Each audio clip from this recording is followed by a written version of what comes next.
All right, all right, all right. As promised, I said I would go live for the Mbilli versus Gongora card, which has already started. I wasn't even aware it was going to start that early, but we're going to kick it off. I had a lot of fun in the spaces with No Smoke Boxing. A couple of the guys you usually see on boxing Twitter. That was a lot of fun. We talked about my favorite heavyweight, Tyson Fury. You know what I mean? And just the spin job that they're running. A lot of familiar themes that we talk about here on the channel. How, his marquee value is a bit of an illusion. They like to say that he brought in all these numbers in America, but last I checked, Bruce Trempler said they lost money on the Wilder fights. They overshot it with the Wilder fights. And the other fights that Tyson Fury had in America, those were not big fights. The Tom Schwartz fight, the Otto Berlin fight, those were not big gates. Those were paltry numbers for those fights, in terms of numbers. So this idea that he's this just massive star, he's this massive draw, they find a lot of creative ways to disguise that, that neither Wilder or Fury separately or all that big a draw, and even now, no, they're not that big a draw, neither one of those guys. Wilder was just out there. He only did about 75,000 pay-per-view buys. Tyson Fury had the assisted aid of two guys that the British boxing community is very much familiar with. Dillian Whyte, who's been on pay-per-view a number of times, and Derek Chisora, who's been who's had a cult following for many years now, in spite of having losses in the double digits. When you have guys like that to help you sell your fights, well, yeah, you can take all the credit afterwards, but real ones know what time it is. Real ones know. You know what I mean? What's goody Darren? What's goody Jump Tube? What's goody Luis? What's goody Riley? Shout out to the boys over there at No Smoke Boxing, real good people, And yeah, it gets ridiculous with this thing. And I've already finished the next episode of the relay, so I'll upload it once this fight is over. And yeah, it's ridiculous the amount of stuff they have to do to try to disguise the fact that this guy's not the darling that they make him out to be. He really isn't, and he never was. A lot of these Fury fans, these very rabid Fury fans that you see, many of them only jumped on board after he beat Deontay Wilder. Before that, Tyson Fury was not the darling in the UK, far from it. He was a social pariah and a bigoted one because he made some inflammatory comments that got him in hot water, He was never the darling, and even now, he's really not the darling. I would say that the height of his popularity has to have been the pocket in between the second Wilder fight and the Dillian Whyte fight. His popularity took a little bit of a hit with the Derek Chisora thing, because it's like a lot of people weren't convinced that you were really trying to fight Anthony Joshua, given how you handled that. But he was still able to get away with it.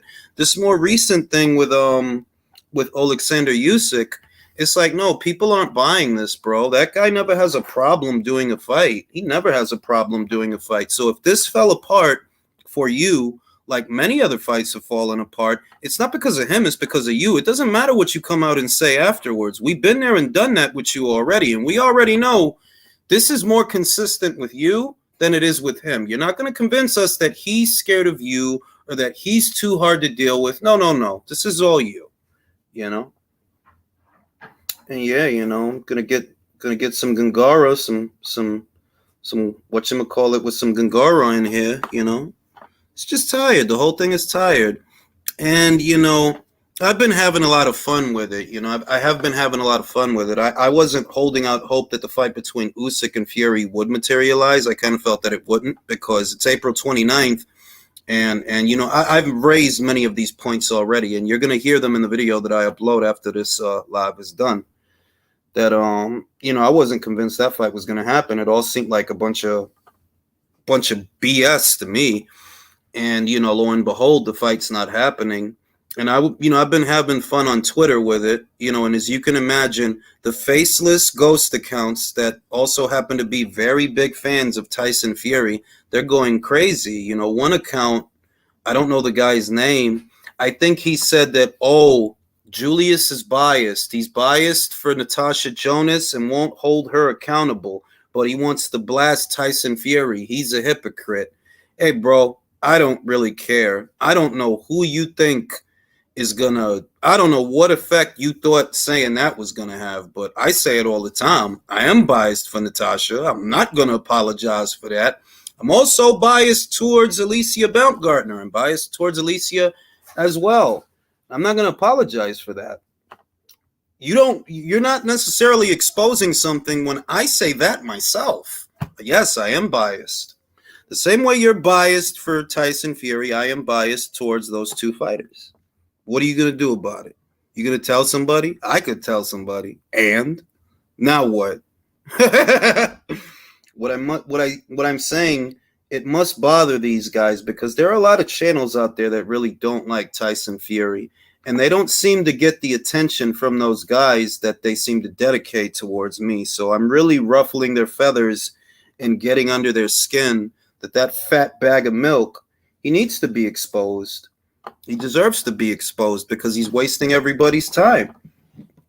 Now we got the good people from Eye of the Tiger Management with this wonderful card that we're about to watch. Unfortunately, Mary Spencer is not in action on this card. I was looking forward to seeing her rebound off the loss to Femke Hermans, but apparently she suffered a hand injury, and now the WBC silver title that she was going to be fighting for opposite the ring Adriana Araujo, it's up for grabs in the upcoming Hannah Rankin versus Emma Kozin fight. You know, I hope Mary has a speedy recovery. I'm still a big fan of her. I still think she could do big things in the sport, and best wishes to her from her buddies in America, you know. And yeah, yo, love ruffling feathers, love pissing people off. You know, that's how it is. You know, I love pissing people off. You know, and that's the way it is. That's how it goes. I could have went to this fight tonight, but tickets were expensive. Might regret my decision. Yeah, Gongora versus Mbilli is going to deliver. I feel like somebody's going to get knocked out in this fight.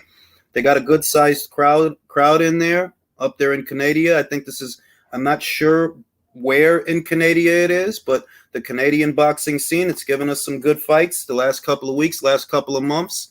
And shout out to Canada. Oh, my Canada. Gotta love Canada, man. They're right up there. They're nice people, and I like them. You know, I like Canada. Shout out to Smokey. Shout out to Yayo. Shout out to IA, Old Dirty, Martin Ramos. Que lo que, manín?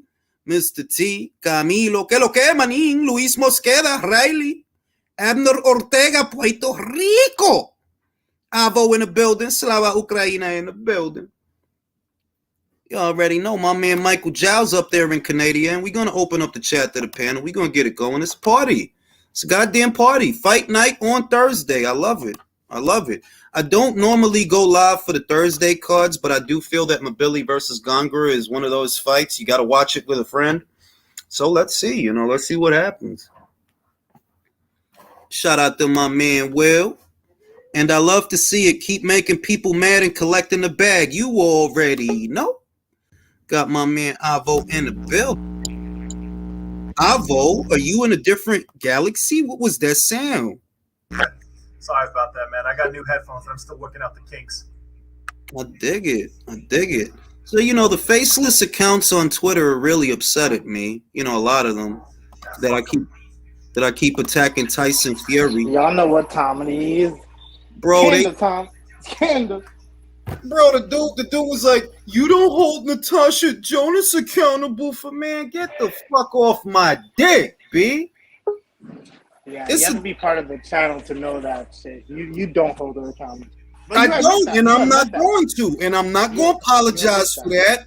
She can do no wrong in my eyes, and I'm not going to apologize for that. As an unbiased fan like myself, she ducking, but we ain't gonna talk about it because you could feel how you feel, Michael, but I'm not gonna say I ain't gonna say nothing bad about no Natasha Jonas. I love Natasha Jonas, and ain't nobody gonna change that. Who's saying something bad about? Listen. You said this yourself. It don't matter how the fuck you feel, bro. It's the facts. The facts matter. And the fact. All right, then. Here's a fact. Here is a fact. Ain't shit gonna make me say nothing bad about Natasha Jonas. That's the fact. That's the fact. You know, Jules, in back when I was still in college, you know, there used to be a thing that's called deflecting. So typically, That's called deflecting the argument. What does Natasha Jonas have to do with Alexander Usyk and Tyson Fury's conversations? Absolutely nothing. They don't address the points that I actually bring up. They don't address the things that I say. They will instead move to something else as if that's going to somehow discredit the points, the bullet points that I'm bringing up. And I brought several of them up before. After this live is done, I'm going to upload the next episode of the Relay where I raise even more bullet points that show you Tyson Fury was never going to have this fight with Usyk. He was never going to have it. And the writing is on the wall, but all they can do is bring up how I'm a big fan of Natasha Jonas. Well, what the fuck? You know how they can never stay on topic? They never stay on topic. Like, if I'm talking about how Spence, Doug Crawford, they're going to be all right, well, AJ Doug pretty wild. Like, that's what they do all the time. It's so weird. Like, stay on topic. We're debating this subject. We can debate that another time. I'm not gonna lie. I am very disappointed that this fight's not gonna happen. When I hopped on the live when Steve Kim mentioned it, and I was like, man, I knew deep down it wasn't gonna happen, but I was still having some hope that just maybe. But I'm not gonna lie, I was very devastated when it got called. Listen, I'll tell you, my Ukrainian brother. I'll tell you, my Ukrainian brother. The Kiev in me knew that Usyk would accept the 70-30. I knew that. I said that already. Like, he'll accept the 70-30, but that doesn't guarantee we get a fight. Fury will just come out with something else. And he did, Like, the Ukrainian in me, the Kiev in me knew that. Like, bro, this dude is not trying to fight Usyk. Do you think it's true that Usyk actually asked for another rematch with Claus, though? No. What it is what it really is that Usyk wanted a reverse split. That's what it seems to be, that Usyk wanted a reverse split, which I think if you like your chances against Usyk, then what he wants in the event you lose don't matter, because in your own mind, you're not going to lose. You see what I mean? That's what doesn't get said, that why would you be concerned over what you make in a situation where you lose unless you're anticipating you're going to lose? What Usyk wanted in the event that he beats Fury was a 70-30 split. If you like your chances against Usyk, that shouldn't bother you. Why should that bother you? You're not going to lose. You're going to steamroll the middleweight, the rabbit, all that crap, and it's not going to get to a point where you lose, So, and then on top of that, what's wrong with renegotiate? Okay, I'll give you the 70-30 if you win. If I win and you want to invoke it, I get a 90-10. What's up? Yeah, like they that's what doesn't get said, and I don't really see anybody saying that or raising that point, that yes, Usyk wanted a reverse split in the event that he beats Tyson, but why is Tyson worried about that? You're not going to lose, right? He's just the middleweight. He's just a blown-up middleweight that you're going to run over. What he makes in the event that he beats you doesn't matter, because he's not going to beat you, It's because Tyson's full of shite. Full of shite, bro. And then don't you love, Jules, like the spin job? I like Frank. He's an old ornery bastard, but his spin job's atrocious. Like, Frank, come on, bro. Even the UK fans have pointed out Fury's never done over 1 million pay-per-view buys like these guys. Usyk Chisora did more than Fury's last 2 pay-per-views over there in the UK. Usyk Chisora did more than Fury Chisora 3 at the box office. It did. That's a fact. That is an irrefutable fact. But you're trying to convince the world that nobody knows this guy. That shit ain't gonna work, bro. It's not gonna work. And then I heard you on that space today, Jules, and that's why I love when we get the UK guys telling it how it is really over there, instead of these company line towers over here in America that think they know what's going on over there. You saw, the guy, what's that guy, man? He's got a podcast, War a Week Radio, that he was trying to talk up Fury like he's this big draw. And you're saying that from America, bro. You didn't jump on the Fury bandwagon till he beat Wilder. You don't know Bo Diddley about Fury. You don't.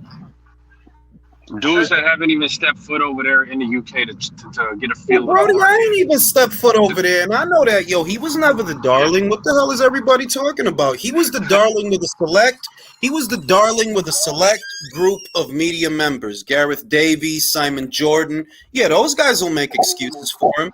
But way before that, a lot of people didn't like Tyson Fury. In 2015, I know for a fact he was a social pariah in the UK. If you remember, and then after he won, he actually talked about people not liking him in his own country. Remember? Exactly. In 2018, he said he was turning his back on the UK because they didn't treat him good. Whereas in Las Vegas, he was a superstar. On himself. He told on himself big time.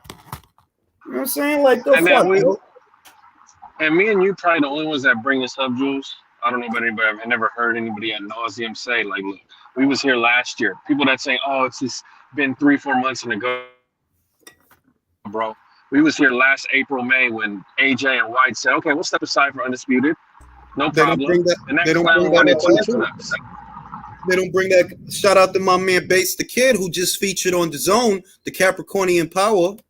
He was just on DAZN, y'all. What's going on, people? Opposite the ring, my he's man. on DAZN. He's on DAZN. That Matchroom Shield based. We love him. Bates the Kid, he was just on Going places, base. He's going places. I resent the Matchroom Shield comment. I'm more Golden Boy promotions. Opposite the holy green chair of our day, you know, they talked about the shit, and Bass said it because the Capricornian spirits, they told him, Bass, what'd you tell a day? You say it. You could tell it better than I can. He asked me yay or nay if it happens on April 29th, and I said nay. No hesitation. Here we are, you know what I mean? Jesse Quesada says, Jay, is it impossible for Usyk and AJ to blackball Fury? No, it's not impossible. The problem is that Eddie keeps taking the bait. That's the problem. I don't like that shit. Eddie started up with that bullshit again, man. Mm-hmm. After this fight, we're gonna see. We're trying to make the Fury fight. Yo, Eddie, bro, I love you, but shut the fuck up. I swear to God, Michael. I swear to God. I seen that shit and I got pissed off. Bro, I'd prefer. I don't even want a Dylan White rematch, but I prefer trying to make that fight than a Fury. No, freeze the bitch out. Freeze the bitch. Like, no, bro. You and Wilder got together to freeze me out. So guess what? You don't get to use me, bro. I'm not your safety net. I'm not the guy that you bring up to absolve yourself of all the heat you about to get. Suck my dick. I'm not fighting you. I'm doing what I want. And I'll tell you what, you hoe. If you don't fight Usyk, you don't get me. Because I fought the motherfucker 2 times. What's your problem? Right. I want AJ to do what Canelo said. They need to fight each other. AJ, call me, bro. I talk that shit. The way Frank got that little fucking church mouse, Defsani, running that spin job. Hire me, Eddie. Defsani ain't got shit on me, bro. I say the shit that he won't say. I'm not gonna lie. But Base, you're live and direct you're on ground zero, Base. What's the feel now over there about Fury right now because of all this fiasco?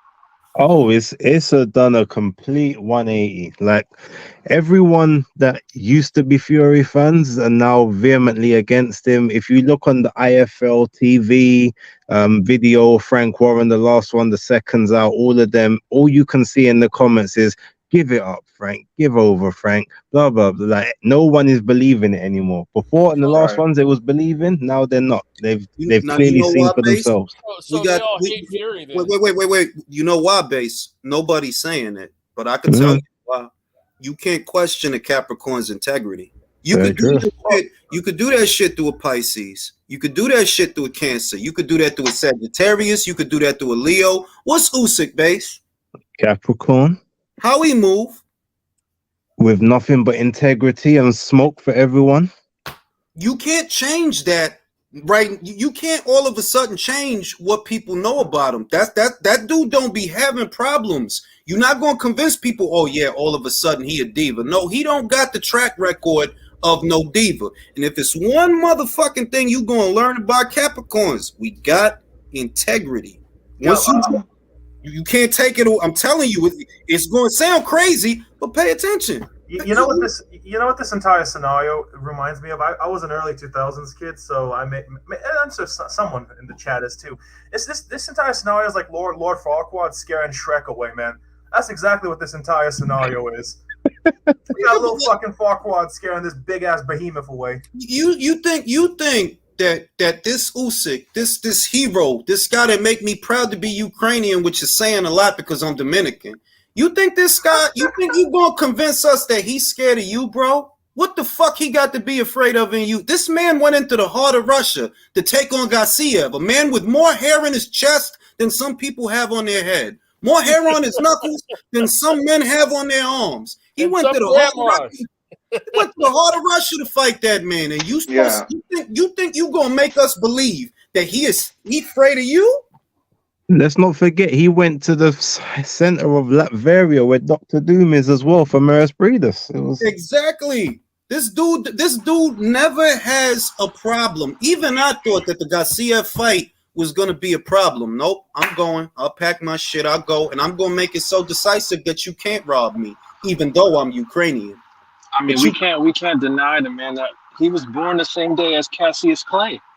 Well, more importantly, he's a Capricorn, and when you try to fuck with them Capricorns, I'm trying to tell you, we got integrity. You could try to slander us. You could try to convince people, oh, it don't work, bro, because we got integrity. Goddamn. When I took philosophy, they used to say this thing: don't interrupt people when they talk, man. Let them dig their own grave, and that's exactly what I'm seeing being happen. Fury the more Usyk is shutting up, not saying jack or shit, Fury's digging his own grave.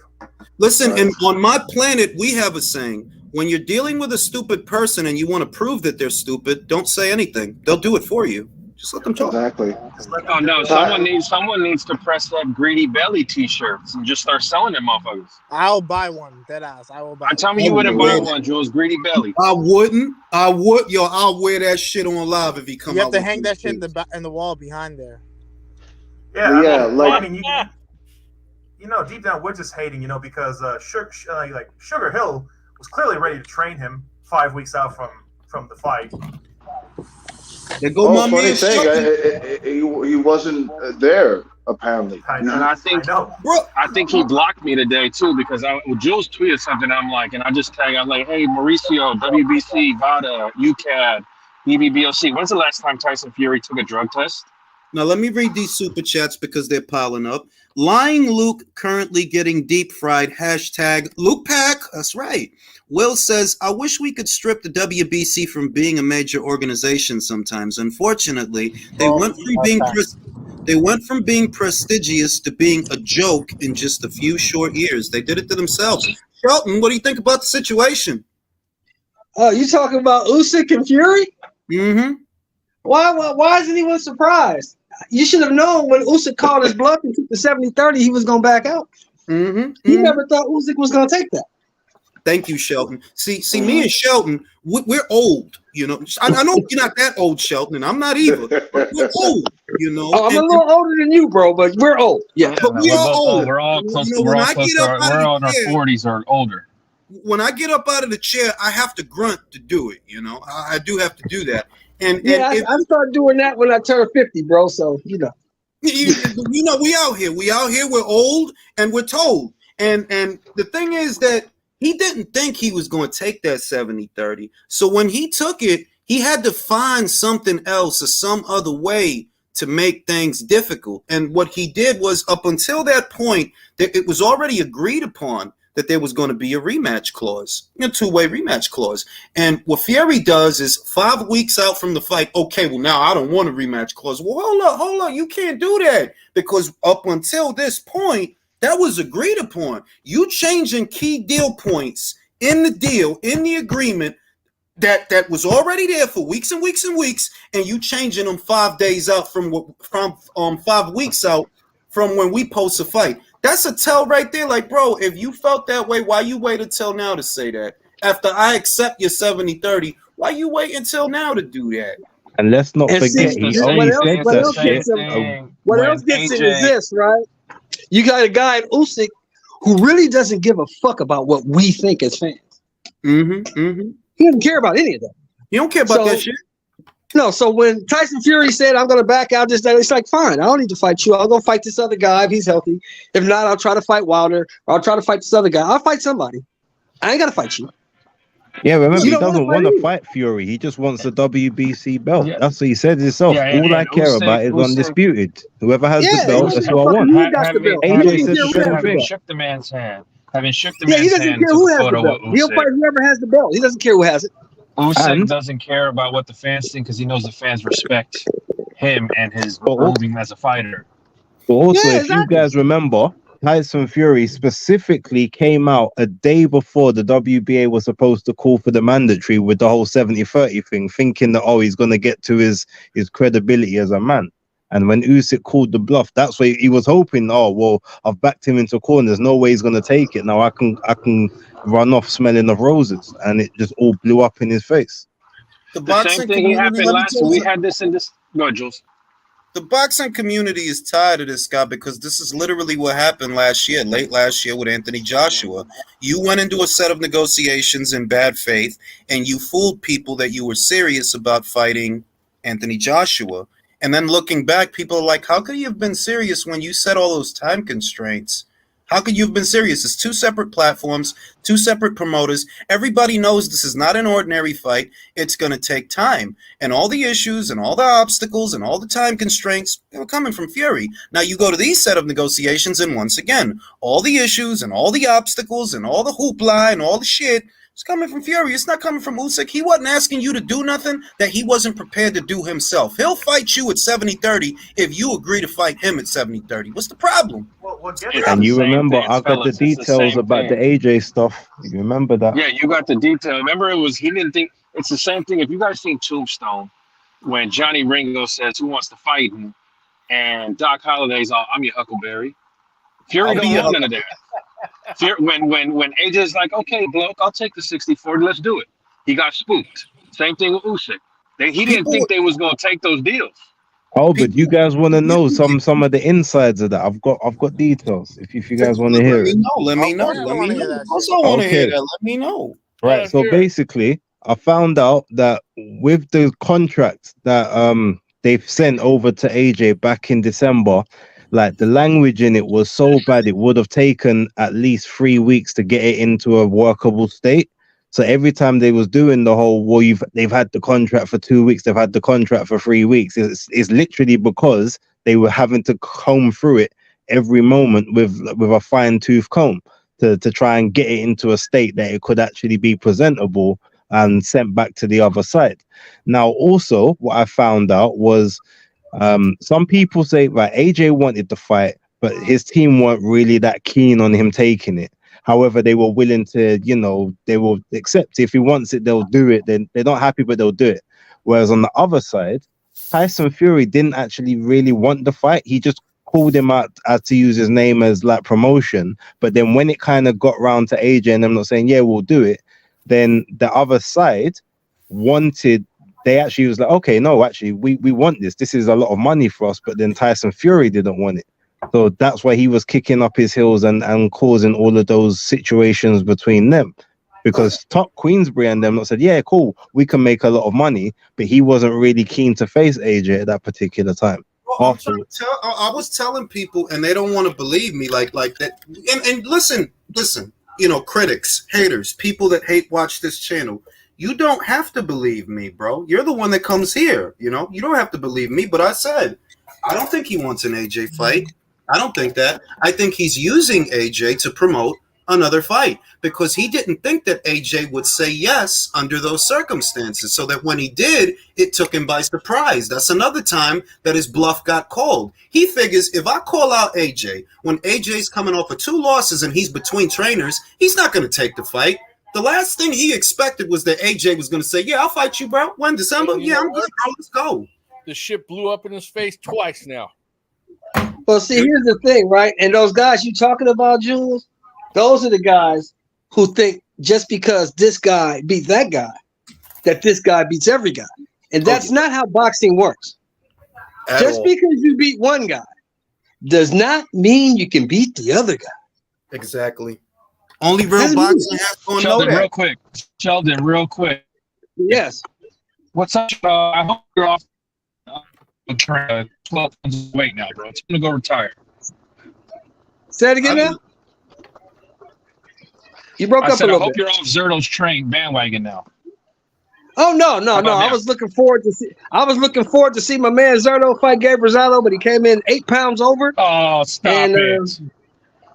I was looking forward to that, man. But hey, my man needs to move up and go fight motherfucking my man who just won the cruiserweight title Badu Jack.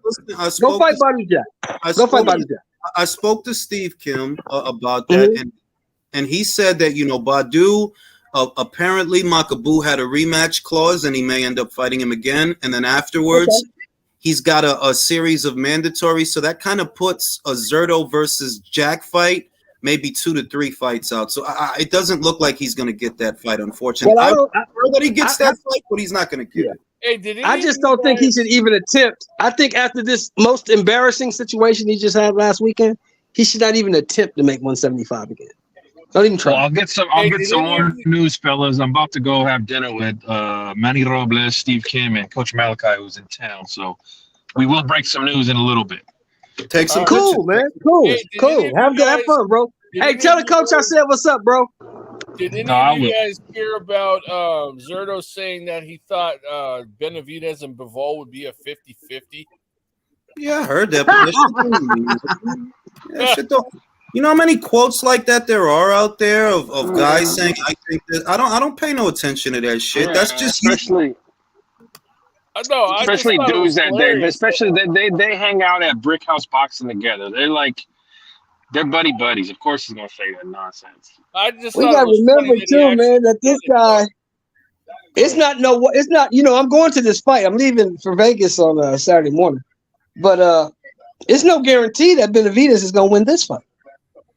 I mean, I'll say this. I see what they've done, and I don't have hair on my tongue. You didn't bring on Memo Heredia for no reason. You're likely on some kind of weight cutting agent because that's what Memo is known for. He's known for, helping guys do things that they can't otherwise normally do without the assisted aid of certain cocktails. Don't you notice that ahead of this fight, all of a sudden Benavidez has a 6-pack. All of a sudden Benavidez is all cut up. You've been at super middleweight this whole time. You never looked like that. The moment you bring Memo on, now he got abs and shit. Because I'm a fucking. He went to Oscar's. I got a good authority. He went to Oscar's doctor for the abs. Oh my God, here you go. But no, what I'm saying is this, man. The only way I can see Benavidez beating this guy is if this guy gasses, and we know this guy has a history of gassing. Well, that's the main thing. That skill for skill. He has a history of gassing out. But if Plant don't gas out, he outboxes this dude for 12 rounds. This dude is not a good boxer, bro, mate. Because even without the gassing out, defensively, he does have leaky defense. Like you would classify him as a pure boxer, but not like an A-level pure boxer or even not even a B+. I wouldn't. You be getting touched up. You was getting touched up by Truax. And Duro. Ronald Graville. Did you see that fight? Did you see that Truax fight? He was dog tired. Exactly. He had won most of the rounds. I'm not saying it was controversial, but I'm saying he was just dog tired. Towards the tail end. I'll go out on a limb here. Imagine if we had a prime Darnell Boone gatekeeping when Benavidez is at 68. That guy, come on, man. Yeah, he wouldn't get up from an overhand right from Darnell Boone, bro. He wouldn't. This guy Benavidez, he don't beat no Arthur Abraham. He don't beat no what's that boy's name? Green, Danny Green. He don't beat none of those guys. Yeah, he don't beat none of those guys. He was trying to say he had one of the best chins in boxing, and he wasn't worried about better beef. I was laughing when he said what is that bait, bro? You literally got dropped by Ronald Gavrill. He's never fought a puncher. Basically, here's the thing, though. And here's the thing I see. This is what kills me. People say, "Well, this guy got dropped. Caleb Plant only got dropped by Canelo. Well, David Benavidez only got dropped by Ronald Gavrill. They both got dropped." It don't really matter who puts you on your ass and somebody puts you on your ass. You got put on your ass. My boy that's in the ticket game told me. My boy Chris that's in the ticket game just showed me. He sent me screenshots. The tickets are right now on some of the sites going below fucking face value. That's how much buzz there is for this fight. Really? Ouch. Yes, really? So you could find tickets below face value. Yes. Really? Okay. Wow. Okay. Well, I mean, it's what they do with this fight. Look, is the fight a decent fight? Like if it were on regular Showtime, I would say it's a very good fight for regular Showtime. I would say that. Right, exactly. But I don't believe that this is a box office fight. Like, no, this is not box office worthy. Not This this is fight. not pay-per-view, Jules. No. This is not Exactly. pay-per-view Like Haney Lomachenko. That's paper. It's a pay-per-view fight. That's Pay-per-view fight. How much is it? Like the HBO Boxing After Dark. What do you mean? How much is it? It's $80. I don't know. I'm not over there. Don't shoot. Don't. Easy. Oh, you ain't Bro, my listen, bad, my bad, bro, bro. like, listen, My bad, bro. if you wonder why sometimes I'll go in on certain fights that are billed as pay-per-views, it's because they're $80 to the consumer. That's Yeah, why. that's bad. $12 for you, so Much. $12 or something like that. Yeah, I gotta pay 12, so that's not too bad. That's compared to you guys. This fight is worth $12. It's No, worth $12. and this is the thing. I ain't no brokey. I'm going to buy the fight. I'm just I know telling you you. I'm If- gonna buy it, but I'm gonna use a VPN. Look, shit, I spent $500 on 2 tickets. Of course I'm gonna see the fight. Oh, jeez. Listen. No, definitely. You guys need to VPN that Fight TV in the UK and just get it for the $12.99. What I'm doing. Wait, how when can that be possible? What I'm doing when I evaluate a fight like that and I go in on it is that if you a consumer and you have fights like, say, this one, Mbilli versus Gongora, or you have Inouye versus Fulton, or you have other fights that don't cost you that, there's no reason that this should cost you that. Not when I'm getting A, B, C, and D, and it ain't $80. So then I agree. What's supposed But to see, be? you got to remember, these guys, the guys that they target, don't really watch boxing. You know what I'm saying? They remember names. See, Caleb Plant has a name because Canelo knocked him out. I'm just saying, guys, VPN to Mike Tyson called him the Mexican monster. VPN to the UK, use your fight app and get it for $12.99. Just Yeah, but it's gonna cost me $1,300 just one way to get to the UK. So how does that make sense? Huh? Bro, this fucking It's gonna cost me $1,300 one way to get to the UK. So how does that make sense? use a VPN. You could use a VPN to buy the fight at the UK. Oh, okay. Yeah, on the fight TV app. Look, I'm too old for all that VPN. That's too complicated for me. No, listen, me too. I could get the UPN or the VIP. I could get all that shit. But I'm old, all right? I'm gonna click the remote. I'm gonna click it. That's and buy the shit and I'm done. All right. Hold on. Speaking of the fights and stuff, what channel is Mbilli and Gongora on over there? This is ESPN. It's on some shit called ESPN what's that shit called? It's on like some Fight TV type shit. No. This is ESPN Plus, bro. It's on the Plus. It's on the Plus. Yeah. Oh, let me turn on the Plus then. We ain't got it over here. I'm trying to find it. I was watching the tournament because I didn't think the fight was on. I miss London so bad, Beats. So that's why I'm glad you're on here. What's been the blowback of Buatsi after his DAZN comments and DAZN's on Sky now? It just makes him look a bit stupid. And turning down Let me ask you guys this. What happened to that Buatsi Bivol fight? Look, let me do this. Let me do this because I can't. I want to talk more shit, and any opportunity I get to talk shit about this, I'm going to do it. Go ahead. This is the thing.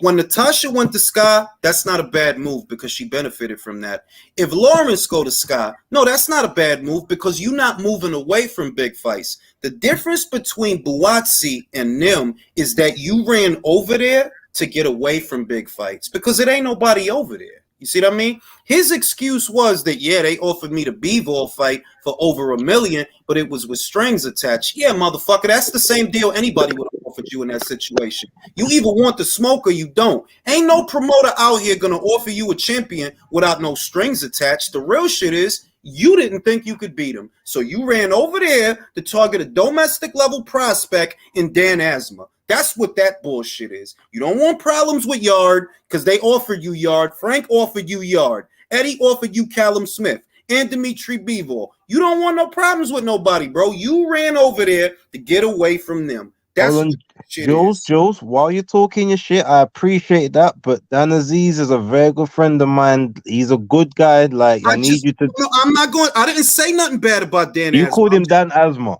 Like, because everybody mispronounced my name as a child, and they gonna feel me. They gonna feel me. That's just part of Julius's quirks, man. That's just who I am, bro. It's Jules' stick. What I will say though, Dan isn't domestic anymore. He's the European champion, so he's European level at a minimum. Okay, I'll give him European level, but what I'm gonna say for Joshua Buatsi is that at this point, what he's supposed to be facing are former champions, either former champions at super middle or former champions at light heavy. That's true. If you looking at European level, you moving backwards because you already did that with Bolotniks. You already did that with Spider Richards. You supposed to be moving forward, not backwards. You moving backwards because, let's be real, you didn't beat Craig Richards like that. You beat him, but you didn't beat him like that. You beat him because they said you beat him. Yeah, they told you beat him. And yeah, you beat him, but you didn't. You didn't really feel like you beat him.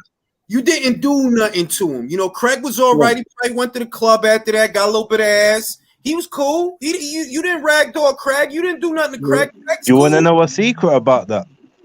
Go ahead. Out of the two of those guys at the end of the fight, only one of them went to the hospital, and it weren't Craig Richards. I know exactly. I know it wasn't Craig. Exactly. So, that I'm just saying, you say that, after the Richards fight, you say you want the best, you want to fight for a title. Well, they gave you a title shot. Why didn't you take it? Exactly. You know what I'm saying?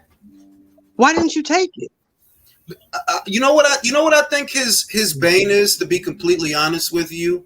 I noticed two things about Buatsi. Many of you guys know I've said them before. He's economic because he don't got the gas tank to throw more punches. That's the first indictment. And the second indictment is I don't like how he reacts when he gets hit. He freezes when he gets hit. Other guys roll and ride with the punch, or they're not really affected by a shot that gets in. Whereas if you watch him, you can see he kind of freezes. He kind of pauses if a jab touch him or if something touch him. And at the world level, that cannot be going on. That cannot be going on. You know what I mean? That's what happens to Berlanga in some situations. That's what happens to Lopez in some situations. These is guys, if you look at them when they get hit, they freeze. Let me ask you a question, everybody on the panel. If they made a fight at 68 between Andrade and Buatsi, who would you put your money on? Andre. Nah. No, we'll put I will put it on Andre. I'd put it on Andre because Buatsi can't make 168 comfortably. I'm going to say he'll be dead tired after 2 rounds. No, I'll go as far as saying this. Let's say that you moved Andre up to 75 for the fight. It is a 50-50 fight. Wait, it is a 50-50 fight. But if Buatsi don't knock him out, and because Buatsi don't throw a lot of punches, right? If Buatsi don't knock him out, and I don't think he would, Demetrius win ugly, win boring on points. Yeah, I think Boo Boo beats him at 68 or 75. Well, I don't think that motherfucker could get down to 68. Yeah, he can't. He's a big. Yeah. He's actually a big guy. He doesn't look it, but he's big. All I'm trying to say, fellas, is you've heard me say this about a lot of guys, and I'm saying this about this dude. That dude is not what you think he is. Oh, I know that shit. He's not what he thinks he is. I noticed in the last 2 fights, the Bolotnik fight, I didn't really care for how he looked, even though he ended it with a good knockout. I didn't really like how he looked. And in the Richards fight, I'm like, bruh, if you gonna be out here with the B-Balls and better beefs of the world, you supposed to be able to deal with this guy a little better than what you doing. Like you still seem timid. You still seem like you kind of scared to let him go. So I'm like, nah, this dude is sus, bro. This dude is sus. And if he get hit, like, bro, I don't see a guy in Buatsi that better beef got nothing to worry about. You ain't got nothing to worry about, bro. You hit that guy. I've said it for the past 2 years. He's a solid gatekeeper. Yeah. But see, here's the problem with that analogy. You can't see, in my opinion, it's just my opinion now. You can't be a gatekeeper unless you've been behind the gate. That's a good point. He's never been behind the gate, so he can't keep the gate. He can be a journeyman. He can be a good journeyman, but he can't be a gatekeeper. A gatekeeper is reserved for former champions. They've been behind the gate, so they can keep the gate. I'm going to steal that shit, okay? I'm going to steal that shit, and I'm going to use it for a couple of months. Callum was folded, man. Callum was doing bad. I'm going to steal that shit because that is you can't be a gatekeeper unless you've been behind the gate. How you going to keep the gate? You ain't never been back there. Like you don't know what's back there. What separates, I think, what separates the gatekeeper from the journeyman, and it's a little bit marginal, but it is important, is that the gatekeeper will fight anyone. The journeyman, Sean Porter. Exactly. The gatekeeper will fight anyone. A good gatekeeper is your Sean Porter, your Gabe Rosado, your Derek Chisora. That whatever's whatever, they don't run from no smoke. Whereas a journeyman, a journeyman could be a guy that, like, you just lose a lot, bro. Like, you just lose. Like a Danny Garcia. He's a good journeyman. He steps up a lot. He loses when he steps up, but he steps up, I mean, he like a cross between a gatekeeper and a piece of shit. Let's say that. He's like he's been behind the gate, so you can't take that from him. He's been behind the gate on 2 occasions. Yeah, he has, but fuck him. and yeah, because he's a piece of shit. And Buatsi, I don't see a gatekeeper. I don't see a gatekeeper. I see. Well, you can't be like I was saying, Jules. You can't be a gatekeeper unless you've been behind the gate.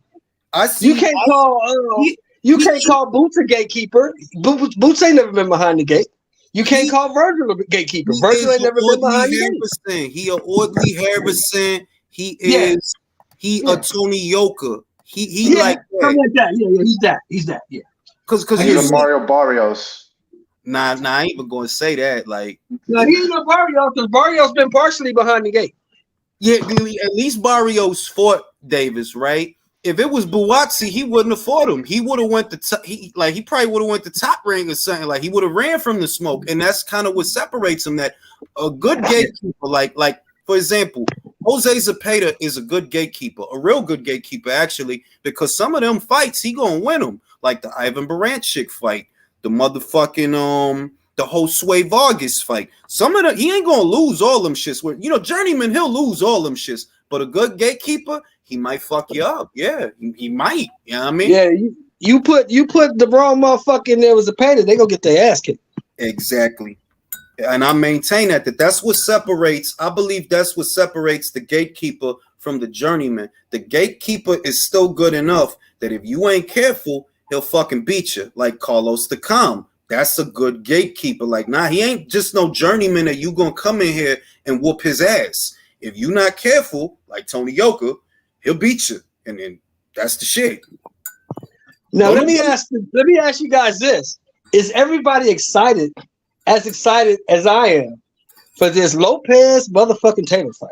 I'm excited. I can't wait for that shit. I'm excited because of what Bob said, which is true, that we don't really know what either of them got, which is why it's exciting that, like, I don't know if Lopez gonna beat him.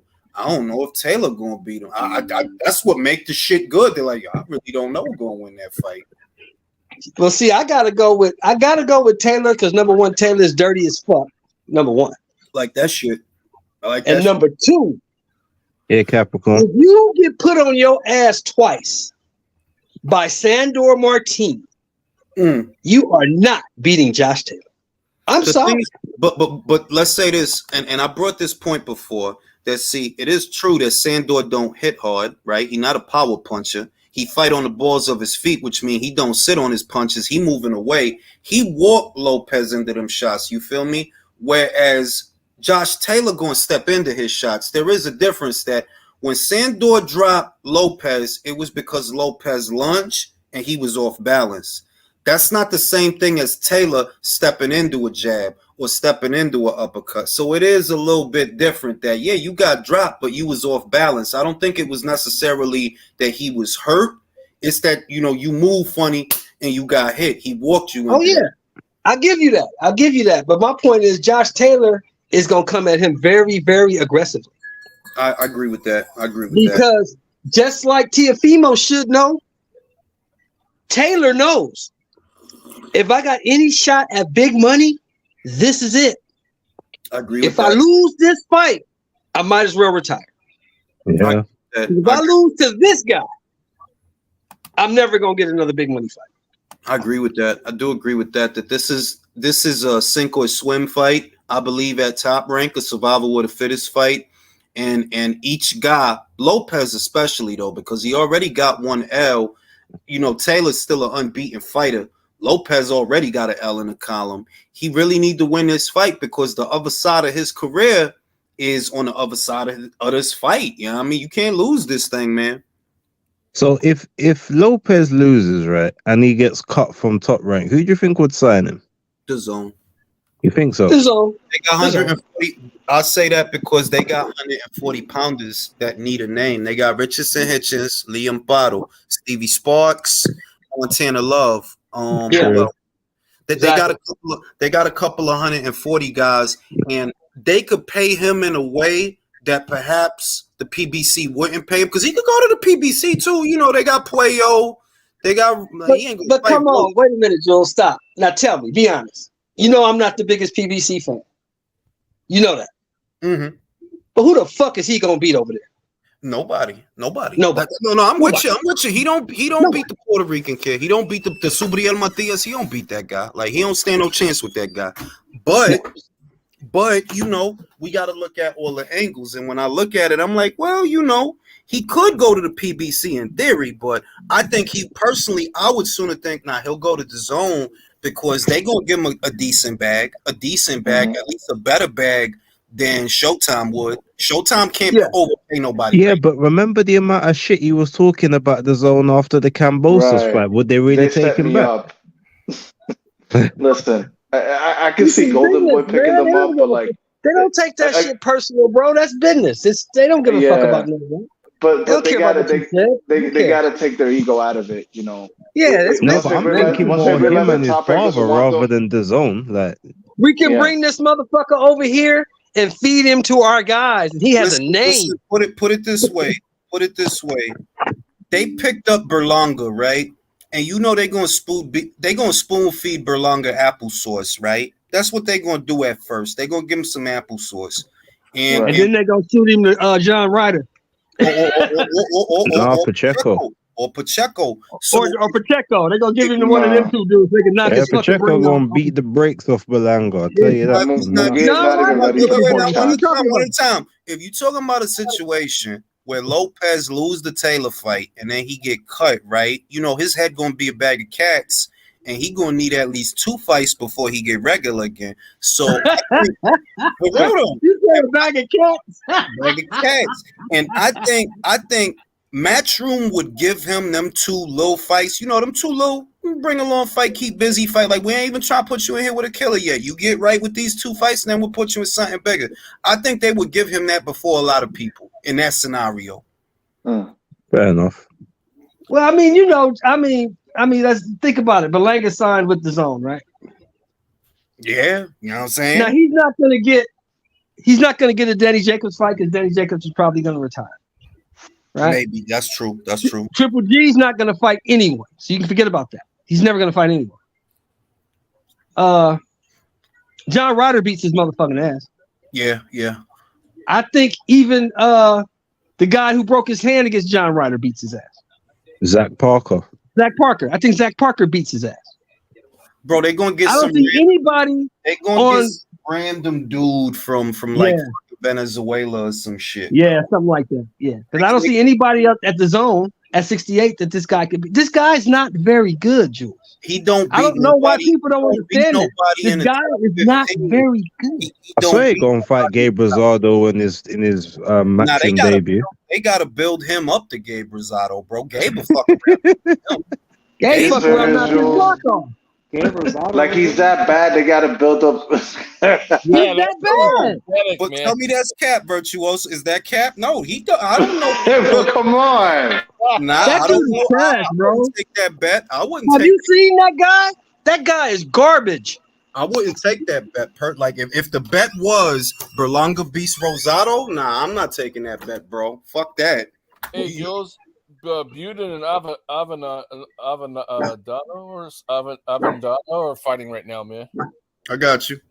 What time does is the ring walks? Do you know? Because I can't even get it over it. I think it's the ring walks is probably either going to be at 9. No, not 9. I think the ring walk probably going to be like 9:30, 10:30. Okay. These cards don't go late into the night like the Saturday cards. They don't go late into the night like that. Not the And Thursday. this is in Canada, right? Is this in Montreal, Jules? Yeah. This in Montreal. These cards don't go late into the night like that, so it shouldn't take too long. But yeah, yo, like on some real shit. On some real shit. Who think right now? Why am I frozen? Who think right now? Fuck. There you go. Who think right now, Gabe? Who think right now Berlanga would beat Gabe? I don't. I don't. I think he'll bite him and get. Listen, can I? It's a hot take. I think it's a competitive fight.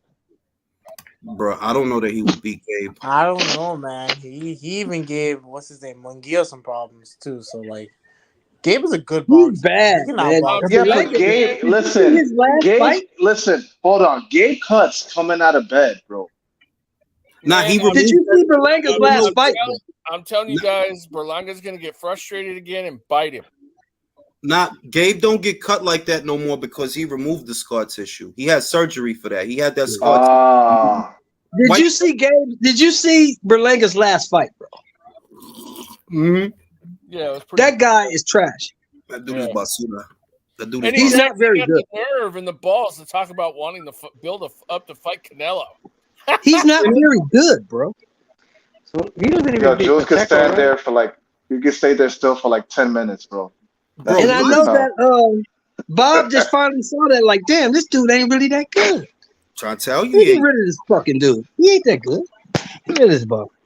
No, but he was right to do it at the end of the day. And I did say, yo, that's what Bob gonna do when push come to shove. You got a dude that he want to get paid a lot of bread, but he don't really want to fight nobody. What's the best thing to do in that situation? Release him. Get rid of him, bro. That's the smartest shit you could do, and that's the cheapest shit you could do. Get rid of that motherfucker, bro. Mm-hmm. Hey, have you seen the new scuttlebutt running around YouTube? Who? All these motherfuckers talk about the fight is on. The fight is on. Man, shut the fuck up. Ain't nobody heard no goddamn. Man, I don't want to hear about that. Man, I really don't want to hear about it. If it ain't fine, stop talking about it, man. You know, I don't fucking I don't go on those channels, but I've seen about 20 notifications like this fight. I haven't heard nothing about this fucking fight. What are you talking about? I mean, everyone say June Shelton, it's been all over my Twitter timeline, bro. Yo, I'm gonna get that shit out of here, bro. They got some bad echo going on, man. For real. I think Jules put his other phone in. Yeah, I'm phoning it in so I could turn my fucking camera on my shit because my shit was acting up. But look, Berlanga was gonna bite Diaz and turn him into a Puerto Rican. Nobody cares about this shit. But listen. When it comes to that, Crawford and Spence, yo, the rumors is coming in, and yo, it do look like they're gonna fight, bro. I'm just saying. Well, until I get an announcement officially, I want to see a first press conference. So the new letdown date has just dropped. Is June 17th. Right. I mean, I ain't trying. Listen, I ain't trying to get nobody hopes up for no reason. I'm just letting y'all know that I heard it from good sources. There, yeah, yo, that shit is going down, bro. Well, Spectrum already told you months ago that we don't give a fuck what y'all talking about. We was paid to hold this date. Drop the link for Hayem. I got you right now. Man, Mirage is there too, though, man. We gonna have a hell of a live. Not Mirage, just Hayem, please. If it happens, y'all know I fuck with Mirage. Only room for one headache. But if it happens, though, that's good for the sport. That's good for the sport if it happens. Yeah, it is. Get these two old motherfuckers out the way. Go down. Yeah, get these two old motherfuckers out the way and let the youngsters come up and get their shot. Hold on, let me try to post this shit. How the fuck do I post comments from this shit? Because we know for a fact that both of the young dudes don't want to fight the old motherfuckers. We see that. Yeah, like it would be. Click the link, man. It would be good if after all this stuff, you know, they finally get it on. Like it would be good though. Like that ain't cap. Yeah, like, to be honest, I just don't want the ring rust, man. I just don't want no excuses. But you know what? How is it ring rust? That motherfucker just fought. If it's any ring rust, it's on Spence. He's a motherfucker been out for over a year. That's what I just don't want any excuses when Crawford whoops his ass. But you know, it was gonna be that anyway, though. It was gonna be that anyway. If this is what it takes to get the fight done, then fuck it. Yeah, it was gonna be excuses anyway. They're gonna say the car accident, the eye injury. He was never the same. Crawford had barbed wire in his gloves. They gonna say all that shit. You know. He's alcoholic. He be on them drugs. They gonna say all kinds of shit. If it had happened 3 years ago, Spence would have beat him. All that bullshit. All that shit. All that bullshit. His hip is not the same. All right, so we got Mirage in the building. We got Hyam in the building. Is Leo on too? I think we full. Let me see. I got 1, 2, 3, 4, 5. 1, 2, 3. Yeah, we full, bro. Just get rid of her. I ain't gonna I'll jump off so Leo can jump on. All right, bet. All right. Good night, Speak to you in a bit. Talk to you Leo, later. jump on, man. Hit that link, Leo. Yeah, man. Shit. I wonder what I wonder what these kids are gonna do, because I know Virgil's fighting the other guy for the regular title, right? I'm hyped for that fight. And then what is the other kid gonna do? Because now he got nobody to fight. Which one? What are you talking about? The Ennis kid. The Ennis kid ain't got nobody to fight. Nah, he gonna fight. He gonna fight. You know who he gonna fight, Shelton? He gonna fight the dude that just beat Rashidi Ellis. That's who he gonna fight. Roman Villa. Yeah, Roman Villa. Oh, That's who he gonna fight. man. Okay, so the other dude could move. So let me get this right. Hold on. Let me get this right now. Let me get this perfect. I'm gonna get this right. So you fought the guy that could move, and we found out you couldn't cut the ring off against him. So you don't want to fight nobody like that no more. You want to fight a guy gonna stand right in front of you. Well, you know what the shit is? That fight that I think that fight that Roman Villa had with Rashidi Ellis, even though it wasn't a final eliminator, it was an eliminator. So it moved him up the shit. And I'm like, look, you know, the motherfucker did beat Rashidi Ellis, right? So I'm like, okay. You know, it's better than Karen Chukatsi, you feel me? Like, it is better than that. It is better. Right. But I'm just looking at the styles, Jules. I mean, you know, that Sukatsi and dude could move. That's gonna be an easy fight. And we found out for a fact. I don't care what they try to say or to try to put out there. We found out for a fact that this motherfucker don't know how to cut the ring off. Because if he knew how to cut the ring off, that link was for Leo, bro. He would have done it. He didn't cut the ring off. So instead of fighting another guy like that, so you can work on cutting off the ring, you're gonna go get a guy. I don't give a fuck what his rank is in the organization. You're gonna go get a guy who's gonna stand right in front of you. My guy, you know what this shit is? My thing is that motherfuckers get too high off a prospect that ain't done shit. You know what I mean? Like, he ain't done shit and he ain't beat shit. Like, look, I think Pacheco is good, but I ain't gonna tell you that, oh yeah, he'll beat all the top guys at 168. Man, I don't know that shit. You know what I mean? And they already was doing that with Booth. Oh, he'll beat that. Bro, I don't know that, bro. He ain't had no chin check yet. He has not fought a puncher yet. And this guy's more fights than Spence. For real. He ain't fought nobody yet that's gonna fight his ass back. That's another thing. That Roman Villa guy, that he would, though. He got decent power, but he don't got one hitter quitter power. He got volume power that he'll beat you up and that'll take you out the volume, that he'll weigh you down. But he don't got that, I'm gonna hit you one time and you gonna go out. Does he have enough? Now here's a question for you, Jules. Does this Roman Villa guy have enough pop to make this motherfucker stand in front of him? I think he has enough pop that he gonna make him move a little bit, because what Roman Villa he want to fight in the phone booth. You know, it's straightforward with him. Like he want to fight in the phone booth at all.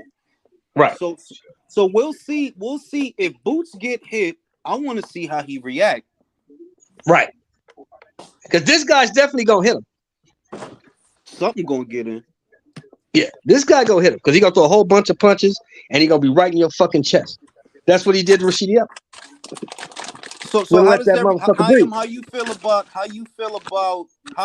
feel about Boots versus Villa? Do you like that fight? Do you not like that fight?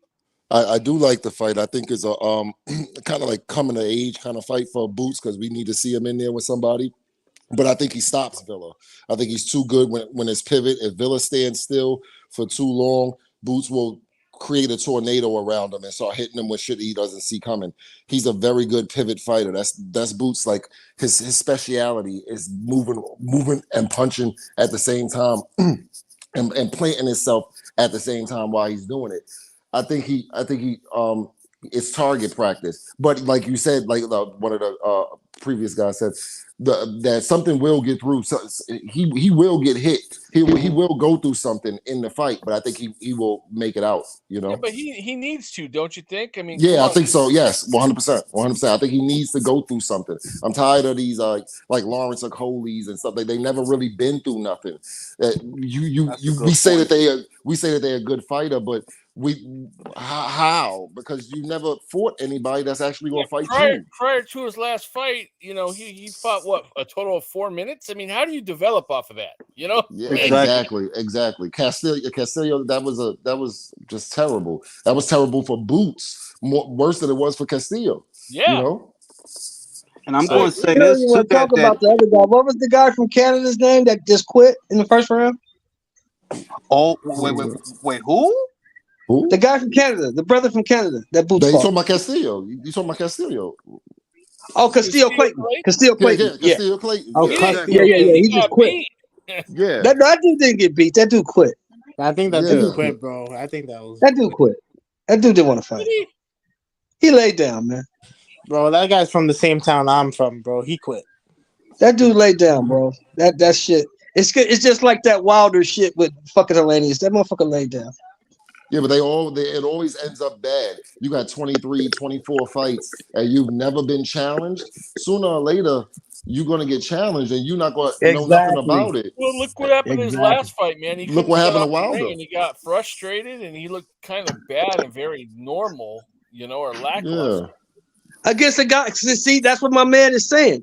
He was in there with a guy, even though we never heard of this guy, Sukatiev, but he was in there with a guy who wasn't going to cooperate. Yep. That guy didn't cooperate with you.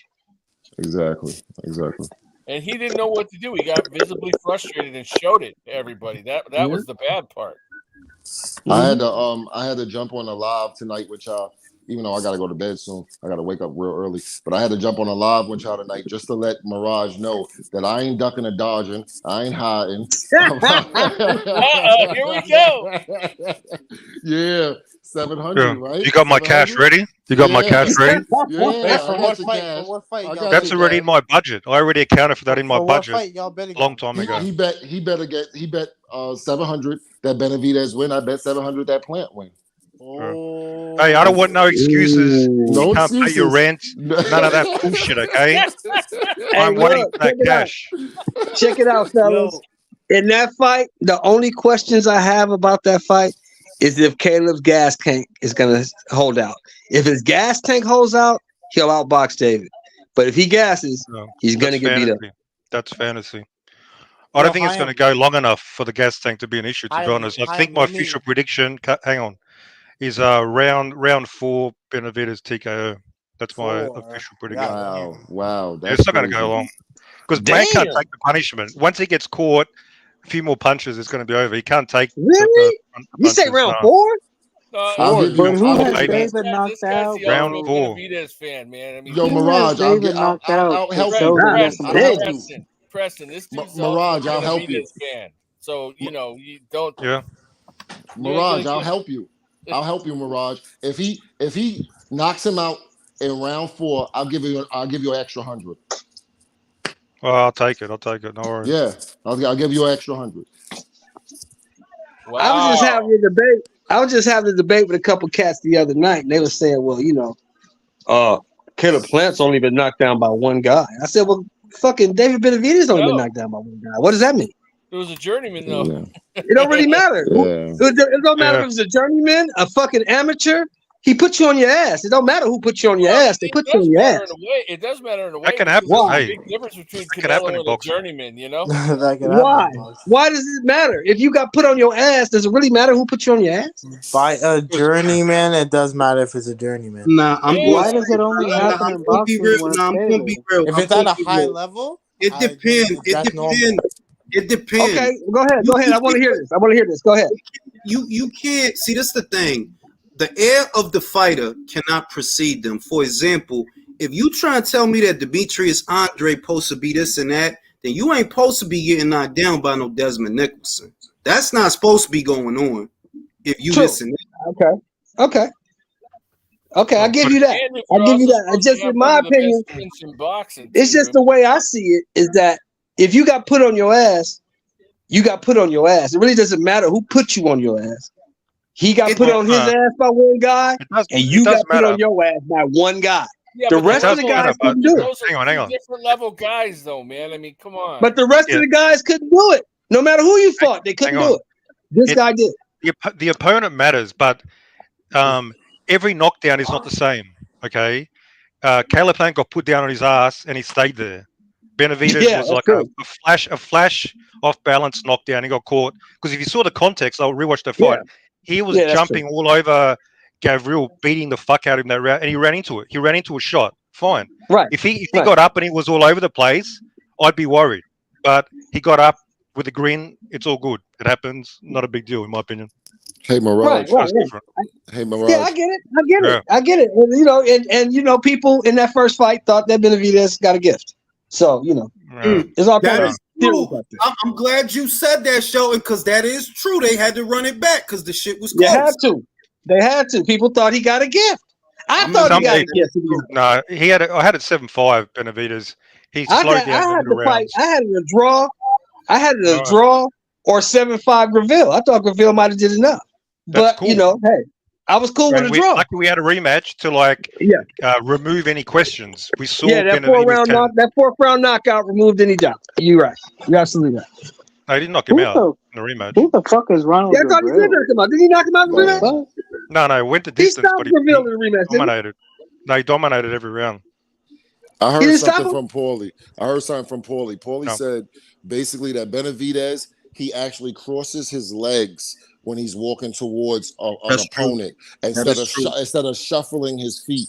And that's how he got knocked down by Graville. But he don't do that no more, though. He don't do that. Hey, Mirage. Yeah, I think he still does. Hey, Mirage, what fight makes you think that David Benavidez is going to go in there and knock out Caleb Plant in 4 rounds? What fight makes you think? If it was from one fight, I'd be a moron. You judge a fighter on everything, his whole career. That's his whole career is nothing, bro. He hasn't fought whole shit. career, two-time world the champion, most dangerous opponent that he's fought so far. Two-time world champion, two-time world champion.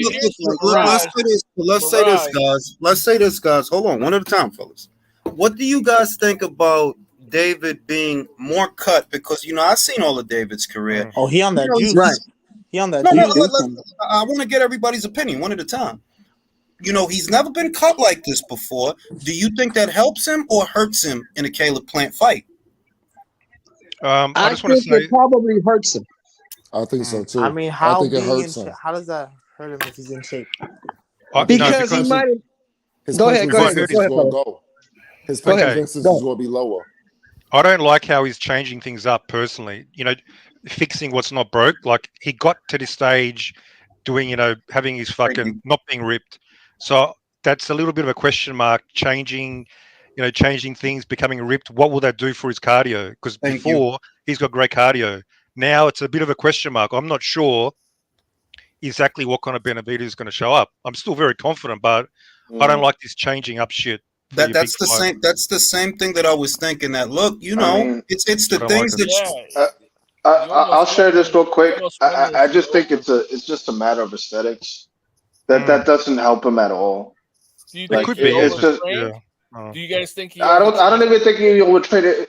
It's only gonna show if he gasses out early, which I don't think that's gonna happen. I don't see anything. Let me ask a question about his physique that tells me that he's gonna be terrible on fight night. No, we don't know. Let me ask a question. Let me ask a question right quick. Anybody on this panel watch the NFL? Damn. Yeah. Okay. So let me ask you this. Here's the question. What team have you seen get to the Super Bowl and then decide to change their whole offense? Exactly. Or change their whole defense when they get to the Super Bowl? That's a very good point. They don't. You ride the horse that got you there. Yeah. All right, then I got a follow-up question then. Why would he all of a sudden bring on, why would he change things for a Caleb Plant fight if doing what he's been doing is what got him there? Is there something about Caleb Plant he need to worry about? Nervous. It's real opposite. So he's nervous about a lot of his I think Julius, he's probably overthinking it. I think he's overthinking it. Yeah, I agree. A lot of it's his big moment. have- It's a big have moment, and he's stood- overthinking it. A lot of his opponents have stood in front of him that he's knocked out. Caleb's not going to just stand in front of him, man. He's going to move. So it's going to make it more tricky. Oh, so you think he's doing it so he can be able to move with Caleb? I don't know about that, but No. I mean, he's not used to fighting someone like Caleb Plant, is what I'm saying, because most of his opponents don't move like Caleb Plant.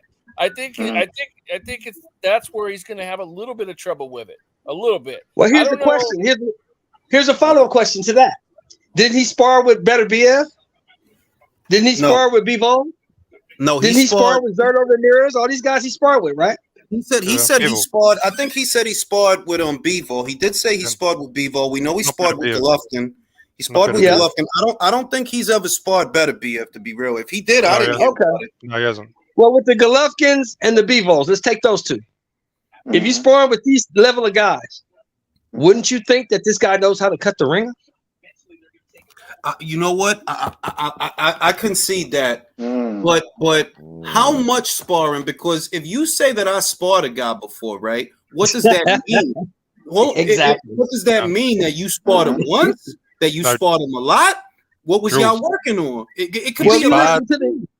If you listen to the YouTube daddy, 4 years. He was 4 years his sparring partner in his teenage years. He sparred him a long time. But if you listen to the YouTube daddies, they say when you beat somebody up in sparring, that means you'll beat them in a fight.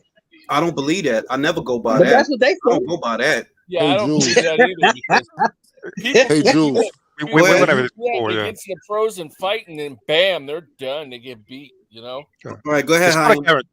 Hey, Jules, real quick.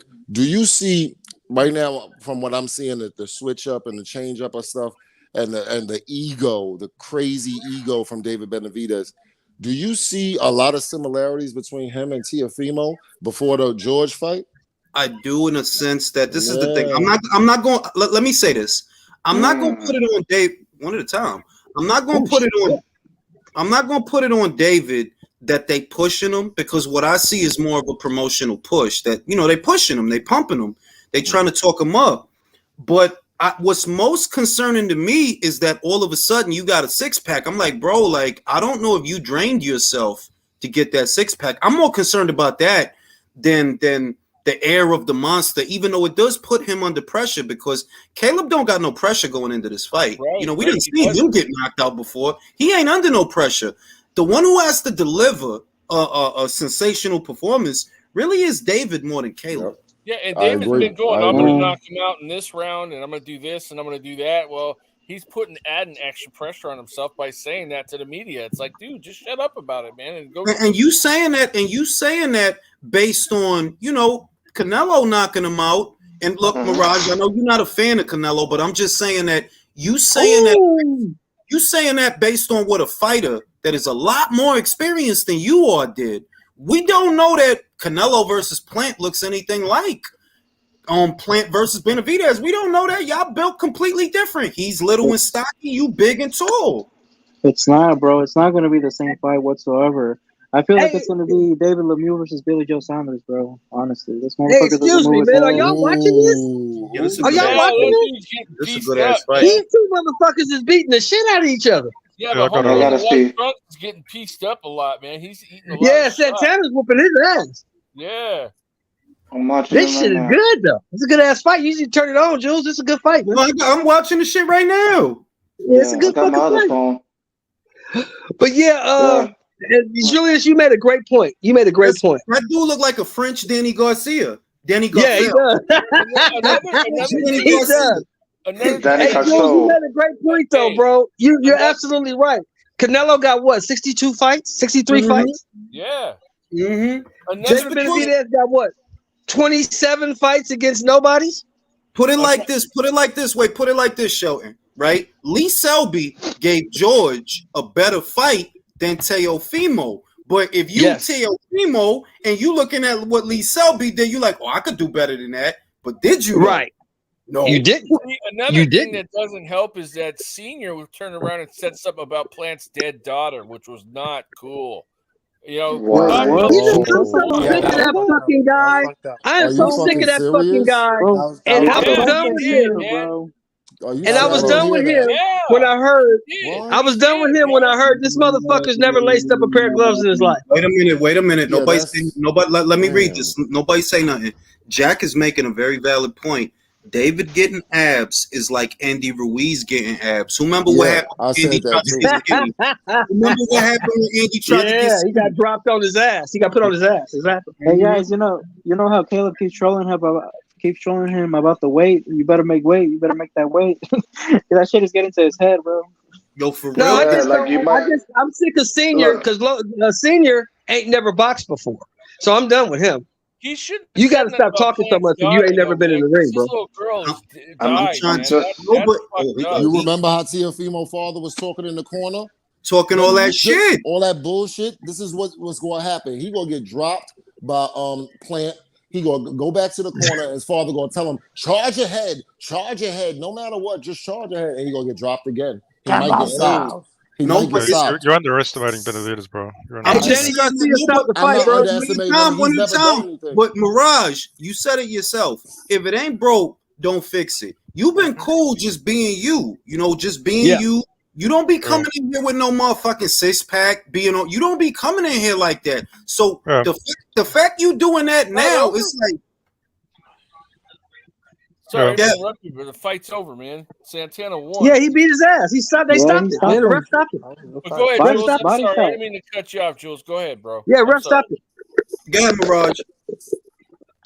Sure, that's like I said, that's a worry. But maybe he'll just turn up the best ever we've seen him and just smoke the fuck out of Plant. And we don't know. Like, I hope so. For $700, I hope so. For your 700, I hope so. Hey, Jules, what were you saying now, man? I didn't mean to cut you off, brother. Go ahead. No, I was waiting for Mirage to respond, bro. $700, bro. He ain't paying that. Ain't no way. I mean, hey, man. But yeah, I just want to reiterate. I don't think Caleb is getting to his head. Like, I don't think David is gonna work himself into anorexia levels for this fight, man. Like. No, but his face does look skinny, though. We're just commenting on how the change just looks a little weird because he normally doesn't do that. I think the moment is getting to David. I think the moment is getting to David. Yeah, I think that's just for the gram shit. Like, I think he just want to look toned up. Yo, this motherfucker just quit from body shots. Real quick, bro. Yeah, he did. Brian Custer talks too damn much, bro. Hey, what's up with Brian? Why you ain't gonna be cussed, man? What's wrong, man? What's wrong? He needs to just shut up for a little bit. What he said? No, he just talks too much, bro. When we're trying to get to the press conference. That's the thing, Michael. He's a presenter. Like, he's well versed in PR shit. I think he's a pretty smooth operator. I don't mind him. Yeah. I don't mind Brian because if you think about the Ryan Garcia versus Gervonta Davis press conference, if it wasn't for him, that shit would have been retarded, bro. They wasn't even saying nothing in the New York one. They wasn't even saying nothing. Well, I don't expect them to because Tank can't really form sentences. You got two motherfuckers who can't speak. Neither one of these motherfuckers. Not only that, Michael, he works for 2 networks. He also works for ESPN. Yo, tell me that motherfucker don't look like Josh Taylor. He does, don't he?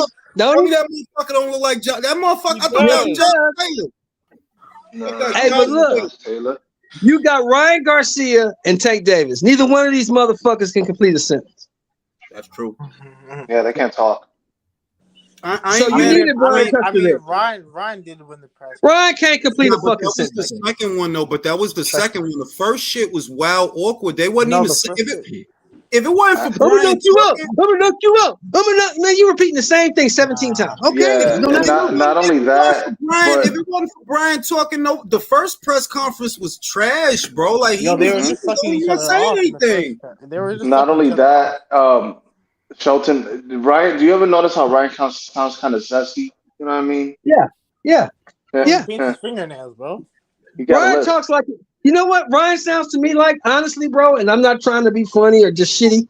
Ryan sounds like he got autism or something. No, I think it could be, man. He's a little bit of autistic kid because he just repeats himself. He ain't as bad as Rolly, dude. I mean, come on. But Rolly's an idiot. Rolly's just a fucking idiot. I mean, and let me say this about Rolly. He's about to get the fucking brakes beat off him by fucking Puello. Puello, that's what I was saying. Puello's gonna fuck him. Like how you have such a swing of how you have such mood swings after beating Luke Campbell, and then you get a mental break. Something ain't right with him. Come on, bro. Look, I'm just saying. Tell me who has heard of this in the sport of boxing? You fight your way to become the mandatory for the champion. And then when you become the mandatory for the champion, you don't want to fight. Exactly. Come on, man. Who the fuck does that? He left Devin Haney at the altar. No, what's his name? The shit is. Jaime Munguia does that.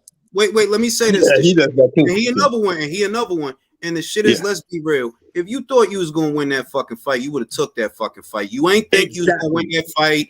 You dipped and you try to make every excuse in the book. Oh, belts don't matter, bitch. Please, when George had them belts, you was literally calling for a fight when he won the belts with Lopez. The tweet is still up. As soon as George won them belts, who was calling him out? Ryan Garcia. But as soon as Devin get the belt don't matter. Exactly. Yeah, just to save face. Shit, come on, man. I mean, if you can't see that, I don't know what to say, bro. Is the main event next? That's why this shit with him and Javante is like an exhibition match. It's like an influencer fight. That's what that shit is. Did you see the ticket prices, bro? That's an influencer fight, bro. That shit is crazy. For two motherfuckers, ringside tickets is going for 49 G's, bro. 49. Motherfuckers that ain't even got a belt.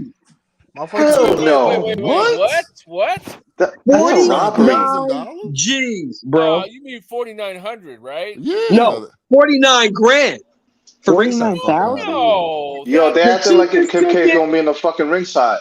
Come on, the man. cheapest ticket you can find right now. The cheapest ticket you can find right now in the nosebleeds is 2,700. They're trying to market this to celebrities. That's what it is. What is this? Let me read MGM? the super chats. Let me read the super chats. Pat's Nation says, I see you got your muscles going on again. Welcome to the club. Man, listen. Edwin Castillo says Plant is going to keep Benaduck. Plant is going to sleep Benavidez in 5. And Senior will sound like Tio made up conspiracies. They drank my boy. Benavidez won't land any 4-row uppercuts. We gonna see, man, because like I said, wait, let me finish my point. I don't like when motherfucker just all of a sudden decide to change some shit. Like, bro, you didn't need to change shit to beat Lemieux. Why are you changing shit now, bro? Like, what, you nervous? You didn't need abs. You didn't need cuts and deltoids and pecs to beat David Lemieux. Why you gotta have all this shit now, bro? I don't really like that shit. Just saying, I don't like that shit. And if he drained himself, the bad thing is that if he drained himself for this, the slightest little nut and punch is gonna hurt him. If he drained, I don't know if he drained, but if he is, the slightest little punch that ain't even got a lot on it is gonna hurt. And he has a large torso. He could get dropped from a body shot, a floating rib shot. It's over for him. It's a wrap. I'm telling you. Wait till Mirage, you gonna find out, man. Imagine the body shot and into the head, like what happened to Darrell, dude. I'm only speculating, but I mean, imagine if he's drained and that happens. Ouch. I think Caleb Plant knocks him out with a left hook. But it's a left hook while Benavidez is throwing punches. Benavidez on his stupid combinations, and out of nowhere, Caleb Plant swings while he's swinging and catches him completely cold, completely doesn't see the punch, and he's gone. I think it's good fiction. That's a good fictional writer. I hear you guys. I hear you. I just can't check the chat. Too many people. I just can't base in the private chat, man. I just can't base Caleb Plant winning this fight over Caleb Plant off of Caleb Plant beating a 50-year-old guy. I just can't do that. What 50-year-old guy? You said Caleb? He knocked out a 50-year-old man. He knocked out fucking Anthony Darrell. Anthony Darrell ain't 50 years old, man. That was great. My bad. He's 52. My bad. He's 52. Get out of here with that, Shelton, man. Come on. That dude is old, man. That dude was old. He was 38. I told you before that fight. The young man is supposed to beat that old man. You should not let no old man come in there. Nobody expected him to knock him out, and that introduced a great element into this fight. Because if that didn't happen, let's say this. Wait, let's say this. Wait. But ain't nobody dumb up here. Styles make fights. Just because you could do that to Darrell, don't really mean you're gonna do that to David. Man, say that again, Joe. It opens up a new avenue. Just because you did that to Lemieux, don't mean you're gonna do it to Plant. That's true. That was 40 years old, bro. So something when they faced off, they didn't look too like. David doesn't really look as big as people say he is. They look pretty close to each other in size, and they got the same reach, 74. No, that's off. Yeah, I mean, Benavidez is listed at 77 on the other side. His arms are fucking long. He's way over 74, I think. That's wrong. But let's see how he fills up on fight night. He'll be bigger, but Caleb Plant doesn't have to do the same thing, but it showed this guy's got more power than we thought. Maybe he can hold him off. Maybe he can hurt him, etc. This has opened up a new angle, which before this fight, nobody would have considered. So this has made it more interesting.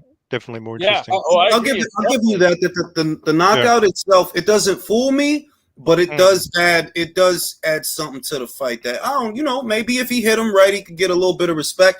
I don't really trust Caleb at the end of the day. Like I said, even with all the stuff about David and having the cuts and all of that, at the end of the day, you just can't trust a guy that ain't got a good gas tank. All the elite fighters, the very best of the best fighters, all of them, Floyd, Manny, Ward, all of them, they all had good gas tanks that, maybe they'll take a round off, but they don't get tired like he get tired. And that cannot be happening. He's got to learn how to pace himself, man, so he doesn't.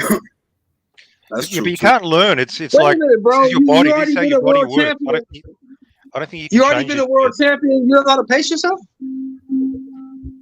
Now, you know what some of the guys do? Some of the guys that characteristically take a round off. Like maybe there's guys that like 12-round fighters. They'll take like round 6 off. Characteristically, fight by fight. Or they'll take just a round off in the middle, and maybe that's what Caleb don't be doing. I don't know, because you can pace yourself though. Like I don't disagree with Mirage saying that your gas tank is your gas tank, bro. It ain't like learning a new language. Your gas tank is your gas tank, but you can take rounds off strategically. You know what I mean? Like, all right, I'm gonna take off round 6. I ain't gonna do a whole lot in round 6 because I really want to stick it to him in round 7. You know what I mean? Some fighters do that. Well, how great is Benavidez' tank, though, too, I wonder? I mean, have we ever seen him tired?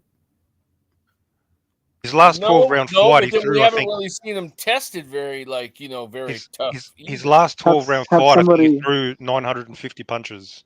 But nobody's really ever pushed the pace on him like that, don't you think? Nobody's really made him work like that. Whatever you said about Gavril, that guy was conditioned. He came forward and was conditioned. So, I mean... he does have good condition. David does have good condition because of all those steroids, of course. Yeah, I just don't have no reason. Obviously, Memo. I don't have no reason. Like not no reason, but it's like I never seen a fight with Benavidez where I was like, oh wow, he got tired. With Caleb, I have seen that a couple of times. Like, shit, here it come. You know what I mean? So. I don't have no questions about David gas tank. I do have questions about Caleb gas tank. Like, yeah, bro, because he gonna throw a lot of punches, bro, and you gonna have to move out the way of them shits, bro. Jules, I got questions about David Benavidez gas tank. You know why? Because there's a gas tank is comprised of multiple things. Your mental can mess up your actual physical gas tank. So when you in there fighting somebody that you actually got to think and you got to play chess with, high speed chess with, you gonna be more depleted. He's never had to go through any of that. So I am questioning his gas tank. Also, at the same time, my quick question is, what's David Benavidez' signature punch? I would say the uppercut. Why? That's a punch. Yeah, see what I'm saying? You see what I'm saying? No. I would say the uppercut because that's a punch that I It's not just throwing a punch, which is a punch that you consistently see David land. The uppercut. More than a lot of other punches. The left hook. No, the left hook. You see him? He knocked David Lemieux out with the left hook. The counter left hook. How many legit super middleweights has David Benavidez fought? How many non-legit ones has he fought? I don't fucking know. What's the answer? I'm just Yeah, I mean, asking. like by now we kind of know. Look, I mean, like by now we kind of know that David resume is thin, so it's like this is the best guy that he will have fought. So it's not much sense in mulling over that. You know what I mean? Yeah, we're gonna It's see. like, We're gonna see. 2 days to Yeah, go. that's how. I feel like what the real question is, if Breadman is supposed to be this like, you know, this master strategist, then what is Caleb's strategy to win this fight? Well, he's going to show you. He ain't going to tell you. Box and move. Box and move. Box and move. What kind of strategy do you need for a guy who gonna stand right in front of you? All right, I'm all right. Let me break it down. Box, move, and counter. Let me break it down. I think this is what I think Caleb's strategy is. I don't think it's the box from the outside because, like Mirage pointed out, David got longer arms than Caleb. You try to box from the outside, he's still going to touch you. So I think that the strategy is to stay mid-range to inside, slip and hook, roll and counter. He going to try to take it to him without giving up no real estate. That's what I think the strategy is. Even if that's the strategy, though, I don't think that shit is going to work because I don't think you got the gas tank for that kind of fight. But that's what I think. That's what I'm thinking, David. Yeah, that's the only way he can win the fight. You can't box with this guy because this guy got a longer reach than you, and this guy got a better gas tank than you. Yeah, you gotta take the fight to this guy. You can't be on the outside of a guy that's taller than you are and longer than you are because he's still going to touch you out there, but you can't touch him. So I figure he probably going to try to stay with David, kind of like Bivol stayed with Zerto. He going to try that, but I just don't think he built for that. I don't think he built for, like, bro, you going to try that shit and you going to get fucked up, bro. That's what I think. Like, you going to try that shit. But think about it, fellas. Think about it, fellas. He's taller than you, he's longer than you, and he's faster than you. So the only way to beat a guy like that is you got to take it to him. Yeah. You got to bully the bully. Put him on his back foot. You got to bully the bully. And I don't think it's some guys that could probably do that. I don't think Caleb is one of them guys. I don't think like like the thing Caleb has. I think he has a decent footwork. He has enough to like move laterally. But as far as for 3-4 rounds, that's the problem. Yeah. And the guy doesn't keep his head on the swivel. Like once he gasses out, right, his arms are gonna go down, and then it's gonna leave his head open. You know, so this is gonna be a fight of attrition. Yeah, I agree. I don't think he's solid enough and durable enough. It could be the right strategy, but you may not be built for it. You feel me? Like you're not built for that though. You don't got the other ingredients. It's like you got the ground beef and you got the sauce, but you don't have the pasta. You don't have the pasta for that lasagna. And I don't think Caleb has. So basically what you're saying, Julius, is you don't think he's tough enough to pull that kind of fight off. I really don't, bro. I really don't. He mark up a lot in fights that he win, bro. In fights that he win, he mark up a lot. Against Usyk, he came out looking like he just fought a bear. He having knots on his forehead and all of that, bro. Yep. Well, I mean, come on, as a fighter, you're gonna get hit, you know. I mean, yeah, bro. But that's fights that you but you know, there's some guys that are built for it. Like you could say, like we could take it like a Beterbiev. You know, you hit him enough, he just gets angry. Bro, I'm talking about like who's a guy that's built for that? I'm gonna give you a perfect example. Farrell Crotch, pocket. He gonna be all right. He tough enough. He gonna be all right. No, here's the ultimate Provodnikov when he used to. Yeah, Ruslan Provodnikov was built for it. That dude, he was getting hit. He was built for it.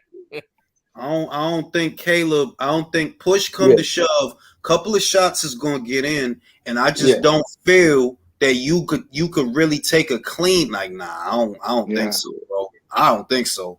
So you saying he ain't got that James Toney, that Marvin Hagler chin. He ain't got that. He ain't got that Chavallo, bro. He don't have that Chavallo. He ain't got that Chavallo chin. Like that, bro. Best chin in boxing, George Chavallo. Hey, he did go 11 rounds with Canelo. I mean that. Bro, you got to stop taking out Canelo. We got to stop forgetting that Canelo is not a big person. He's not a big person. I'm going. What did I tell you, bro? when that fight got signed between him and Bivol, what's the first thing I said?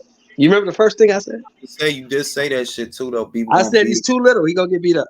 And see, this is what I mean. Yeah, you went 11. You went 11 with a dude who was at his third weight, really his fourth weight, because Canelo debuted as a welterweight. You went 11 with a dude that was at his fourth weight.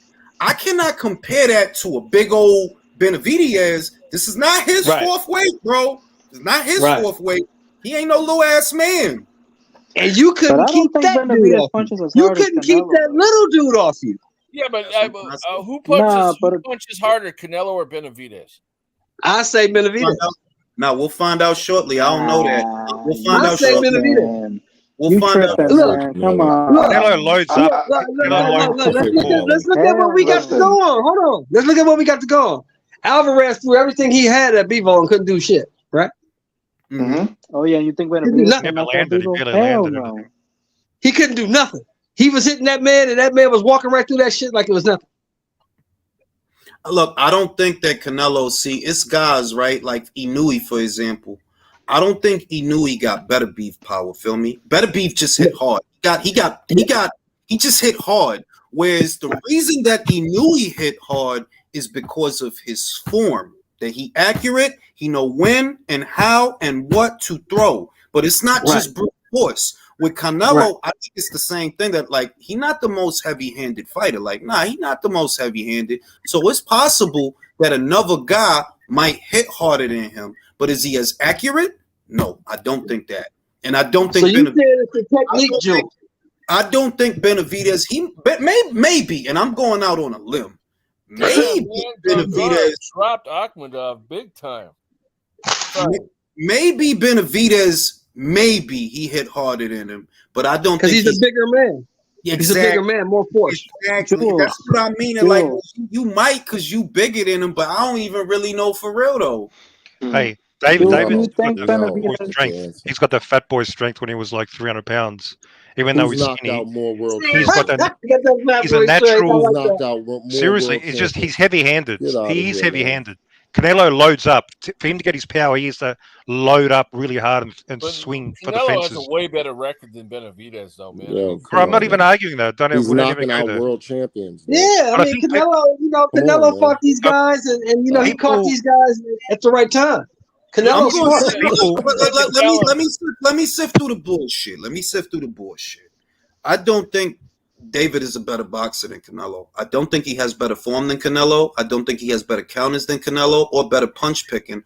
All you got on Canelo is that you're bigger and younger. That's it. You're not a better boxer than that guy. Now, in some instances, you don't need to be the better boxer. For example, and I brought this up before, Pablo Cano is not a better boxer than Linares. He ain't. But he fucked his ass up, though. You see what I mean? Right. So sometimes size can compensate for the skill that you don't have. But I don't actually think that David is a better boxer than Canelo. I don't think he pick his punches better than Canelo. I don't. What do you guys think about David's accuracy as a puncher? I'm curious. I think it depends. I think that before I gauge his accuracy against a Canelo, for example, the quality of competition needs to be similar because you might have accuracy or your statistics. They're going to look a certain way based on who you fought, but who you fought might not be better. Well, not just I understand, but it's not just about. It's not just against Canelo. Like every fighter's, most of their resumes are similar level. That there's a few standouts, but have you seen the statistics for accuracy? Because I brought that up for a reason on Punch Box, Copy Box. When you look this, and I'm not trying to have the same old debate. I'm really not. But I'm just saying that with the Tyrone Davises of the world and the Porky Medinas of the world and those kind of fought those fighters. That's my point. They've all fought the Porky Medinas. No. Listen to me. Hear me out. All I'm saying is David is not in a place, and he just isn't, where we get to see how you did against a Saunders or a Smith David even said that Tyrone Davis was his toughest fight. Yeah, so I can't. Whatever your statistics are right now, right? Whatever they are right now, it's not against the same shit as Canelo. No, it's not because You know, we looking at him. We looking at you look against Bivol and Smith and these kind of people. I'm not comparing him as Canelo, just generally in the sport, in case motherfuckers aren't aware, because everybody knows he throws a lot of punches. On CompuBox, Benavidez is literally number one in terms of punches landed in the whole fucking sport. Now, even if you fought Medina's, most of these motherfuckers have fought Medina's, so that's impressive. The point is that is still an attribute that a lot of people don't realize. He's accurate and he throws a lot of punches. But can we agree? Wait. Can we agree on this that it's gonna be accurate now, bro? It's like, you know, when a fighter start out, you know, they'll fight 10 guys and they might knock out them 10 guys. So if we go off of them statistics with them 10 guys, oh yeah, this motherfucker, you know, he got power and shit. And then as they step up in class, you know, you get to 15-0 and 20-0, and suddenly the knockouts, they don't come as easy as they did before, and in some instances they don't come at all, right? That's kind of how I like it. KOs, sure, I understand with KOs, but I mean accuracy. No, I'm just saying. No. In other words, what I mean is that the guys like look, we can concede to this. A lot of the guys that David fought, they don't got a lot of firepower, right? They don't have the firepower that he has. Well, not only that, but they're also stationary. That it's good. It's easier to be accurate when people are stationary in front of you. Now, when you in there with some, let's say, you know, and I'm not trying to be unfair to the guy. I'm just being real that when I see some Morels, when I see some Andrades, when I see them kind of guys, in this instance, when I see some Plant, then we really gonna know. Because a lot of these guys that you've been lumping up to Country's point, they is stationary targets, bro. A lot of guys really ain't all that. Like, sure, so yeah, you gonna hit them. How many of them? What we said earlier, bro. What we said earlier, bro. Let's just see what it looks like when he gets in there with somebody who's gonna fight his ass back. Right, but his opponents lack movement, and you know, so I mean, he was able to tee off on him. But you're saying his opponents out of all the fighters. Look at Boots, bro. Look at Boots, for example, right? Look at Boots. Oh yeah, you knocking everything out, but when we look at what the everything is actually comprised of, it's like it ain't shit. Yeah, like exactly, like yeah, you got good stats, but when we look a little deeper, we see wow. Now, when you get in there with some other type of guys, we gonna see if them numbers hold up. Well, Boots really, he's an example of really fighting nobody. At least David's fought a couple of world champions, even ex-world champions. Boots, he's really not fought anybody. Yeah, I don't disagree. No, listen, I don't disagree with you, and that's why he's very close to being on my suspect list. If you watch that Karen Chukatsian fight, the reason Karen was able to stay in that fight was because of shifts and pivots. That's it. The man had no firepower. Didn't really have a whole lot of good counter punches. He just had shifts and pivots, and that was enough to keep him in the fight. Boots had no answer for it and was visibly frustrated by it. You know, that was bad. It ain't like Karen was doing some old special shit. He just had shifts and pivots. That was it. Shifts and pivots. And that was enough that he could stay on the side of Boots' jab the way it don't land, and then Boots got to turn, and then he'll shift and pivot again. What I found shocking, though, was Boots didn't know how to cut off the ring, or he just wasn't. He was like, come on, dude. No, it wasn't cutting off the ring because, like Karen's movement, he wasn't circling the perimeter of the ring. That's not what he was doing. What he was doing was getting on the side of Boots. He was staying on the outside of his jab by just pivoting. You know what I mean? Like, you know, Lomachenko got the fanciest pivots, but that's what Karen was doing. He was just pivoting. As he'll shoot the jab, he'll get outside of the jab, and he just kept doing that. Now, go ahead. To be fair, he had great footwork. I still think like he was skilled in what he was doing, Karen. It's just what Jules is saying is that Boots couldn't cut the ring off because he's never had to do that. He's never. Everybody he's fought has stood right in front of him until this point. Let me rephrase it. Imagine if you put Boots in there with a guy who has pivots and shifts, but could also hook on the turn. You get knocked out, bro. That's what I see. You get knocked out. You're definitely gonna have some problems, man. Crawford's gonna knock him out. Thank you. That's what I'm getting at. That like Karen didn't have the firepower. Like Karen was basically fighting half of a fight, just half, not even really trying, just fighting half a fight, being defensive the whole fight. That was enough for him to stay in the fight. So imagine if you got who could hook on the turn, he can shift, yeah, he can pivot, all that cool shit, but he could hook on the turn too. Oh, you getting knocked out, bro? And you can switch up from orthodox to southpaw on top of it, you know? So, And a motherfucker that walks you into shit and can catch you in between your shots. Mm-hmm. Well, the red flag I saw, Boots, he caught a lot of clean shots in the pocket. Like, he has his chin up in the air when he's exchanging. Karen's got no power, but they were like worrying signs from what I saw. A lot of clean shots. Put it this way. Why do you think Boots went to a whole other sanctioning body? Why do you guys think Boots went to a whole other sanctioning body? And that, hold on, because, and I'm going to tell you why, Mirage, because he not used to no pushback. He not used to that, which is why I always say, like, I'm not high on him. Why? You ain't fought nobody that could do nothing. They couldn't do nothing about the shit you was doing. Till I see you somebody that could do something, them guys you beating, that shit don't mean nothing. That shit don't mean nothing. I've been high on him. I've actually been quite high on him. Like, to me, like, he's definitely on my top of my radar, one of the fighters.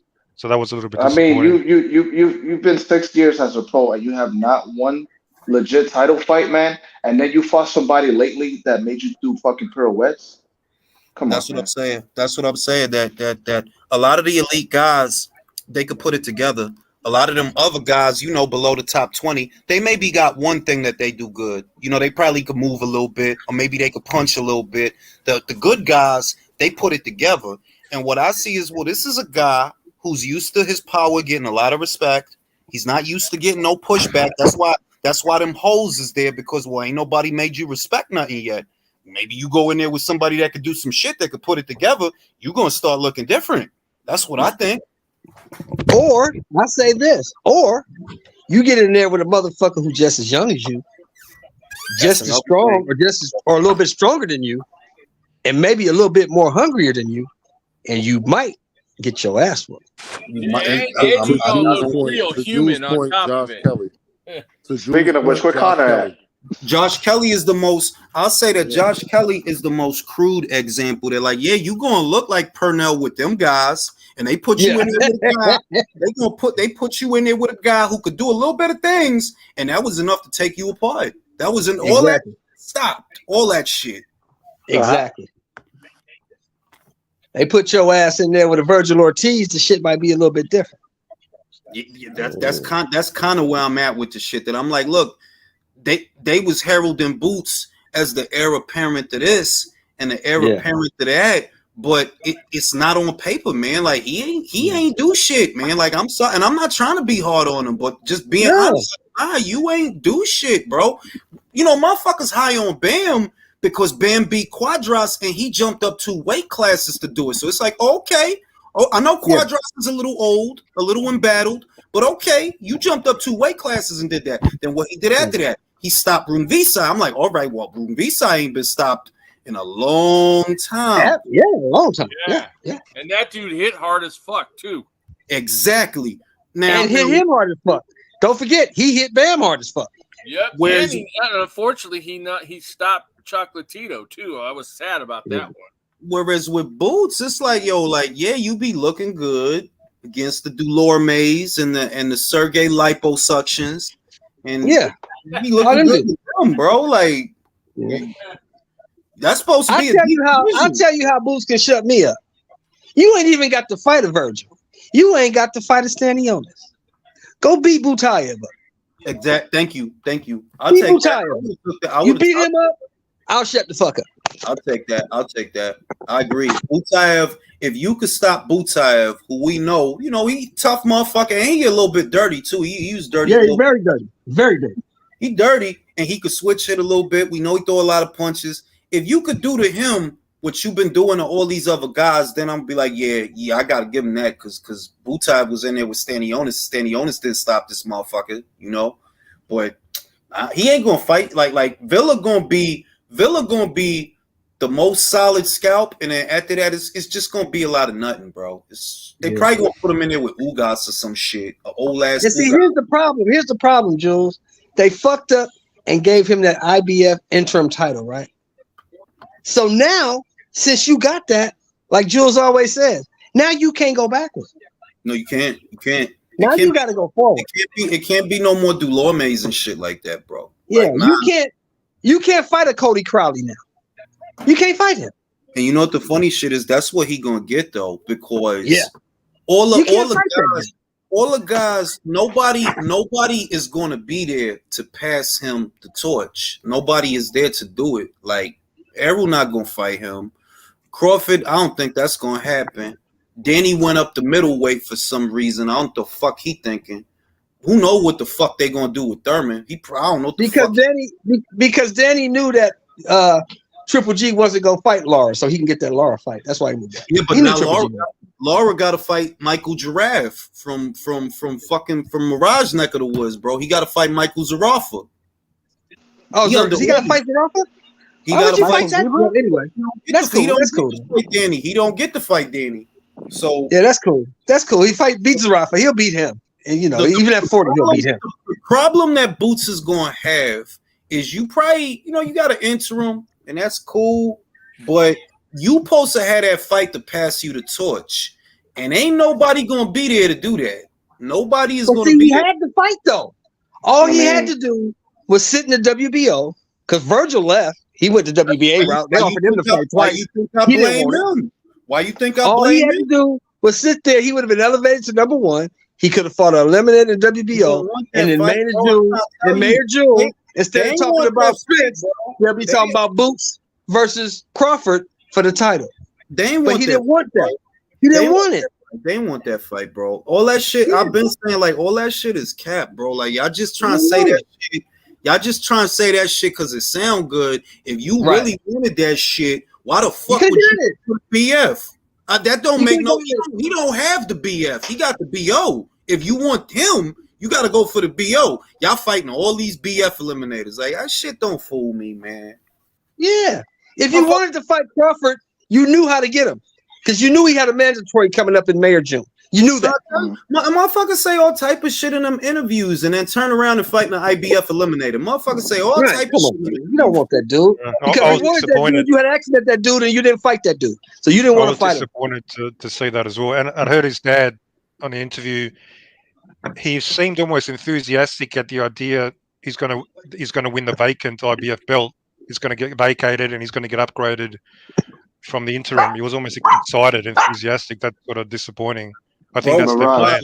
No. Nobody say nothing. Mirage. Remember the conversation that we had about a little over a month ago? I told you, bro. Them dudes really not trying to fight nobody. They not even really after Spence because think about it. Common sense. Do they really believe that they was going to get a Spence fight by going the IBF route? No. You waiting for him to leave so you could get the vacant. Meanwhile, in every interview, you want to talk about Crawford, but you're not even after Crawford, bro. You after a vacant title.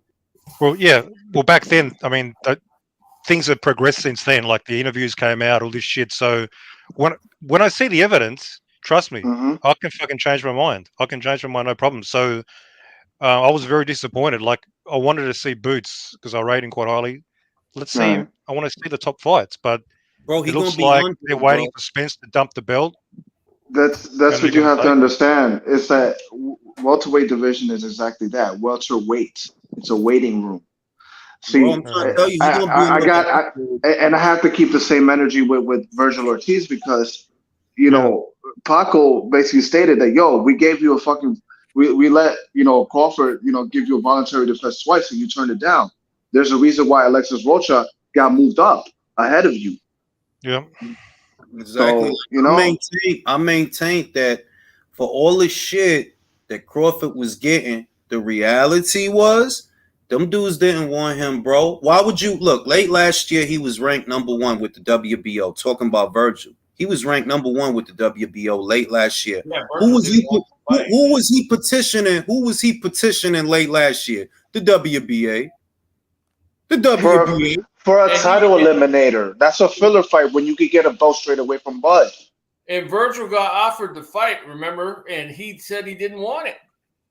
It's like a lot of them guys, they got exposed, and it's what I've been saying. They're like, they don't. And even though Virgil was not calling him out, I had fans of him like just shouting me down, like, no, he would never do that. Well, why is he going after the WBA interim belt holder? Trying to tell you, Yeah, bro. if you're a young lion and you get this golden opportunity, the guy Crawford's 35. It's right there. It's waiting, and if you don't take that, bro, that's a fucking red mark next to your But name. it's I don't very care. hard to fight I a Terence agree, Crawford, yo. It doesn't matter, bro. You got to. If you're the Unless man, that's yeah.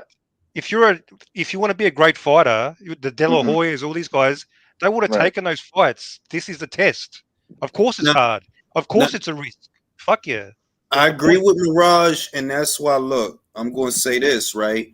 The American boxer is embattled by that business mentality, and it killed a fighter. Because a lot of the time, if you notice, the kids that's willing to take chances more often than not, like, yo, George took his chance with Teofimo. He went over there, shoot his shot, and he did the shit. You know what I mean? And you can't get Boots in the ring with a Crawford. All you could do is get him to say his name in an interview. But in reality, you don't want it.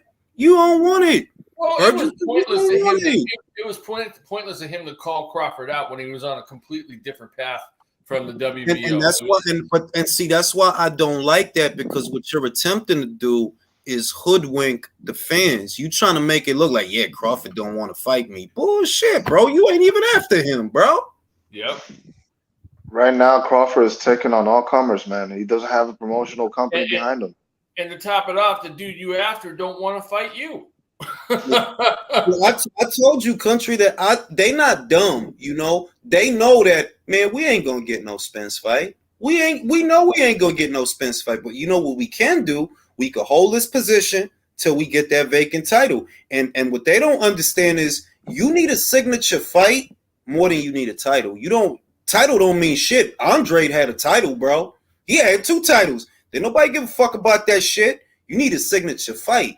And unfortunately for him, they gonna find out ain't gonna be no signature fight. It ain't gonna be. Right. And you got fans that are not going to hold him accountable because they're fine with their fighter, getting elevated instead of just earning it. Exactly. Ain't gonna be no signature fight. I really feel, and I'm not hoping that it happens. It's just that when you look at the landscape, without a good gatekeeper or a familiar name or somebody that's willing to go in there with him, like a Thurman or a Garcia that ain't never been stopped, like a fighter that's never been stopped. Without that component, what's gonna make you a superstar, bro? What? Cody Crowley? Roman Villa? What? You ain't, I don't know what the fuck any of that shit is gonna do. What the hell is Thurman even doing right now at this point? I don't even know, bro. Being inactive? Nah, listen, I got more than one source. More than one source. June 17th is going down. That's what I've been told. Julius, let me ask you this question. And since Crawford won the WBO from Jeff Horn, what all Terence Crawford's opponents have in common? All in the top 10. And there were a bunch of guys with nothing to lose. At the moment they have something to lose, they don't fight him. I agree. It's the same. I compare Canelo and Crawford in this regard. They are both elite fighters, and there is something to lose in the way that both Crawford and Canelo can really hurt you in a fight. My opinion, why is everyone so excited to fight Canelo? The money. It's not because the belts. It's the not money. because the glory. It's the fucking money. It's the money. Honestly, that even if you go in there and get knocked the fuck out, well, at least you're gonna make a bunch of money. Whereas with Crawford, well, I mean, David got paid well. That's the story. David got paid well. Black Crown paid him, and Sean Porter got paid well too. I think he got like 3 or 4 mil. So, there was a time. But welterweight sucks, bro. The two most flat divisions in boxing, welterweight and middleweight, bro. Shit suck, bro. And that's pathetic because those used to be 2 of the best divisions for a long time, man. That's true. Not no more though. That's one of the reasons why boxing sometimes sucks, because those divisions are dead. The heavyweight division's kind of fucked up. If them divisions were live wires, dude, boxing would be doing great right now. This dude look like Oscar Valdez. He don't look like Oscar Valdez? Yeah. Dude with the Yakuza tattoos? What is his name? Yeah, I don't know. He got all them Yakuza tattoos, bro. Look like Oscar Valdez. Edwin Castillo says, "Where's best friend Ward to give Plant some pointers?" I think he did get. I seen a picture with him with Caleb Plant and Shakur Stevenson. I did see a picture with him, Edwin. Jack says, "Errol don't take that fight coming off that layoff, bro. All I could do is tell you what I was told. That's all I could do. June 17th. That's what I was told. So we gonna see if the rumor check out. Hey, good for us. I got Crawford knocking that motherfucker out. Bro, that dude look like Randy Valdez. That's Oscar's cousin, Randy. Yo, who y'all got at 135 fantasy fight? Floyd versus Chavez Sr. At that weight, Chavez. Really? At that weight? Yeah, I'd pick Chavez. Over Pretty Boy. Pretty Boy was not as experienced as Chavez at that weight. That's kind of like if I say Marvin Hagler versus Roy Jones at middleweight. At middleweight, I got to go with Marvin. He was a more experienced fighter than Roy when he was at middleweight. It wasn't until Roy went up that he became the Roy that we know. But it was still very skilled, and he had like more power back then. Like, you don't think that would have been enough? Would you say he was? Would you say that you feel Roy's stint at middleweight when he was starting out? Because for those that don't know, he debuted as a junior middle. But would you say that campaign of Roy at middle, just all his middleweight fights, that he was in his prime? Super middle was his prime, wasn't it? Prime. I mean, super middle was his prime. He was he was still at an extremely high level, regardless of, like, was he at like 100% or was he like, okay, maybe not, but 90%? You know, would it matter so much? Like, that's the way I look at it. He was still like an amazing fighter. No, not saying he wasn't, but if you know, fantasy fights exist in a realm where you take the best version of each fighter, right? So we know the very best version of Marvin was a middleweight because we didn't go anywhere else. But we also know that Roy wasn't the very best Roy at middleweight, not yet. You know what I mean? Not yet. Not till later on. That's the very best version of Roy and the Roy that we think of. Hey, so I would give the edge to Marvin in a fantasy fight based on, okay, Marvin was Marvin at middle, but Roy wasn't Roy at middle, not yet. I don't think he needed to be. I reckon he would have pieced Marvin up personally, but Marvin would have killed him. Chavez Duran at lightweight. Duran. Would have been a hell of a fight, though. I'll go Duran. Don't forget that Chavez had a loss. Duran's the best lightweight. Chavez had a loss overturned. Yeah, he did. By the World Boxing Council and the local commission. Duran was the guy at lightweight. I don't really think. All right, fellas, I'm at lunch with Coach and Steve Kim, Jackie Chan, and Chris Tucker of Boxing. Hold on, let me. Jackie Chan. He said Jackie Chan, yo. Jackie Chan and Chris Tucker.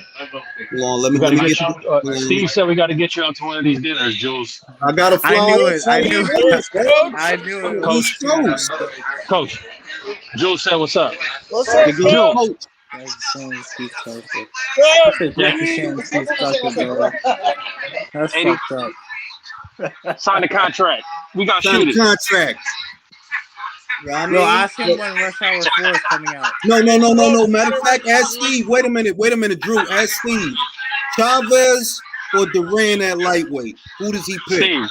Jules said Chavez or Duran at lightweight. Duran easy overall. I tell you.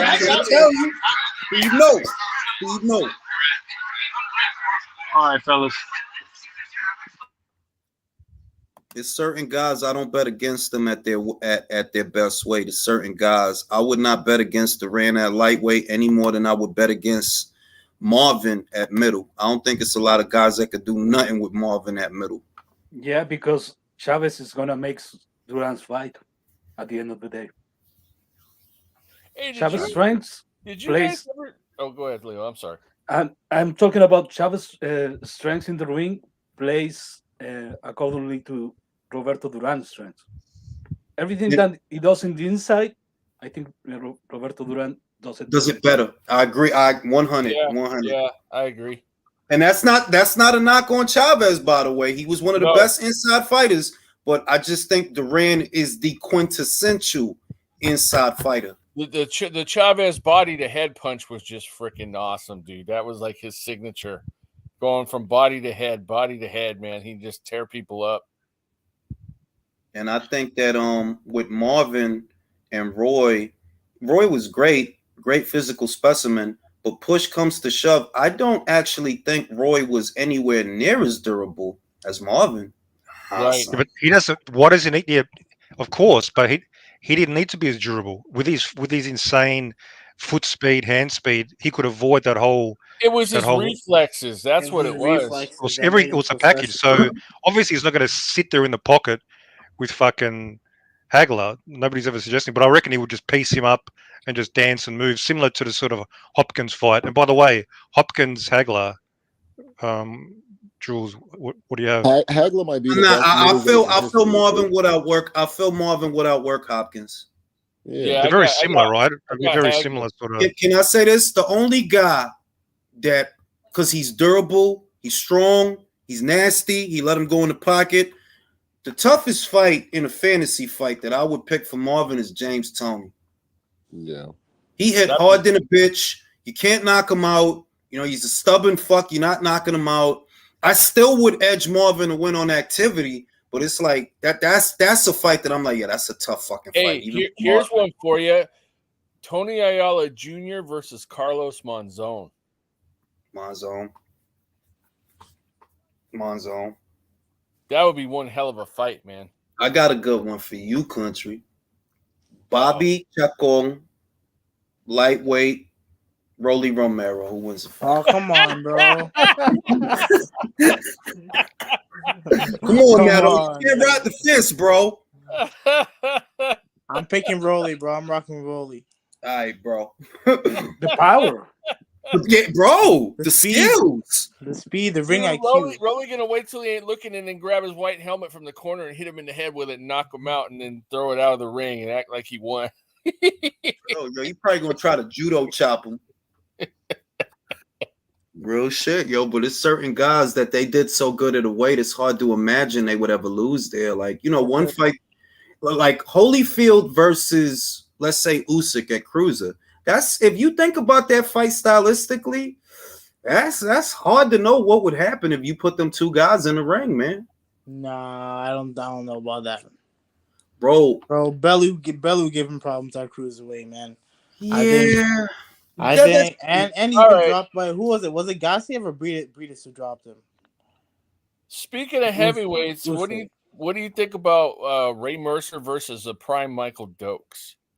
I'll go Ray. I go Ray Mercer. Oh, Ray, bro. You got to remember that dude was in the same Olympic class as Roy Jones, Riddick Bowe, Meldrick Taylor. He came from a real pedigree. Like, he wasn't. Dude, Michael Dokes that fought Holyfield was pretty badass. Even though he lost that fight, he was a badass fucker, man. I mean, Mercer was inconsistent. Like, Mercer lost to an ancient Holmes. And then he almost arguably beat Lewis. He almost arguably beat Lewis. So, but that's Larry Holmes, bro.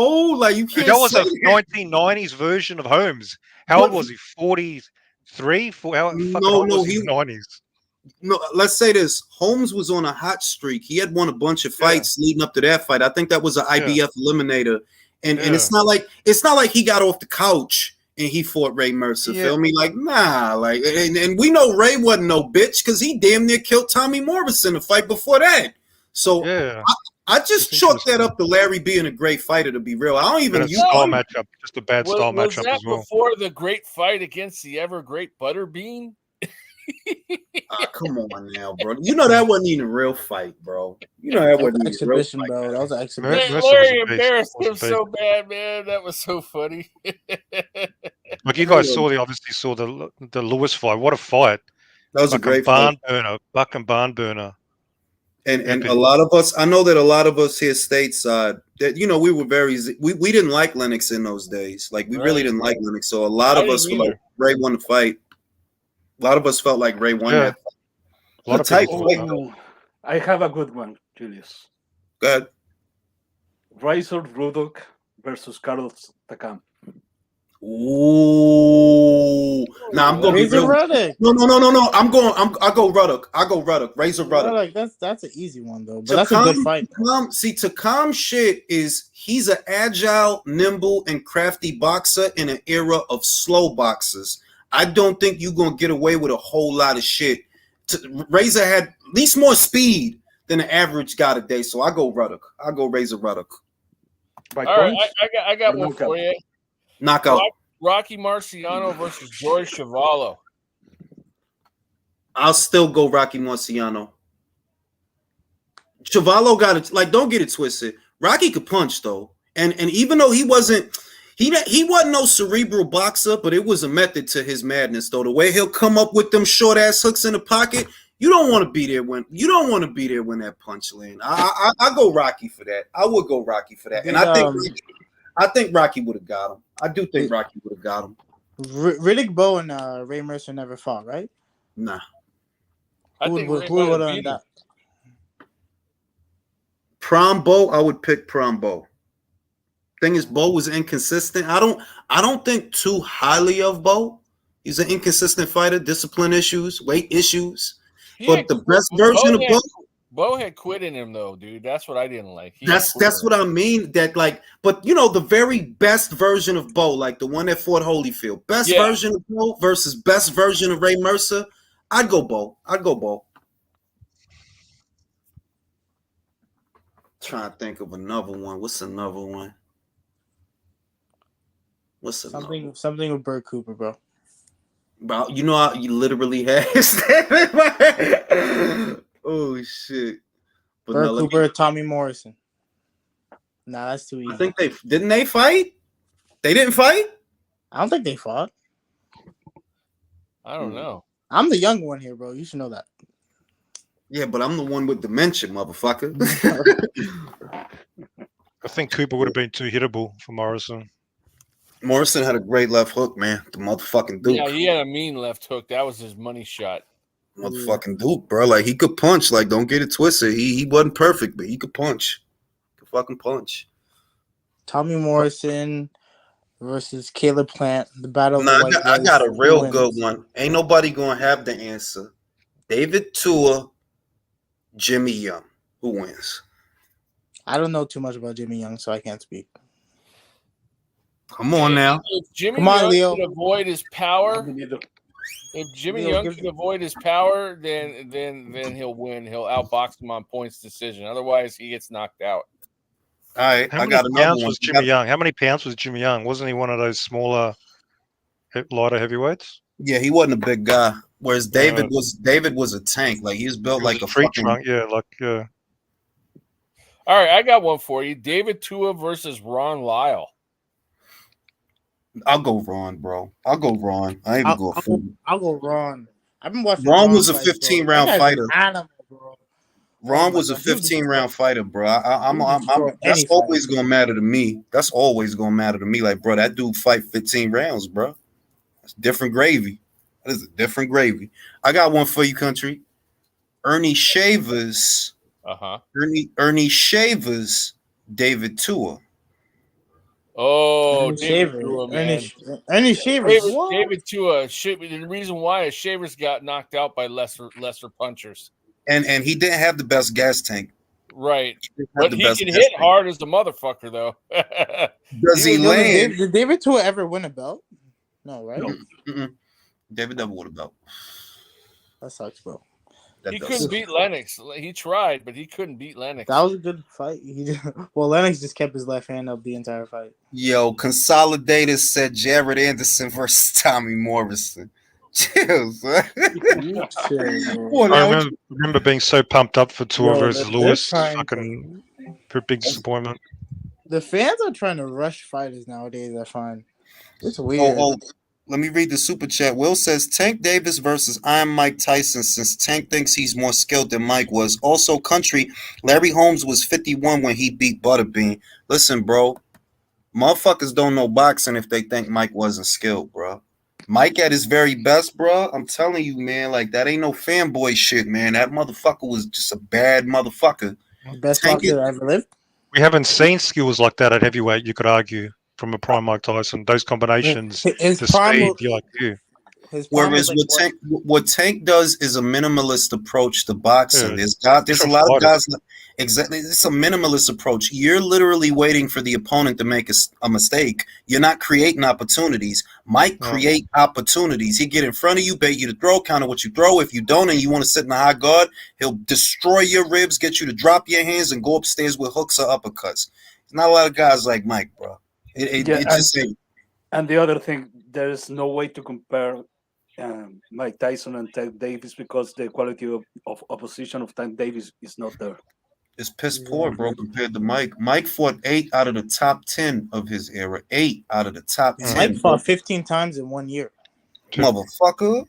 Even when he was the champion, unifying titles, literally 2 to 3 months, I went and looked over his resume between fights and talking about top fights. Just literally just constantly fighting. It's amazing. And what he did in Marvis Frazier, bro, that shit. Oh my god. Bro, like I could say that wholeheartedly, Michael Spence is better than anybody Tank ever fought. And Mike wrapped his ass up in what, 36 seconds? The fuck? You can't just having the conversation is ridiculous, even talking about hey, it. I got one for you guys. What about Jake LaMotta versus Nigel Benn?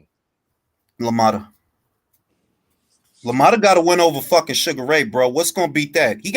I know Sugar beat him a couple of times, but he got one win. Like 5 out of 6. He still got that one win. That's still some shit. He was a stubborn fucker, wasn't he? I'll tell you. 15-round fighters, country. 15-round fighters. Why did you never fight Aaron Pryor? Who? Who fight Aaron Pryor? Why? Oh, they made a deal, right? This is the story. You know, eventually there was most people know about the stuff that eventually that they didn't get a deal, right? Eventually Sugar accepted, he made him a deal, Aaron accepted the deal. I forgot, what was it? Was it the Tommy Hearns fight where he got the detached retina? Yeah. And then he retired after that? Yeah. Yeah, see, he made the deal with Aaron that, look, I'll fight you after the Tommy Hearns fight. But then he had that detached retina and he retired. He was supposed to fight Aaron after that. But because of the detached retina, he was like, nah, fuck that shit. I'm out. That's why they ain't fight. And Aaron found out, I don't think he ever wanted to fight the Hawk, though. Dude. Yeah, but come on, like push come to shove. And I had this conversation that, like, look, if they really would have fought, bro, I think Sugar would have knocked his ass out, bro. The speed, the height. Come on, B. Arguello hurt you, bro. Arguello wobbled his ass. Remember that? The first fight? Arguello wobbled his ass, bro. He's a 135-pounder at 140. Right. If Arguello could hurt you, Sugar could hurt you. Sugar was fast. He beat Arguello, though. But I'm just saying, if Arguello could touch you with some bombs, what's going to happen if Sugar touch you with some bombs? Well, it's not like Sugar was like the most prolific puncher. I mean, he was great, but I mean, he wasn't the biggest puncher either. But when he put them fucking flurries together, come on, combinations were sexy. I'm trying to tell you, bro. Like I just the lore and the myth of it mystifies it. But if you told me, yo, look, we about to get in this time machine, we about to go to this parallel universe, who you got? Man, I got Sugar Ray motherfucking Leonard, bro. The fuck? I think he would have beat him. Same way I think Lennox would have beat Bo. Yeah, I definitely think Lennox would have beat Bo, man. I think Lennox would have beat Bo. Yeah, Bo did. And Bo knew it too. That's why he didn't fight him and threw the freaking belt. Okay, prime Mike Tyson versus Lennox Lewis. Nah, I literally would pick. I call me a fanboy. I don't give a shit. Give me an 80s Tyson with the 2000 Lewis that beat him, and I'll pick Mike to win. Or just by the time that wasn't a fight, man, because Tyson was shot by the time he got to Lewis. Thank you. Thank you. Everybody know that Mike Prime, or at least some of the better years of his career, circle around the 80s and the early 90s. You know what I mean? Like, yeah, that shit was already down the 1985 to drain, man. 1991. It was down the drain by the time he hit Lewis, man. It was like that's why I exactly. didn't even consider that a fight because it's like, come on. Well, people don't understand. So how shot he was. He was losing to Botha before he caught him. He was losing that fight, and that was 3 years earlier before he fought Lennox. So that fight doesn't even count. That's just a bit of money, sort of like an event. But in terms of boxing, it didn't prove anything. And the rumors were he was off his face on Xanax or something, so he didn't go crazy. Yeah, it was a name value fight by that time, bro. It was a name value fight. Like, oh, finally they did it, but motherfuckers knew Mike was not the Mike from before. Motherfuckers knew, like, you know what? Another fight with Mike that should have been done many fucking years ago, even though it may have had the same outcome, was Holyfield. They waited way too long for that. Way over marinated that fight. I was so pissed off. And I mean, I don't begrudge Holyfield to win. It was a great fight. You know, he fucked him up, and then Mike fucked up on the second one and bit his ear like a dumbass. But I mean, he should have fought Holyfield way back way back when they were both like, you know, on top. Mm-hmm. You know, I agree. I agree. It did. I remember that it took long. I think that would have been a much different fight. It might have been a lot more competitive and a lot more closer. The thing is, for what I heard, it was established before that there was something about Holyfield that Mike's people didn't like because of the Amis. Maybe it was the case that Evander Holyfield had his number, and they didn't want to do that fight because Mike Tyson was the man. He wasn't making a lot of money. Yeah, but they made the fight was scheduled. I was watching a Don King interview the other day. The fight was scheduled, and Holyfield pulled out because of an injury, and then they didn't reschedule it because of his rape case. But there was time to remake the fight, but Holyfield's crew didn't reschedule, and Don King said, "Oh, you know, they ducked." So the fight was made. They were going to fight. So. I'll say, let me read the super chat. Well, I would say honestly, when you got power like Christy Martin, anything can happen. That's just me. And y'all know I love Katie Taylor, but she really had power. Like if she hit Katie with one of them shits, bro, one of them old Christy Martin punches, she might legitimately put Katie out on her ass. So hey, Jules, Ignacio Ortiz is asking you to drop the link. I don't know if I got you. Eddie says, dream fight, Shakur makes... like, stylistically, that's a nightmare fight for Teofimo. Yeah, Teo wouldn't know what That's a shutout. That's a shutout. Bro. Just like, look, I'll say this. Y'all know I love Tyson, but from a stylistic standpoint, the fighter that Holyfield was, he always had a tactical advantage. He's a great counterpuncher, bro. He's a great counterpuncher. He was. That's what you need against a pressure fighter. That's exactly... He also had a bad habit of headbutting the shit out of people too, though. Hey, motherfucker, it's boxing, bro. Shit gonna get grimy and gritty out here, B. Elbows on the neck, headbutts, all type of shit. Dick punches, biting in the ears. It's grimy out. You look at that big ass Melanie guy. How'd you like to get hit with that? I wouldn't like it one bit. Huh? I wouldn't like it one bit. But, me either, man. That shit looked like it would hurt, man. But he's a bad. Look, Holyfield was a bad motherfucker though. Like. I'm you know I love Mike, bro, but I'm just Holy was a bad motherfucker, man. He was. That's why I was surprised to see, even though he was past his prime, I was surprised to see James Toney TKO him and shit. Yeah, but he was really fucking old by then, bro. Like, I don't even qualify that shit. Like he's old as shit. Does not count. He wasn't even hopping like he usually does. Well, James wasn't exactly a spring chicken either, you know. But I understand at that what time. You're saying. Yeah, at that time he wasn't. Bro, you gotta think about the wars that Holy already had the Bo trilogy by that time, bro. He already fought Mike. He already did the shit with Bo. Already had the Michael Moorer fights. That dude was finito by the time James Toney fought him, bro. No, I agree. I'm not saying but I thought he would last a little, and not at least not get TKO'd. I thought he would, Toney would just get a points decision, but Do y'all remember that Evander Holyfield retired when he was supposed to actually be lined up to fight Mike? wait a few years before the actual fight happened. Yeah, I remember that Evander Holyfield retired with heart problems.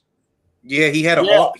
That was after the Mora fight, right? After the first Mora fight, he had a He heart issue. overtrained. That's why. Yep. No, they didn't want to fight Mike in his steroids, prime. bro.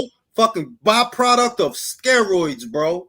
If you look at Holyfield before he moved up to heavyweight, bro, he is a slinky dude, man. He is a slinky dude.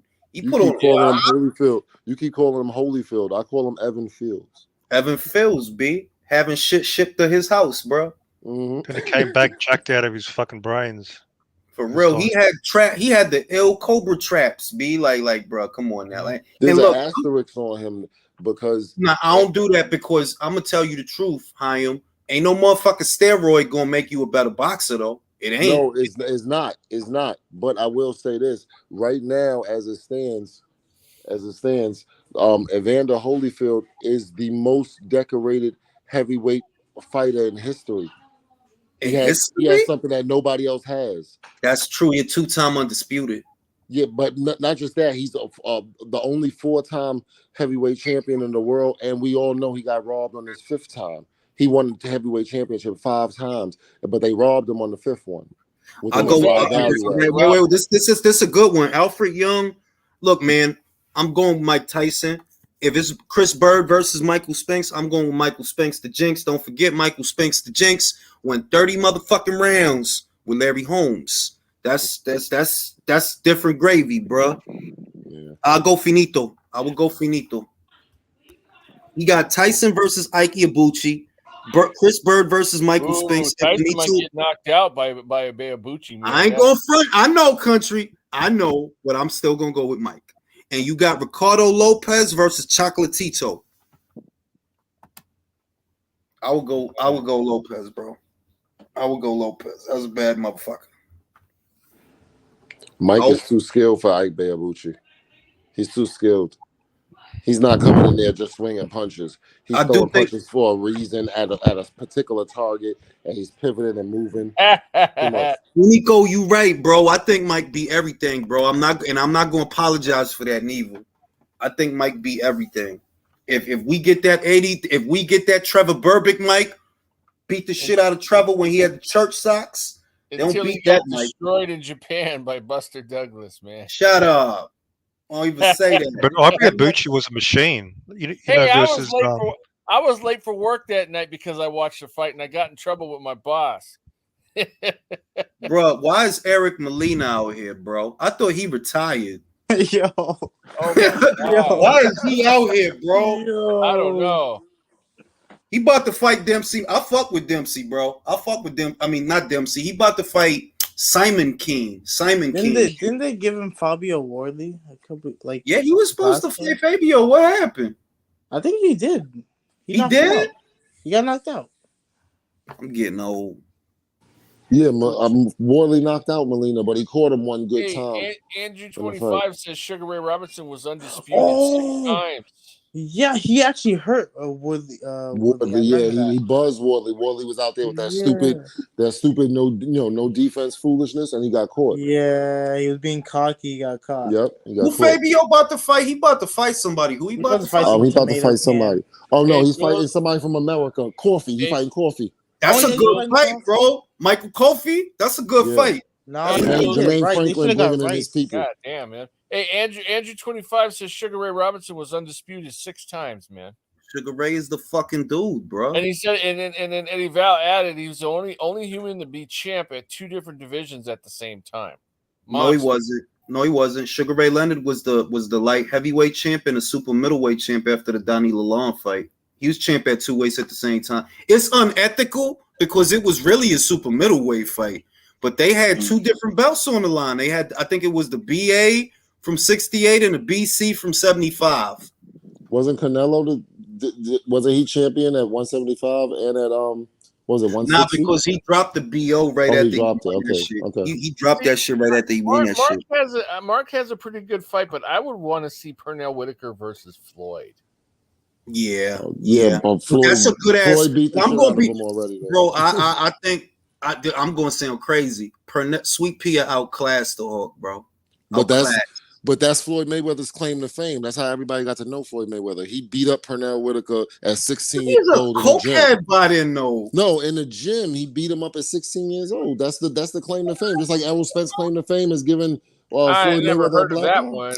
Yeah, that's what. Yeah, I heard that that's one. the story. I heard That's of the that story. one. I heard Yeah, of but that. how Yeah, true put all is that it? in spar rec. People say a lot of shit. How true is it? You said spar rack. Yeah, put that all in there, man. I'm sure there's a website for that. Oh shit, bro. That's fucking gold, bro. Hey, Edwin Castillo says he's fighting at Simon Phoenix. For real. Chalo, Simon Phoenix. You know what I'm saying? But yeah, that is the story. I remember that was Floyd's claim to fame. Yo, they got That was fight, bro. Tyson would have destroyed Kimbo Slice, man. Bruh, Kimbo Slice. What? That dude got beat up in the octagon in 14 seconds, man. I was By like, Steph oh my By God. a guy with pink hair. By a guy with Petrozelli. pink hair, yo. That shit was crap. Motherfucker, I ain't going front though. Kimbo, he was electric, bro. Like off them street fights, he's the guy for a while till he got. Yeah, I love watching his fights, man, online. That's when I started watching YouTube, man. That's when his fights came on. For He real. That's when his name was He ended Bird. up having a heart condition. I wonder if he was on roids.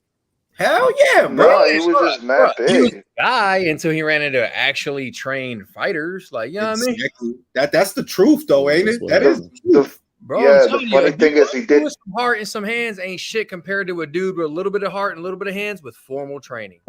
And It's the a whole Seth different thing, bro. Petrozelli dude, he caught him coming in. I remember that fight because Kimbo was closing the distance and he throwing his shit. He He lunged just in, got man, caught and between the got punches, kicked. bro. He got caught between the shots. That's how. Hey, Jules, I got a good one. This ain't no lopsided either way. This is gonna be everybody's gonna be like, damn, hold up. All right, here we go. Fantasy matchup. Triple G and Hearns. Ooh. I got 50-50. Nah, I'm with you. And What weight class? Nah, Oh, yeah, of course, middleweight. Middleweight. It gotta be Middleweight, and they're both in their prime. Middleweight, and they're both in their prime. See, the shit is Golovkin never fought nobody with the firepower that time he had, bro. He didn't. But at the same time, we gotta give Golovkin this. That motherfucker got a chin, bro. He do. He got a chin and a very good jab. He got that amateur pedigree. The boy got hands. He knows how to work the ring. Hearn's got chin. Hearn got hands. Hearn can work the ring. I'm telling you, that is a fucking. Nah, I'm gonna tell you what. I'm gonna be a bitch. I'm going to sell out. I'm going to sell out. Tommy, knock him out. Hey, I got one for you, man. Triple G versus John the Beast Mugabe. Ooh. I'm John. I got trips, dog. I got John. Mugabe might John get was a him. different Mugabe gravy, might bro. get him. Like, John goes Mugabe to the might get body. him. John goes to the body. Just be honest with yourself. As decorated as Triple G is, bro, you ain't fought no John Mugabe. Bro. I got Mugabe. Mugabe is more likely to beat Triple G than Tommy Hearns. I got a good one. Now, don't nobody say nothing. I got a good one. All right, look, listen, don't say shit. Peter McNeely, Eric Molina. Who wins? Don't ride the fence, bro. I gotta make a decision. Come on, all right, Pete. I got Irish Peter McNeely. All right. But Eric Molina's left hook, I think he will. Is there pizza involved? He will. You remember the fucking commercial McNeely did with the pizza? For real, yo, that's a 50-50. That's a 50-50 fight, bro. I mean, why you laughing? It is. You laughing, but it is. Man, No, but it is though. Like I ain't even play like that's a real 50-50 fight. How about Okay. Peter McNeely versus the Butterbean in a Big Mac match? Bro, I'm trying to tell you. All right, I got one. Okay. Andy Ruiz versus Michael Moore. Who wins? Oh, Moore. Andy Ruiz. Nah. I'm gonna be real with y'all, B, because Moore was skilled, but one, he had a ticker problem, a motivation problem, and two, he could be. All right, wait a minute. Here's one: Michael Moore versus Bob Foster at light heavyweight. Bob Foster. Bob No. Foster. Wait. Let me think of because Morrow was undefeated at light Moore heavyweight. he was a beast at light heavyweight before he went to heavyweight. Damn, that's tough. Yo, that's a real tough one, bro. I'm telling you, man. But Moore was the shit, but Bob was also the shit too at light heavyweight, man. That would be one hell of a. That would be a fucking super fight right there. Damn, son. I'm trying to think about how that shit would look. Yeah, that's. I'm leaning towards Foster though. I'm trying to think about the division, the light heavy, the landscape that Foster was in versus the landscape that Mora was in, and I feel like Foster had more resistance than Mora at light heavyweight. He fought the better caliber of fighters, so I'm kind of leaning towards Bob Foster. I have one. Floyd Patterson versus Anthony Joshua. Come on, get the fuck out of here, bro. Get the fuck out of here, bro. Fucking listen, man. AJ is big, man. For Floyd didn't take a good punch, bro. Hey, I got one. Roy Johnson says Moore versus Spinks at light heavyweight. No, I got a real one. Floyd Patterson, Michael Spinks the Jinx. Oh, that's good. Michael. Yeah. Michael had a chin, bro. Like I know Mike took him out in 36 seconds, but Nigel Benn versus James Toney. I take Toney. I think Calzaghe. Calzaghe would be too fast and too high a volume for Canelo. And he had size too. He had size. That's the other thing. He wasn't a small super middleweight. Canelo is a little ass man. Ooh, I ain't trying to tell nobody. It's a whitewash, but I'm just saying that is a fight you need to think about. You need to think about that. Hey, Edwin Castillo brought up a good one. Triple G versus Gerald McClellan. I'm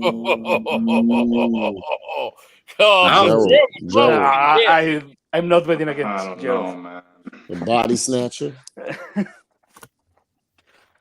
right, so we got Dempsey. This another look at Dempsey McKean. The last guy, motherfucker, just decided not to fight. So we just gonna see what the fuck he could do now. Cause y'all remember the last time Simon King was in the ring, the French dude just decided to take a knee and he didn't want to fight. We gonna see what he could show us right now. All right. Damn, what? Got a lot of knockouts, bro. 22 wins, 21 knockouts, bro. Yeah, I'm really. I got a question. So Canelo's undisputed 168. Would you guys put him as favorite against any of the previous generation of top super middleweights? I think he would have beat Crotch. Calzaghe era. See, here's the thing, Mirage. I don't think the history of the super middleweight is that deep.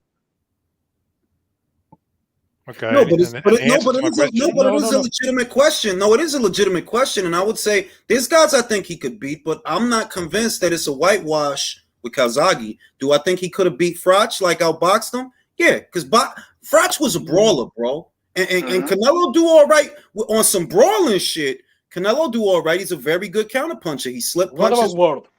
But he's No.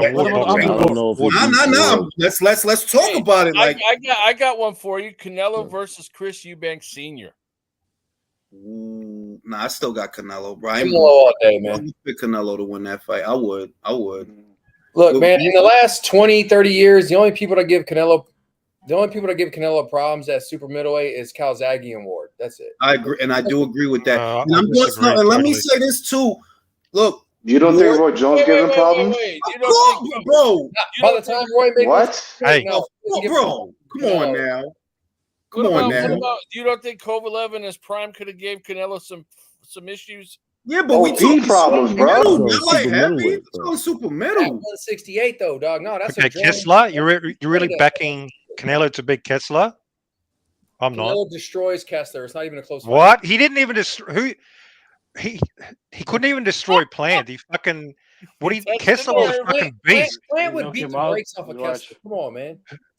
What? He did. Bro, look, Mirage. Just look at Kessler's motherfucking record, bro. Look at his fights. Look at the people he's fought, and look at the results. Yeah, and I'm looking at and he had a great record. What? Nah, he come on.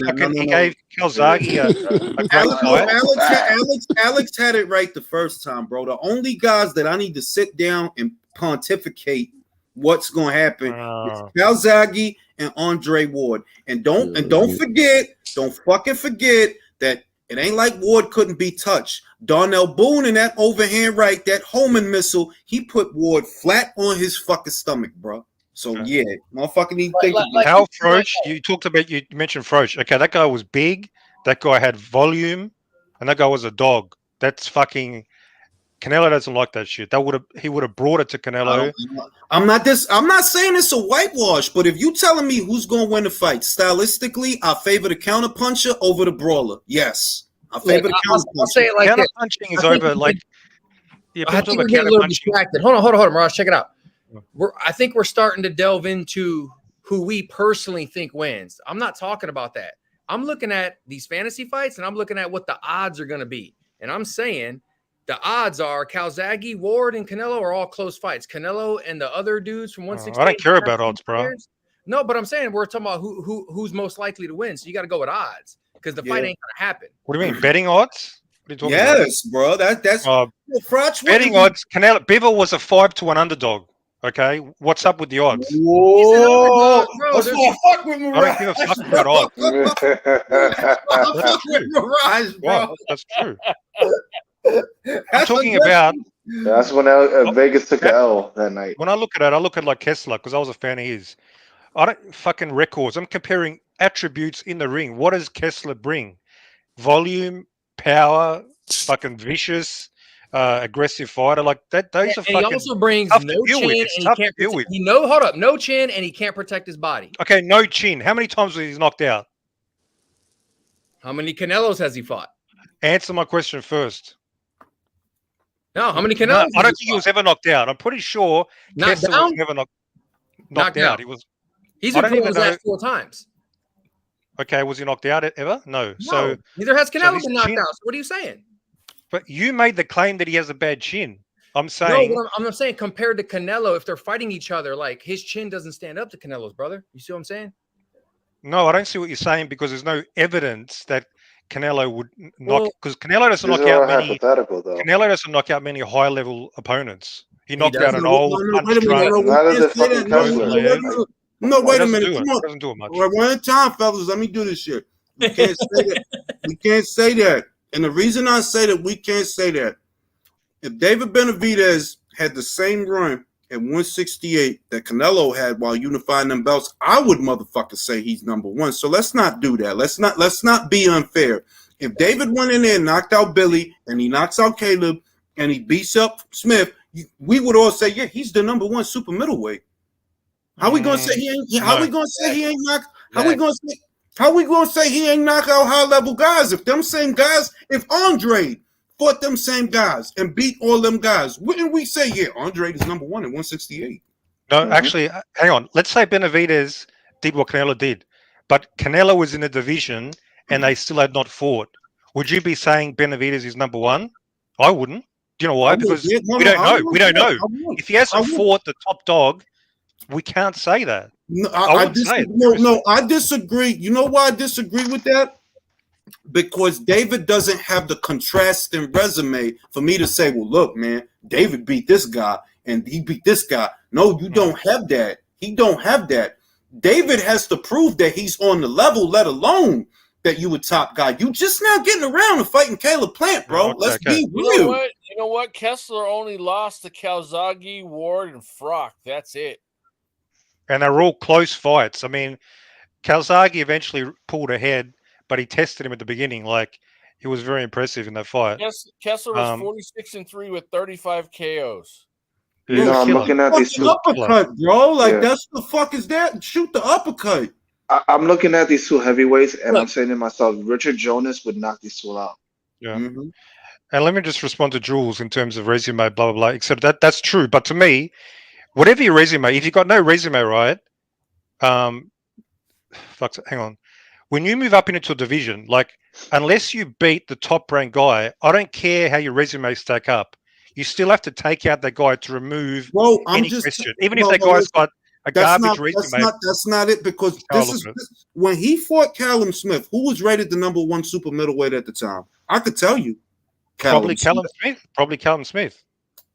Exactly. So how are we saying that? Oh, because after the fact, David gained a little bit of ground. Like, nah, son, Canelo literally fought the number 1 super middleweight and the number 2 and the number 3. David, the one that got catching up to do, not Canelo. Yeah, like my man just mentioned a couple seconds ago. Look, I ain't gonna lie, bro. Mirage, I'm a fan of Kessler too. I love watching Kessler fight. His only 3 losses are Froch, Ward, and Calzaghe. However, those are the only 3 times he stepped up into the top 10. My bad. I'm sorry. The top 9. No, I don't think that's true. He fought Librado Andrade, and that dude was ranked like 8 or 9 at the time in the division. Other than that, like the 3 times he stepped up, he failed. Look at all the times Canelo stepped up and didn't fail. I agree. I got to agree with that. Like. I mean, you can frame it. You can frame it that way, sure, but I'm just. No, you can't frame it. That's what it is. Danny Garcia is Danny Garcia. Brother, all I'm saying is like Danny Garcia is always going to be Danny Garcia. But I can frame it another way. How many times did Canelo step up versus an Andre Ward versus Wait a minute. No. We're not going to do that because everybody motherfucking know that Ward was the top seed in the Super 6. How many times has Andre Ward stepped up to an Andre Ward? Never. That's what I'm saying. Never. Like, let's not do that. That shit is not fair. I don't do that. Dispute. He was a top dog, Andre Ward. Why, bro? He didn't fight. Bro, can I say this? Can I say this? And I do count this as an indictment. Where Canelo made sure I'm gonna fight all the champions. Ward didn't do that, bro. He didn't. He didn't do it at super middle. He didn't do it at light heavy. He didn't. That may be why Ward kind of doesn't like Canelo these days, you know? I still think that, bro. I still think that he don't like that Canelo became the undisputed champion at what was one of his best weights because everybody know Ward wasn't at light heavyweight that long, bro. He only had like 4 fights there. Paul Smith, Sullivan Barrera, and the 2 Kovalev fights. That's all you did at Kessler fought Calzaghe 2 years before he fought Ward. What did Ward do at Calzaghe? Don't worry, I'll wait. He never fought Calzaghe. Exactly. Get spicy in here, bro. Don't do that to Canelo, bro. And don't forget, I always come back to this. The reason you got to give Canelo brownie points for this is that little motherfucker is a little motherfucker. He's a little motherfucker, and he was up there doing that. That Ward wasn't no little motherfucker. Look, man, here's the thing that put me like on like, damn, Canelo's doing it for real. I've been watching boxing for a long fucking time, man.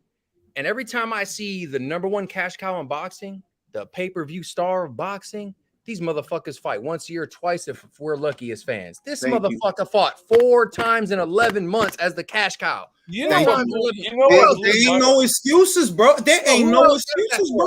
You know what blew my mind, though, is when Callum Smith fought Canelo, he was freaking huge compared to him, and he let that little dude punk him all the way around the ring, man. Real shit, bro. But the thing is, he let John Ryder do the same thing, so that doesn't that diminish what Canelo did? Is John Ryder a pushover? Is the question. Well, maybe not, but is he a great fighter? Well, no, he let himself get bullied. So to me, that diminished it. If Ryder fight ever happened, then you could say, "Wow," but it happened. So I'm thinking, yeah, okay, he followed the blueprint. To me, follow John Ryder's. Good question. I got you, brother. I got your answer. Good. So you should. So when Smith, all right, and Ryder fought, it was a close, controversial fight. But when Smith fought Canelo, what was it? What was the outcome? An undoubtedly masterclass 12-round domination. So I think he's gonna knock John out, bro. I'm gonna be real with you. I do think he's gonna knock John out. Stylistically, this is the perfect fight for Mexico. Stylistically, like you got an aggressive mid-range. That's what I meant. That Ryder was gonna play into his style, into Canelo style, and that's what I meant when I said, it's gonna bring out Mexican style because it's gonna be a fiery fight, and then he'll play into Canelo's hands, and then Canelo will fuck him up. Do you remember what Canelo did to Angulo after his loss to Mayweather? Thank you. I'm saying don't think you just gonna be standing in front of Canelo. The only guy I could say that he pressured the shit out of Canelo and made Canelo give up ground was Triple G behind a very good jab. Because he didn't do it the dumb way. He didn't go in throwing stupid ass punches. It was off the jab. Like, nah, you ain't just gonna tag the shit out of me with no counter right. So other than that, go ahead and stand in front of Canelo and see what happened. James Kirkland did very well for as long as he could. Oh, jumped a welterweight for 1 round on him. So Yo, Simon, Canelo you has to better look put good. this You guy agree? away, Like, Simon. For real, yo. Like Simon is. I'm not liking this shit. Like Eric Molina's still out here. Canelo's picked an opponent, perfect matchup to look great against. Now that means he has to look fucking impressive. Yeah, no He doubt. has to deliver. Disagree, but I think the Otherwise, same there's thing going to about be David, questions. bro. There's going to be questions. No doubt. Yeah. But David's whole career has been treated with kid gloves. I don't disagree with you, Mirage, but I think that the same applies to David. The same applies to a lot of fighters. Like, for example, Javante, bro, you better beat the shit out of Ryan because you done 136'd him and rehydration claused him. So this better not even look like a goddamn fight. You know, I had the same critique of Canelo back in like the early 2010s. What happened when he was to fighting, Matthew Hatton and fought an old Mosley. But after Floyd, his competition stepped up, man. I'll tell you like this. Right. The reason why I'm okay with this Ryder fight as a fan, I'm looking at Canelo. I'm like, all right, this motherfucker fought not only 5 dudes that were like, Oh, wait. Right, 4 out of 5 Ryder, were undefeated, and 4 out of 5 were champions. Ryder's won 8 out of his last 10 hold up. fights, bro. Yeah, but out of those 5, he did those 5 fights in 19 months, and then had hand surgery. Bro, what do you want when you come back? I'm cool with it. Let me go. The reason I'm okay with Canelo fighting Ryder is because the fact of the matter is I won't find a John Ryder in Demetrius Andre resume. And being real with you, I don't even know that Demetrius could beat John Ryder. I'm not playing when I say that. You got Desmond. You got Desmond Nicholson. You got Desmond Nicholson putting you on your ass. You had Liam Williams rattle you at middleweight late into your fight. John Ryder is better than what you find in David Morrell's resume. It's better than what you find in David Benavidez's resume. That motherfucker ain't just a top 10. He is top 5 in the division. Look, Jules, he's never been a champion. Don't fucking say he's better than anybody on David's resume. Come on.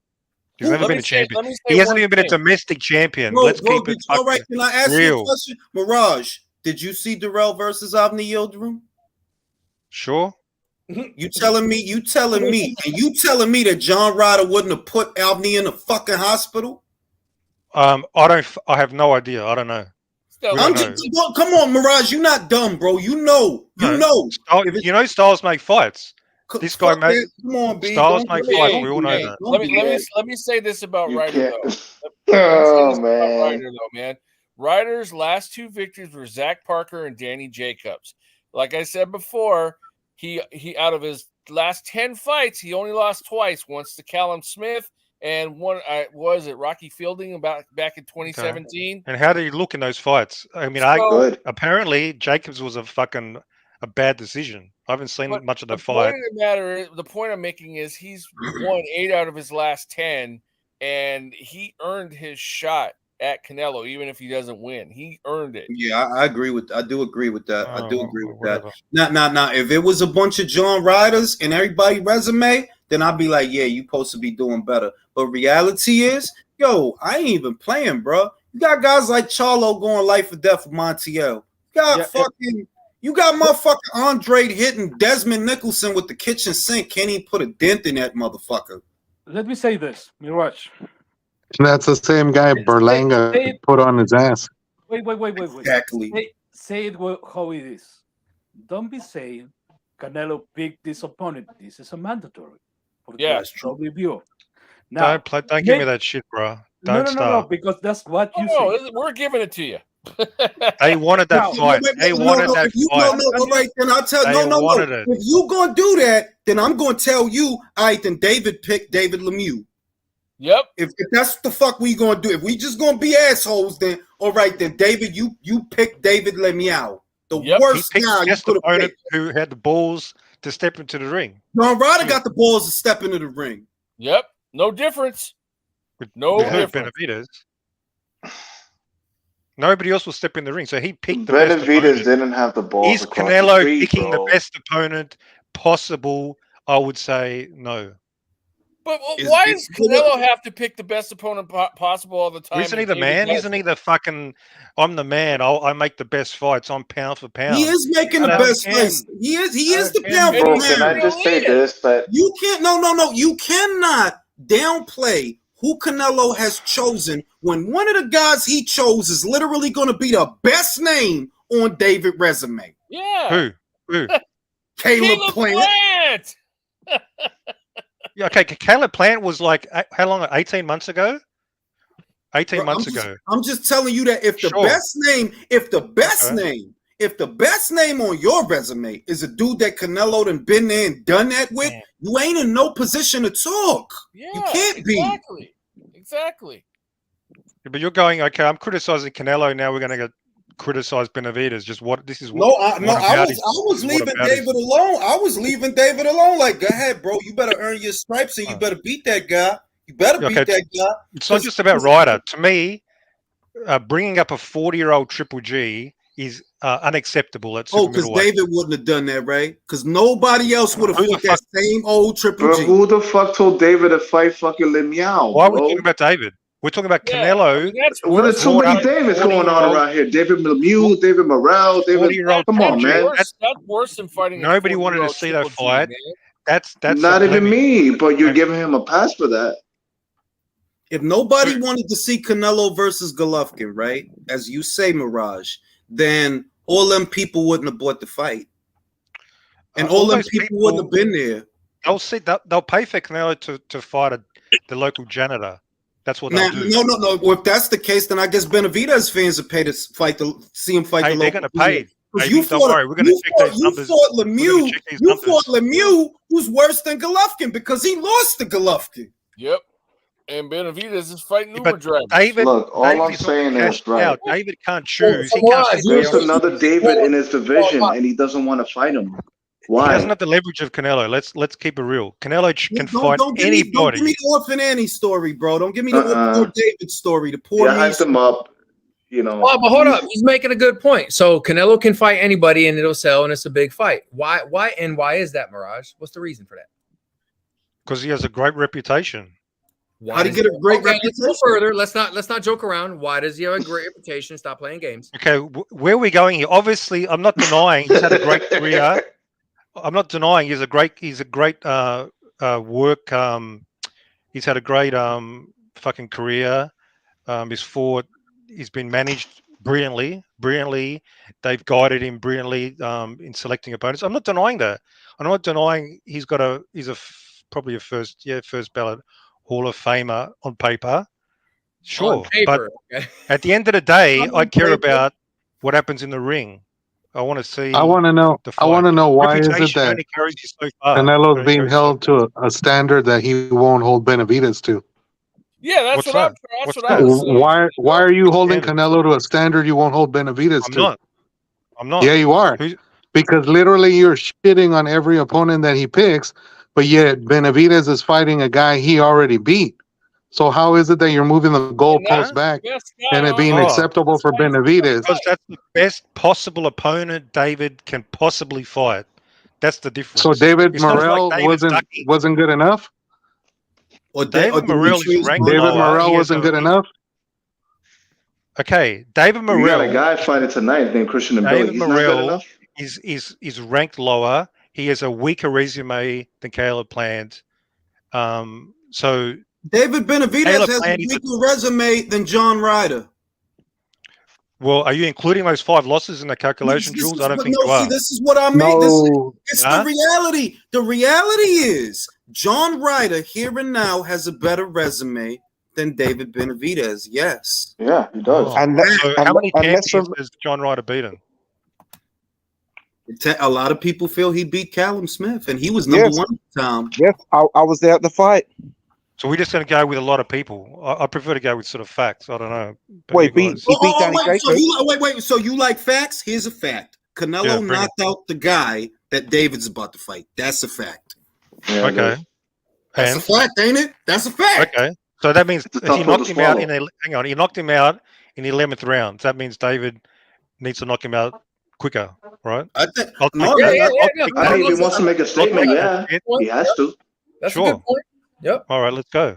And he fucking better. I'm telling you. Yeah, I'll be here. Mirage, If you're Just so you know, I picked Benavidez to knock him out in the 11th. I'll fuck with you, bro. But if this turn into a goddamn fight, you know I'm gonna be on your ass. If this turn into a goddamn fight, and David out there, he gotta box him and shit. I'm telling you, I'm not gonna let it go. You're not gonna need to be in my ass. You're not gonna need to, because I'm gonna be fucking. I want to be on David's ass. I'm not gonna be happy. You got me confused. You got me confused with these blind fanboys that never criticize. If he doesn't perform, I'll be on his fucking ass. I'll be on here. Trust me.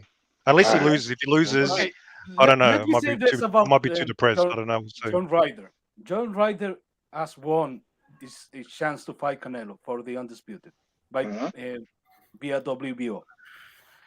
He has fought. He has defeated a pretty good amount of good fighters. A pretty good amount of good fighters.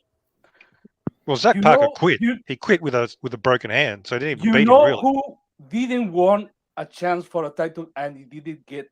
He get it anyway. Gildring. Who was that? Andrew Gildring. Oh yeah, you're right. Who was that mandatory in the first place? David Benavidez. Yeah. Right. That's the facts. That is the facts. Like what was the point? What he's saying is what I told you before, that the only reason that Avni Yildirim was the mandatory for the BC is because David never got around to fighting him. He blew the weight. But when he became mandatory, Canelo was not even champion. David was champion. He was his mandatory. Mirage, that's okay. David fucked up 3 years ago. I don't deny that. Mandatory, not John Ryder. Yep, and John Ryder went into his last 2 fights as the betting underdog and beat them both. Exactly. Yeah, but let's not play games here. If they fight 10 times, how many times do you reckon John Ryder beats Canelo? What percentage do you give John Ryder beat Canelo in May? Mirage, wait. M.A. Bustamante got smoke for you. He says, shout out to Ring and All. Wouldn't it have been silly if Canelo versus Plant was considered a 50-50 fight? Or if Canelo said Plant was the most important fight of his career? Shaking my head at Mirage. Yo, I mean, that's some good points, man. Like, no, that's a weak point. Obviously, nobody's denying David's at a completely different stage of his career. Obviously, Canelo is already established world champion, so I'm not making the case they're on the same level in terms of career and resume. Okay, let's this stage, Caleb Plant obviously means more relative than to Canelo, sure, but I mean, sure. Do you want to compare he's coming up. Do you want to compare it for age? What was he doing? Dude, I want to compare skills. I don't even what for age? Sure, Canelo got his ears boxed off already by this stage of his career. I agree that Canelo's caliber of opponents at the same age that David is now, it was better. It was much better. Like, it's not even close. It was much better. All right. Don't forget that at just 27 years old, this dude was in there with fucking Golovkin, bro. Pound for pound, top 5 at least at the time. Some had him at number 1. I didn't, but some people did. You know, and that's the kind of motherfuckers that he was in that shit with. Now, I'm giving David a chance, but he better deliver. He better deliver. I want to see what you say, Jules. I don't want to get too carried away. I want to see what you say if David does deliver. And all the peanuts on here, let's see if you guys are as open-minded, like, respectful if the guy performs, or are you going to just fucking continue dogging him out? I'm curious. Now, you know what I am going to do. If he don't deliver, I'm going to tell you what. If he lose, I'm going to Australia. I'm flying there. I worked that part out. We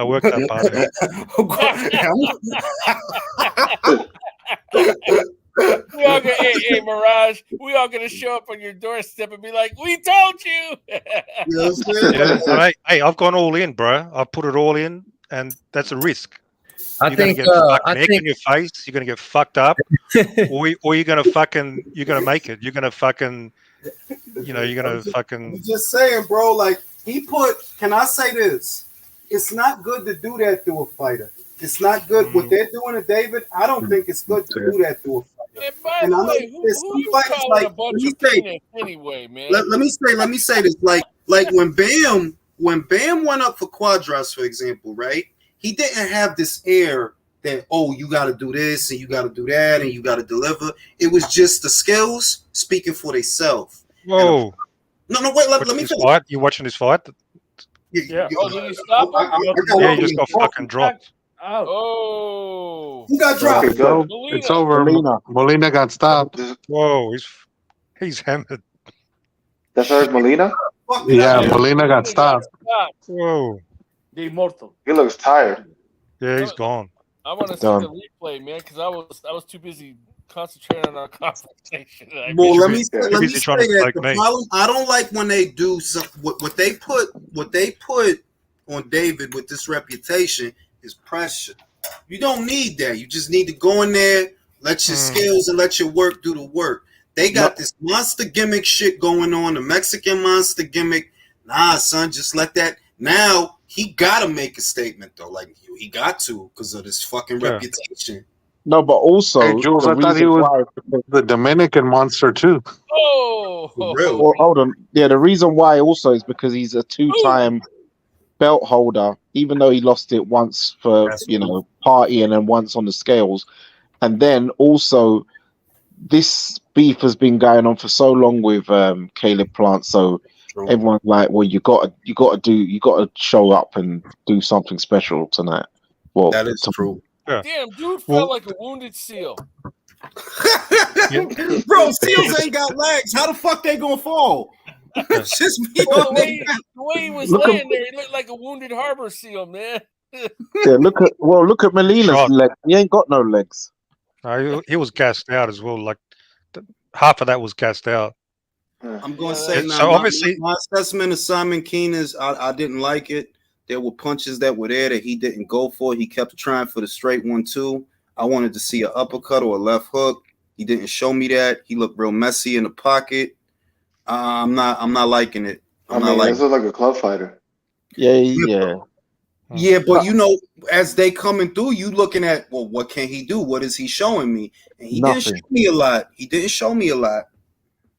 Fabio, I just want to speak briefly about John Ryder, man. I just feel like he's just like the latest fighter that just getting caught in the crossfire as to why he's not fighting our favorite fighter with these American boxing fans. Yo, that dude looks goes like travel. Yeah, and it goes like this, man. I said this a couple years ago, like when Andre couldn't find an opponent at middleweight, like, yo, move up and fight this guy because this guy is good, And now you see how this guy has progressed. And now he's in the biggest fight of his career, man. So you can't fault him for that. Yeah, because the other thing about Ryder that I don't like is Ryder did it the right way, and it's not getting respected. That he literally did not have to go to Queensbury for that. You literally go into the rival promotion where it don't mean nothing for them to rob you. You fighting a younger guy, a bigger guy, and an unbeaten guy who is a hard puncher. You know what I mean? And it's not getting respected. Like, yo, dog, the dude did earn his shot, though. Like, we could say that. It was originally Zach Parker's shot. You the one that wanted to gamble it with Ryder, and he took it from you. So it is what it is.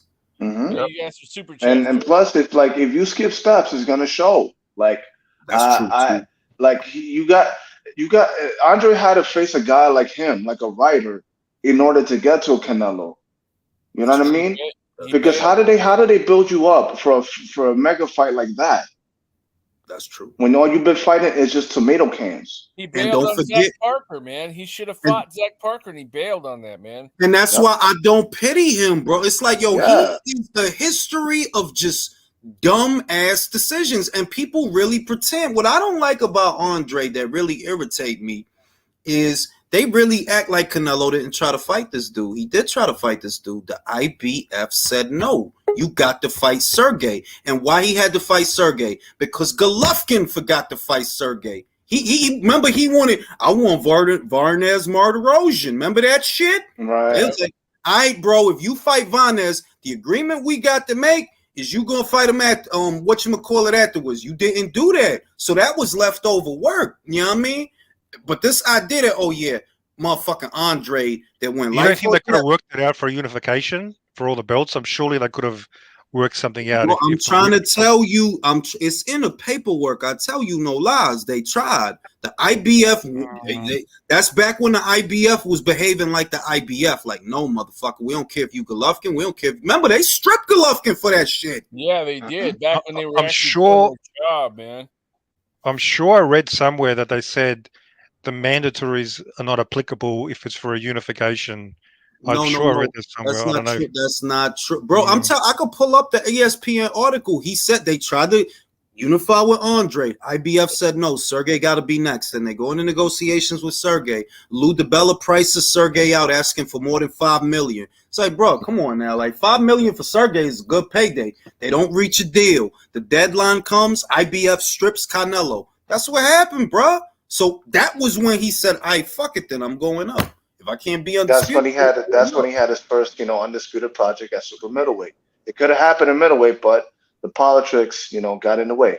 Hey, Jules, hit up the super chats, bro. You got they're piling Yeah, up. Ryder of the Storm says Ryder would be the best name on Benavidez's resume, and Plant is not the best name on Canelo's resume. Ryder of the Storm's a casual. Everybody knows that. I'm not going to take him seriously.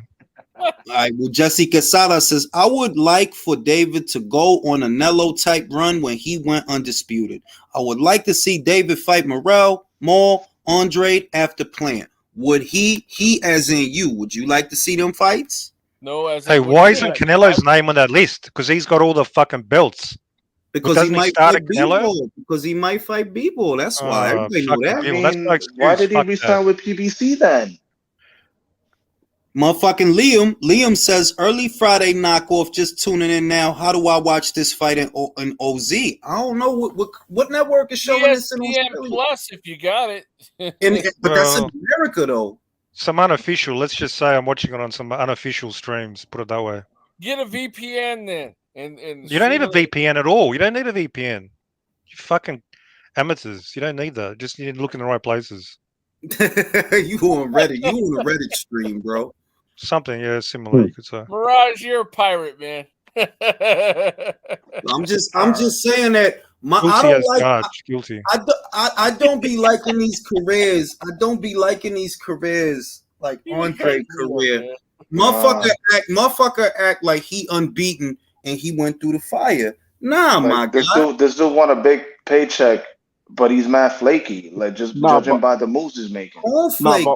But with Andrade, the only thing I will say is he did try to fight Billy Joe Saunders. He did, but they took that fight away from him. I won't give him that. Like I won't hold him for that. I don't hold that against him, and I do think Golovkin swerved him for what it's worth. I stand by that because remember Golovkin waited a whole year for Murata, a whole year. Yeah, that was a waste of time. Exactly. So I'll concede that, but I will also say that don't forget Andre swerved Eddie Vianchenko. He swerved Korobov. He swerved Lara. Swerved Yanni back. He dicked up the Parker fight. You dicked up a lot of fucking fights, bro. It's like, come on now. Like, you've been at these weights for a bean. Your resume is better. And then the guys that he beat for those titles at 54 and 60, Jack Colkay and Walter Kawankanda, guys we really haven't seen fight since. And at They're least horrible. if them guys, I ain't gonna front. Jack Colkay fought Abbas Amaru. Jack is a tricky fighter. My thing is, if you can't be dominant with a Jack Colkay, don't motherfucking sell me no dreams about the fuck you gonna do to Canelo, bro. You couldn't take care of Jack, all right? Fuck out of here, bro. Honestly, bro. Jack Polkai is a good German fighter. To be fair, he was good. No, he is, but is he not a Canelo? So if the campaign or the mission statement is that Andre is a boogeyman, bro, that dude is the least boogiest boogeyman I seen, bro. He don't boogie, bro. Fuck out of here, bro. That's true. Yeah, Colkay's a poor version of Arthur Abraham. No, he's not even a trans boogeyman. Like, you're not a boogeyman, bro. You I don't know. Dude, he ain't a boogie. He done dropped the B. He's just a oogie. Yeah, he's just a oogie. He's not a boogie. He's just a oogie. Like, I know boogie. Fuck out of here, B. Motherfucking boogeyman gonna get dropped by Desmond Nicholson that Berlanga beat the fuck out of. Berlanga dropped that man 4 times. fuck out of here, bro. Yeah, but earlier I heard you guys talking about if you get dropped by a casual guy, then people when someone was talking about because Benavidez got dropped by that guy in the last round. But I was trying to say that people need to remember Andre Ward got dropped by Darnell Boone, but that didn't mean anything going on forward in his career. No, let's say this. See, this is the thing with Ward, bro. And I don't. Darnell Boone was one of the legendary gatekeepers. He was because he dropped Kovalev with that same fucking homing missile. That was he had a right hand at or around those weights that was tantamount to Linares's right hand at 35. That he's gonna land that punch. He is, right? And we gonna see what you got. We gonna see what you got. And Ward showed what he got, and Kovalev showed what he got too. That footage has been scrubbed from the internet. But it's just that you can't sell the air of invincibility when shit like that happens. Like, don't tell me the guy can't be touched, and I literally saw him get touched. That's what I'm saying. Don't tell me that he can't be gotten to, and I seen a motherfucker damn near get to him. We could say the same about the monster Beterbiev. Dropped twice, not once, twice. So I agree with you when it comes to that, though. I agree with you when it comes to that. That like, yo, Artur is not invincible. He's a very strong guy. He's not invincible. He can be gotten to. But push come to shove, Mirage, you ain't betting on Callum Smith to win that fight. You know. And the Beterbiev one of them was a push. The only one was legit was the Callum Johnson one. The other one, he was slightly rocked. He got up and bounced off the rope. Says he got up a little bit. Yeah. No, but the other one he pushed him. Jeff Page, when he talking about the Jeff Page. Page pushed him. But like I said, like I know that he's not invincible. I've said that many times, which is why I pick. If they ever do fight, which I don't know, I am picking Bivol to beat him. But you ain't picking Callum Smith to beat him, bro. So let's not act like he's some bitch. Neither he not some bitch. No, he proved in his last fight, I was impressed. He's a beast. He's fucking. You go to the trenches, and you're in for war. Definitely. They relying on Callum, which I don't. No. It can happen. It's not that it can't happen. It's that I'm not betting on that. They relying on a counter left hook. Mid-range to inside to do him. I'm like, bro, I don't even know if Callum gonna want to throw punches at that range. Nah. That's gonna be a beatdown. That's gonna be a beatdown. Callum's a one-trick pony, and Beterbiev is a student. He will nullify that catch. Same way Canelo did. That catch counter move is just so dead. Like everyone knows it now. Remember, Callum's so tall. He has no jab. His right hand ain't powerful. All he's got is the catch counter left hook.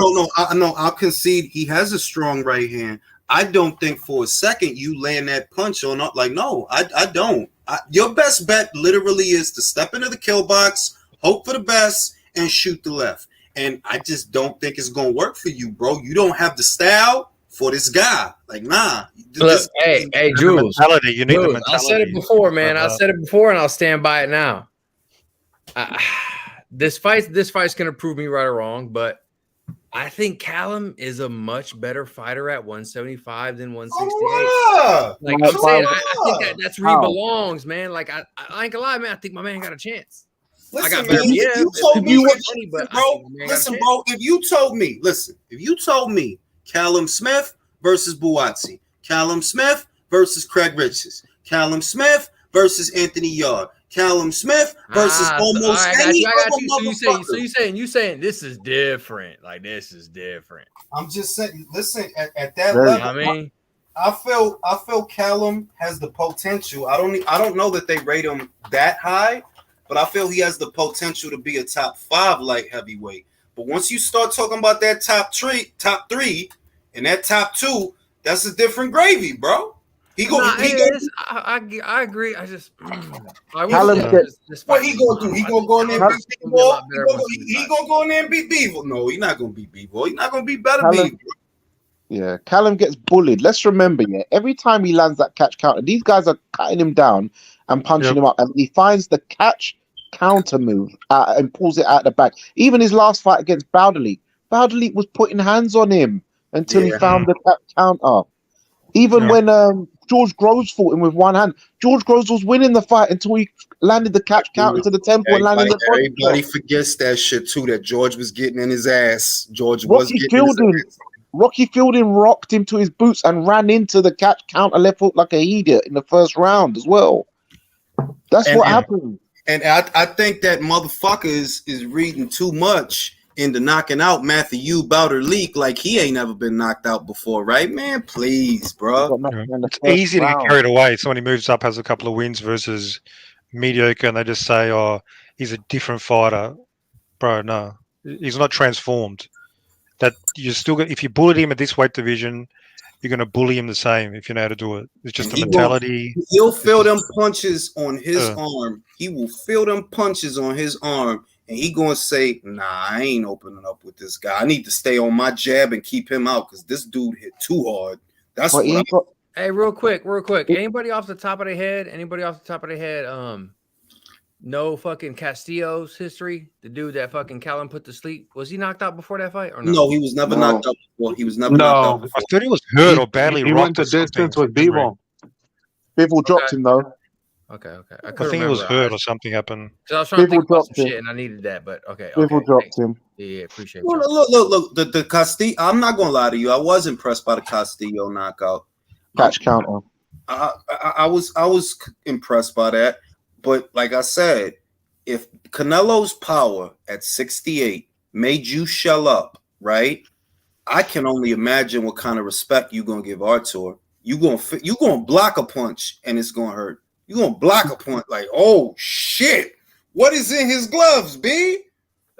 Mm-hmm. And then punches break through your guard, by the way. And he got like Artur is not a brawler, bro. He's a lot better than just some fucking brawler, bro. His punch picking is some real shit, bro. Mm-hmm. Him and Yard right before the stoppage, they went to trade. His punch was so short. That little right hand he hit him with was so short, so well placed. Bang. Stopped him right in his shit. He's like, oh shit. Nearly broke his back. Artur's a bad dude. Bro, he's larger, stronger. Triple G. He got hit in his mind. What was that? What the hell was that? Well, in his interview, I'm saying Beterbiev is he's like Triple G, just bigger and stronger. Nah, I would say that Triple G he's a fundamental boxer. Like he don't get enough credit for this shit. They just look at his pace and his volume, but they don't see like, yo, this dude is fundamentally sound. Everything is off the jab, always keeps the chin tucked, never throws stupid punches. Artur, bro, he like Aries or some shit, bro. Like he just like, yo, this motherfucker is violent. I mean, no, what I'm saying is, I think the way they fight is the same, but the only thing is one is bigger and stronger. Yeah, in general, sort of stylistic. When it comes to Beterbiev, we see shades of the same Soviet style. Yeah, I think he just is willing to get hit more mentally, like you know what I mean. I don't really feel like I'll say I don't feel Artur is the same jabber that Triple G was. Triple G's signature punch, at least to me, was always the jab because he could fuck a guy up with just the jab, bro. Just throwing the jab, he could fuck a guy up. And he'll sit back just with the jab. Arthur just uses it as an entry just to get in and start mauling the opponent. Triple G jab Lemieux's face off, like just methodically picked him apart. Arthur's a little bit different, but yeah. But I mean, aside from that, the rest is the same. They plod forward. Nah, I think I wouldn't say that. Beterbiev don't plod forward. Golovkin doesn't fight exactly like Beterbiev at all. Beterbiev has better feet. Gongora just entered the ring, y'all. No. Actually, I was gonna say, I think Triple G is more defensively responsible than Artur, which is a big part of why he's never been dropped and seldom ever been hurt. I agree. He's a lot more.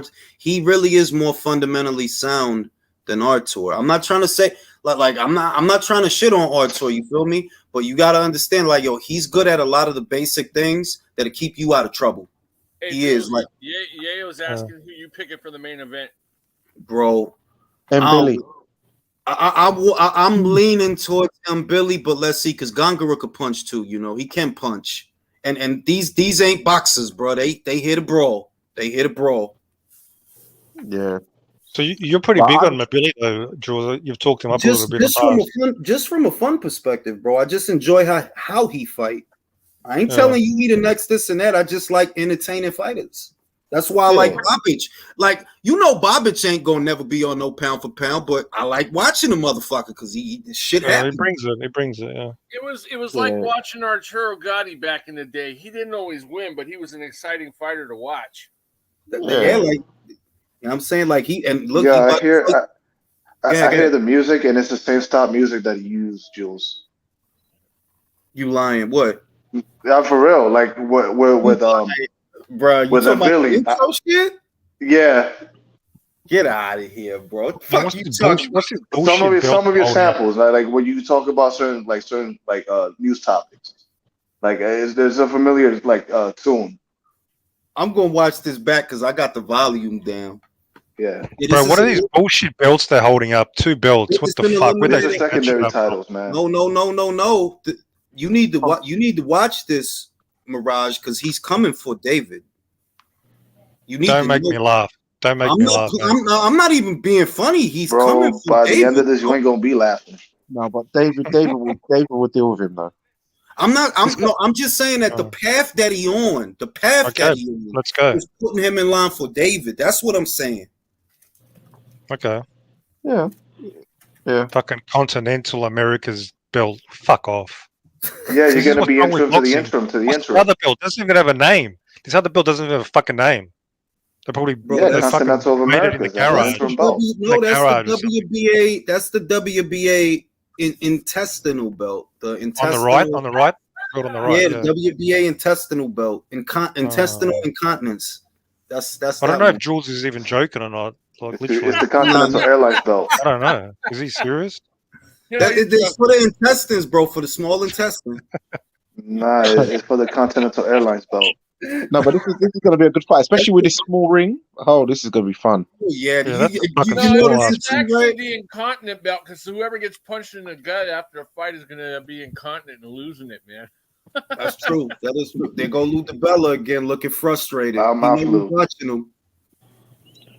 Lou always looked frustrated, bro. He always looked like he just got hit with an overdraft fee. Word, he always looked like he got stuck. He stuffed in dog shit. For real, like look like he just found out the garage door broke. Like, chill, bro. Like, smile, bro. He ready to explode on somebody, bro. Yo, you can't interview Lou DiBella neither, bro. Nah. He ain't gonna let you talk, bro. Don't ask him no stupid questions either.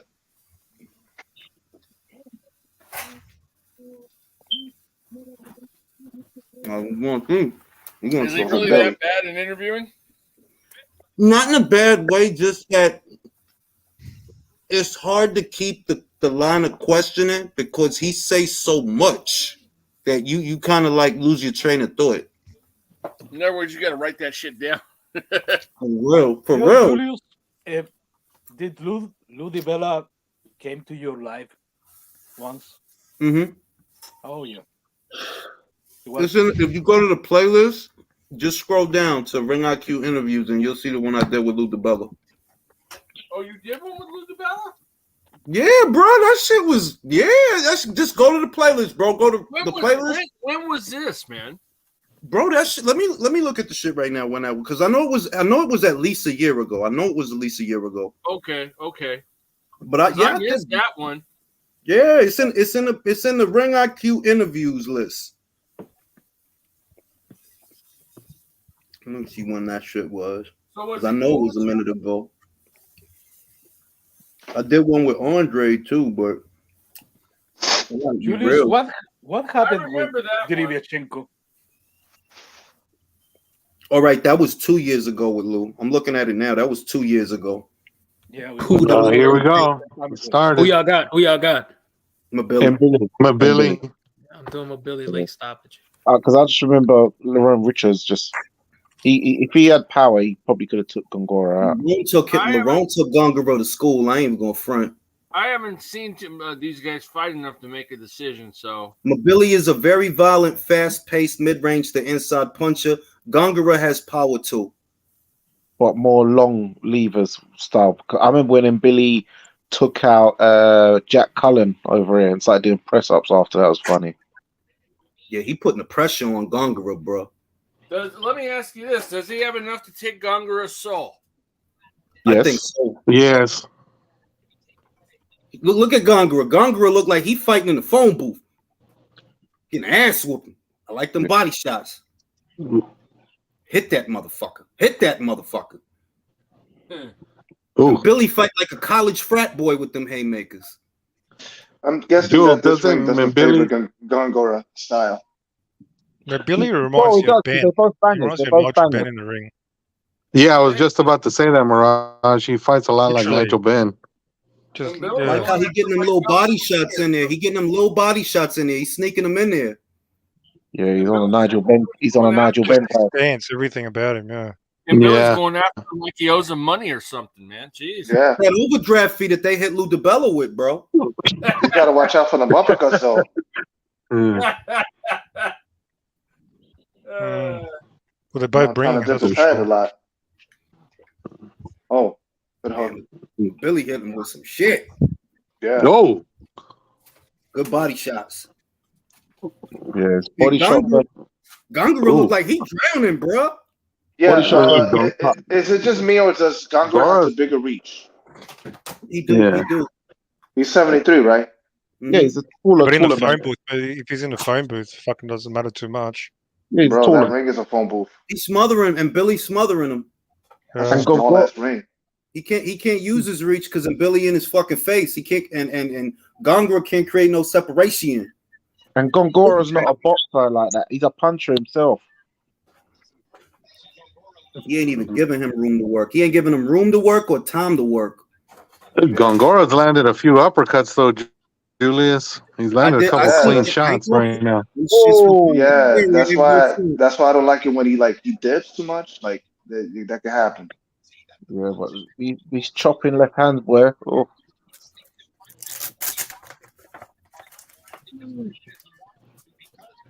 That was a fast start for Mbilli in that first round, bro. You trying to go home early? Yeah. Shit. Yeah. Yeah. Trying to go home early. Oh, shit. He's going to use activity to wear him out. Yeah. This probably won't go past 6. Nah, I don't think it will neither. But Gongora open up, though. He getting tired of getting pushed around. You got a ball spot, man. It's frustrating out here. What are their gas tanks like in general? Well, and Billy, I seen Mbilli go the distance with Vaughn his last fight, and his gas tank held up. He was throwing a lot of punches, but he didn't look spent, and it went the distance. Gongora, I don't know too much about his gas tank, to be real. I just know Lerone took his ass to school. Yeah, that's all I remember. Lerone made him look like, yo, you don't even belong in here with me. But then Lerone fucked up. Turned down the octagon fight. Now, I don't know what the fuck he doing. He's fighting on a small hall show next month at York Hall.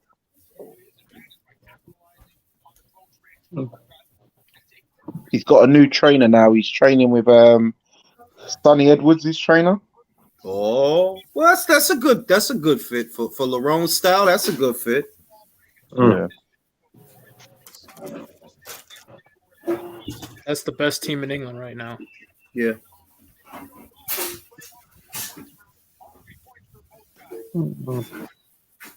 Oh. Hey, yo, Mbilli has got him under serious fucking pressure. Yeah, he's swarming him.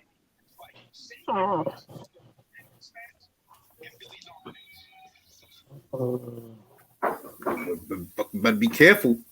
I like they them. They gave a 10-9 round to Gongora? Yeah, what the hell was that?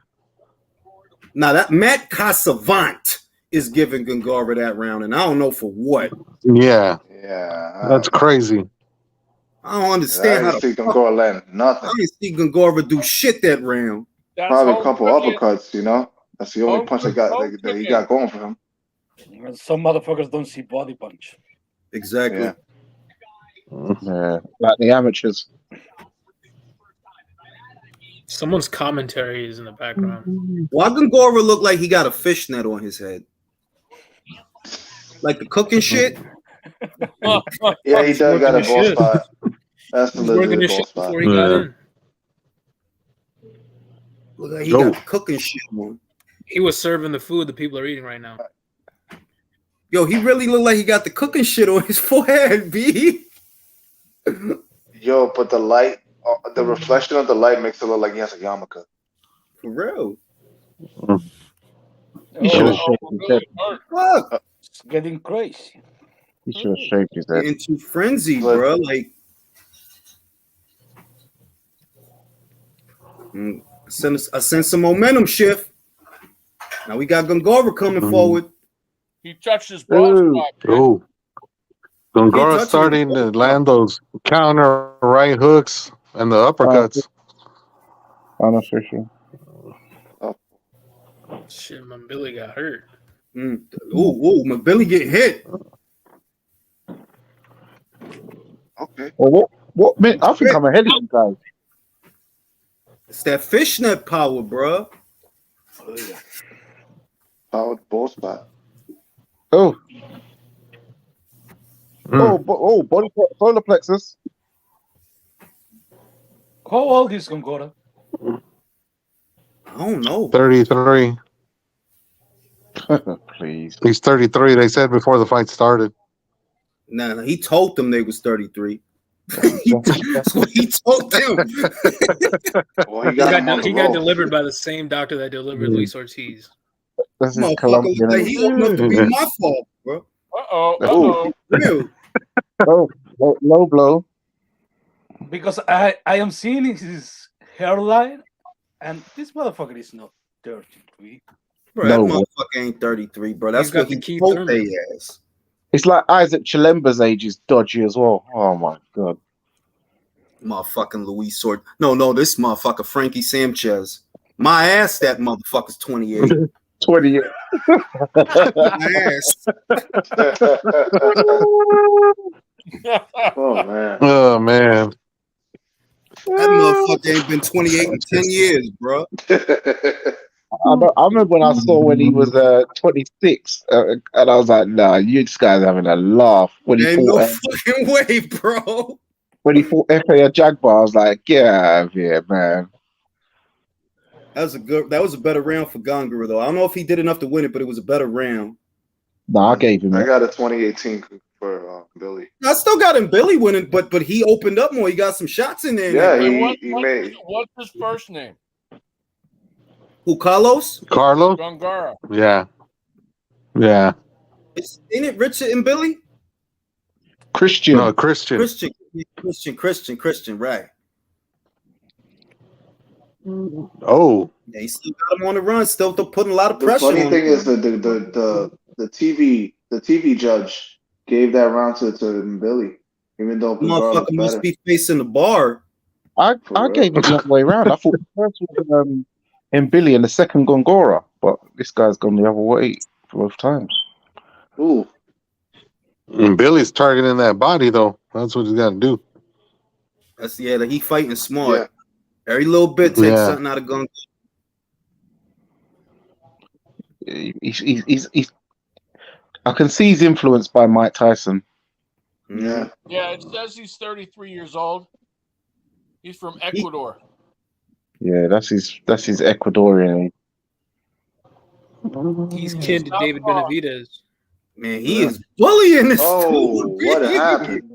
This dude went flying across. Oh, he got hit. He's hurt. Yeah. I think he's hurt. Oh no.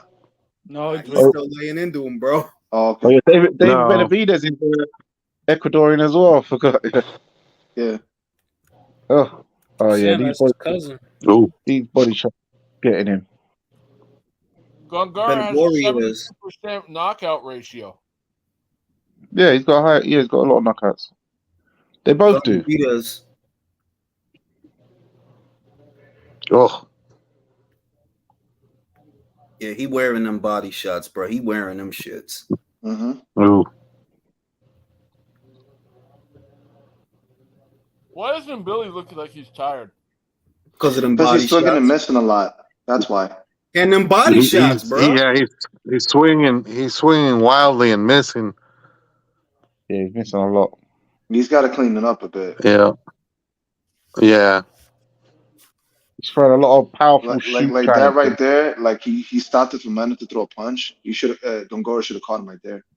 Yeah, the shoe shines are too tense. Oh. Yeah. Mbilli is digging to his right side right now. Oh. He's killing it. He's really trying to go to town. Yeah. Big right hook. Oh. Body. Ooh. Killing that body. Right there on the west line. Yeah. You gonna have this dude shitting fucking blood clots. God damn. Ugh. Oh, that was in the leg. 2 body shots, man. He is destroying that body. Right down the pike. Watch them fucking uppercuts, bro. Yeah, because he keeps dipping and shit. God damn, bro. I told you somebody's going to be wearing that incontinent belt, man. The intercontinental intestinal belt, bro. Motherfucker gonna be wearing the pins, B. There's a guy over here, a prospect. You might have seen little highlight videos of him called Freezy McBones. He kind of reminds me of this Mbilli as well. Good hooks on the inside, but he got caught that left.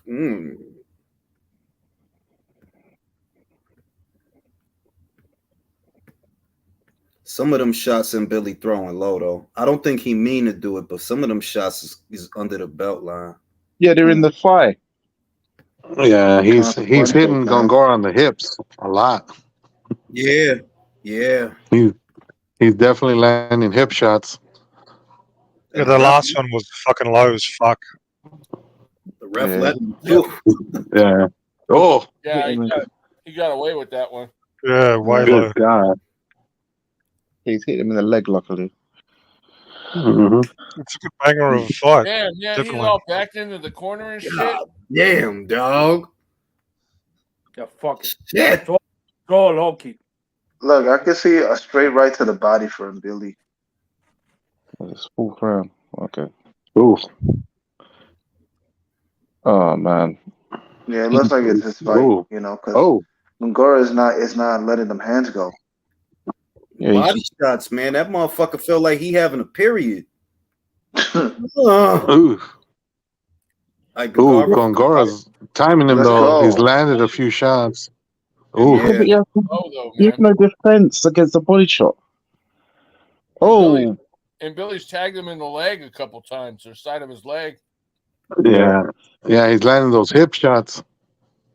No, it's in the side of the leg. We called it the granddad over here. It makes your leg dead, so you can't move. Oh, and the ref letting him do that shit too. yeah, it gives you a dead leg, man. You get pins and needles. Ooh. The only thing I don't like Ooh, about Gongora's this starting to kind of land a couple uppercuts and a couple right hooks. That's He's timing them. man. The only thing I don't like about this kind of fighter is the straight right is never there. It's never there. It doesn't have to snap. It's just a punch to reach the opponent. Got the ring, but the hook looks powerful, but the straight punch should be the. In my opinion, should be. Hey, there's some pretty slick low blows too, though. I ain't gonna lie. Low blows is kind of low blow, bro. You know what I'm saying? I mean, like he a vet in the low blow game. You know what I mean? Hey, Rafa's boxing talk is saying now we're seeing why Berlanga didn't want no smoke with him, Billy. Because they offered him Mbilli, for those that don't know. And Billy would have destroyed him. Yeah. He would have been on his face all night, man. He's middleweight Surya. They're trading. They're trading. Ooh, Gongora's landed a couple shots, but Mbilli's throwing back. Ooh. Yeah. Oh. Hospital bill fight. Oh. Yeah, man. Oh, now it's turning into a fight. Let's go. Oh, man. Oh, shit. Oh. Wow. Nice. Gongora coming back. Yeah. Gongora on the offensive. Good right hook by Billy. Woo! Yeah. Gongora's There back we in go. it. Ball Gongora's spot back in started it. glowing. Ball spot Gongora. started glowing. Oh my God. About Gongora's to go back in him up. super Ecuadorian. About to go Super Look. Saiyan Ecuadorian. Look He at the channeled corner. the power of the ball Guys. spot, man. Guys, Ed, look at He the heard corner. Jules making fun of his ball spot, and he said, "Fuck this! I'm gonna start whooping this dude's ass." Guys, look at the corner. I'm looking at Doesn't look like Mbilli is hurting more than Gongora. I'm not because they only show him Mbilli. I need to see what Gongora doing in the corner. Yeah, they're only showing one side. Come on. But yeah, Gongora's bringing out that Edwin Guerrero power, man. Because I see Gongora's face, it doesn't look really bothered. They're not showing his face. They didn't show him though, bro. I'm talking about in the ring also. Oh, come on, we can't see Oh. Yeah. Ooh, there goes Mbilli digging to the body again. I tell you, bro. The body shots, man. You don't cover for them shits. Oh. Especially them low ones. But Oh my Gongora's a gangster though. He's fighting through all of it. He's starting to Yeah. time Mbilli right now. And he's not complaining once. Yeah, he's fighting back. He ain't letting this dude just hit him. He He's didn't starting get to that time him. ball. Oh. He didn't get that ball spot by accident, bro. He done been through shit. No. Yeah, the man. Oh. Shit. Oh, they're trading. Oh. Look, Gongora Them looks uppercuts, calm. man. You better watch them uppercuts, man. Yeah. Oh. Rock 'em, sock 'em, Watch them drop right 'em. hooks. Gongora's starting to land some right hooks. Damn. But Billy's coming back and I hitting. think, I think Oh, Mbilli man. puts himself at a disadvantage trying to trade because Gongora has better hand speed. No, I don't think Gongora has better hand speed. I think he has better timing though. Right. I think Mbilli should stick to just trying to put him against the ropes because Timing. he has no answer Exactly. for him. That's where he works best. Yeah, when he trades in the center of the ring, he can get timed.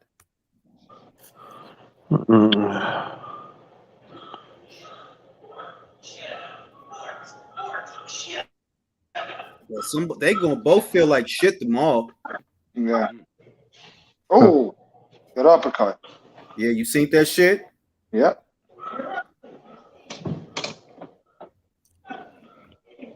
Who the hell's that in the background, man? Yeah, I know someone's breathing like a 20-a-day smoker, man. Ooh.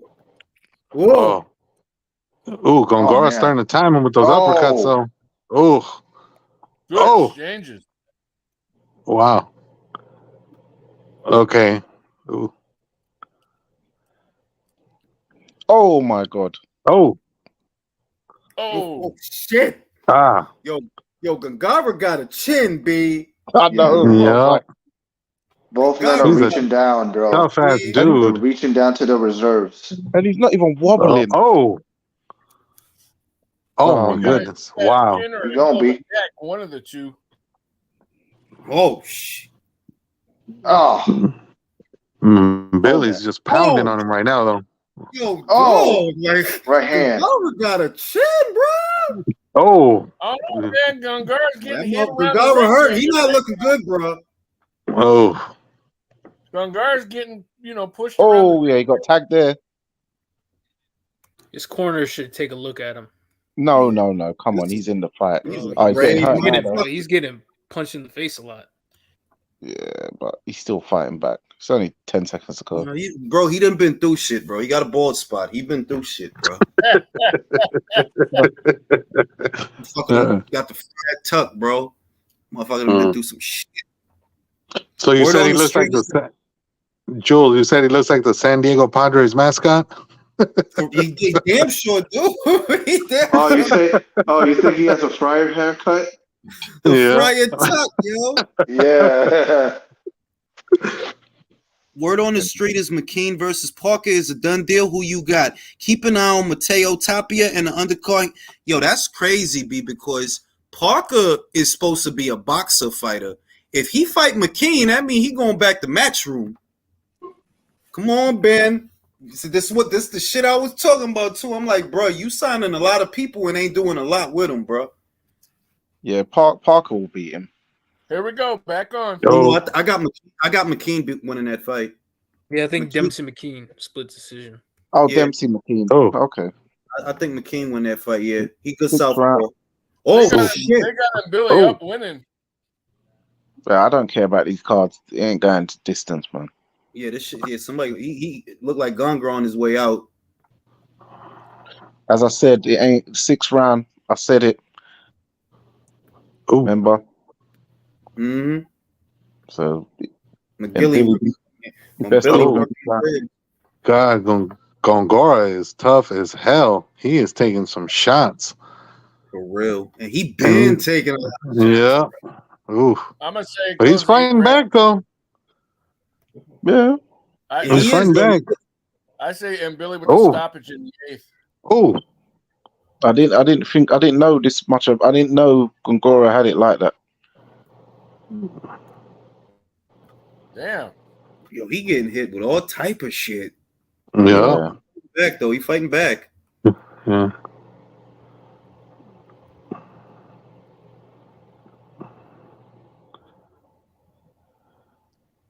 Oh, left hook to the body, man. Back on the ropes. Oh shit, back on the ropes. Oh, they're back in the middle.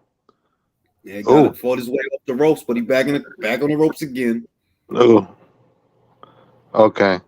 I think that body work's starting to pay off, Jules. It looks like Gongora is starting to hug on the inside. Mm-hmm. He's starting to get hurt now on the inside. Man, I can't say shit. Y'all way ahead of me. Y'all ahead of me by like 13 seconds, bro. This shit sucks, bro. Fuck. Oh.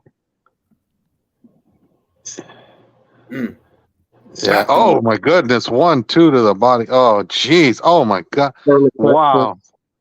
Solar plex. Oh. Oh, Gongora just threw some nasty uppercuts. Oh my goodness. Wow. And Billy just hit him with a good uppercut too. Yo, Carlos. Oh my god, man. Yo, Carlos is a tough ass motherfucker. Yeah. Oh my god, big hook. Oh my god. Oh wow. Oh no, it's trade-off time. You be fighting these motherfuckers with these ball spots, bro. They don't care. I'm at 24 seconds counting.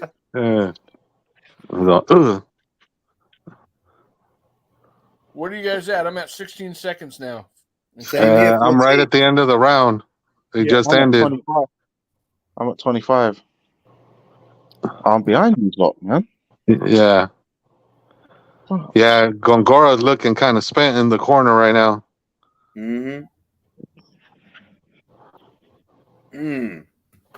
He ain't got hit with all type of punches. Yeah, I think I'm caught up now. My shit's caught up. All right. Audience getting their money's worth, bro. That audience is getting their money's worth. Yeah, they are.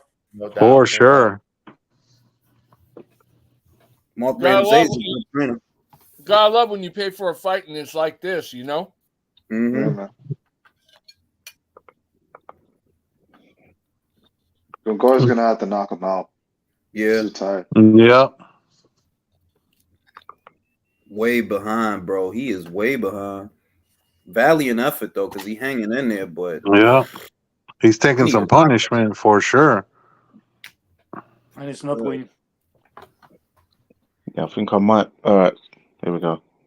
I think I've caught up now. He's fighting back, but he's not winning a single round. Exactly. No, he's won a couple of rounds. Come on. No, I don't. Being real, I think he won one. I gave him number 2.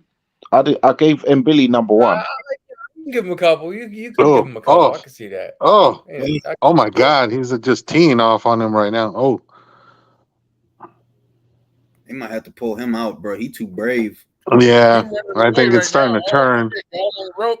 I'm saying, he can't win a decision anymore. Like, too much. The body shots that he's just landing on him. Oh my goodness, man! I think they're gonna have to pull him. I need to pull him out, bro. Yeah. Oh my God. He is getting pounded on. Jeez. Gongora has been nothing but a heavy back tonight. Oh man. Yeah. God. God, this is a sparring session. Motherfucker, bro. Like Yeah. the funny, he don't look like he hurt, but you could read his body language and like, yeah, you felt that, bro. He got a good poker face, man. Exactly, yeah. Big shot. He needs a Hail Mary punch. For real. You gotta summon the Ecuadorian pastelito spirits. The pupusa spirits, whatever they eat. The cachapa shit. I love pupusas, man. Oh, God. If he's not pissing blood tonight, oh my goodness. He is just getting murdered to the body right now. For real. I don't understand. Good God. Oh, Jesus Christ, God. Gongora is a fucking G, but yeah, somebody needs to save him from himself. For real. Ooh.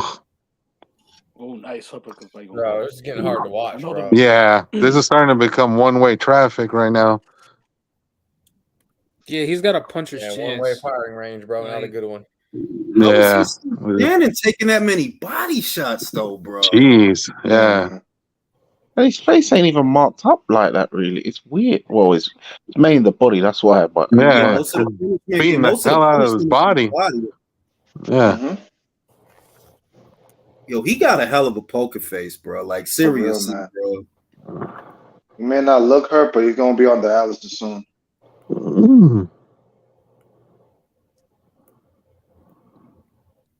About to shit a smoothie when the fight is over. No. Good God. Bro, this is how career ends early, man. Yeah. Yeah. Man, and Billy. Yeah, they need to pull him. Yeah, he's done. Wide, man. He's set up a beat. At this point, he's just getting pounded on. I don't know what the corner's thinking. You know what they wait? They waiting for him to land something big off the counter. That's what they waiting for. But yeah, I mean, he's landed his best. Marquez. Yeah, he's landed his best shot, that uppercut, but he just has not been able to wobble or really hurt. I mean, Billy. You know, and Billy better be careful though, man. He's set a really furious pace, man. Hey, did the ref just go to his corner and tell him something? I think he did. Right? He's he really hit him with a shoulder something? He really set a furious pace, man. I mean, he better watch it. He don't tire himself out. The ref said your man is getting his ass whooped. I think the ref just went over they to Gongora look like Kell Brook and Bernard Hopkins' butt baby. Kell Hopkins. Oh my God. Rafa said that Gongora looked like Bernard Brook. Oh my God. Nah, he looks like Kell Brook and Conceição. Bro. Yo, they sold Mbilli in split screen, bro. They don't even give a fuck about Gongora.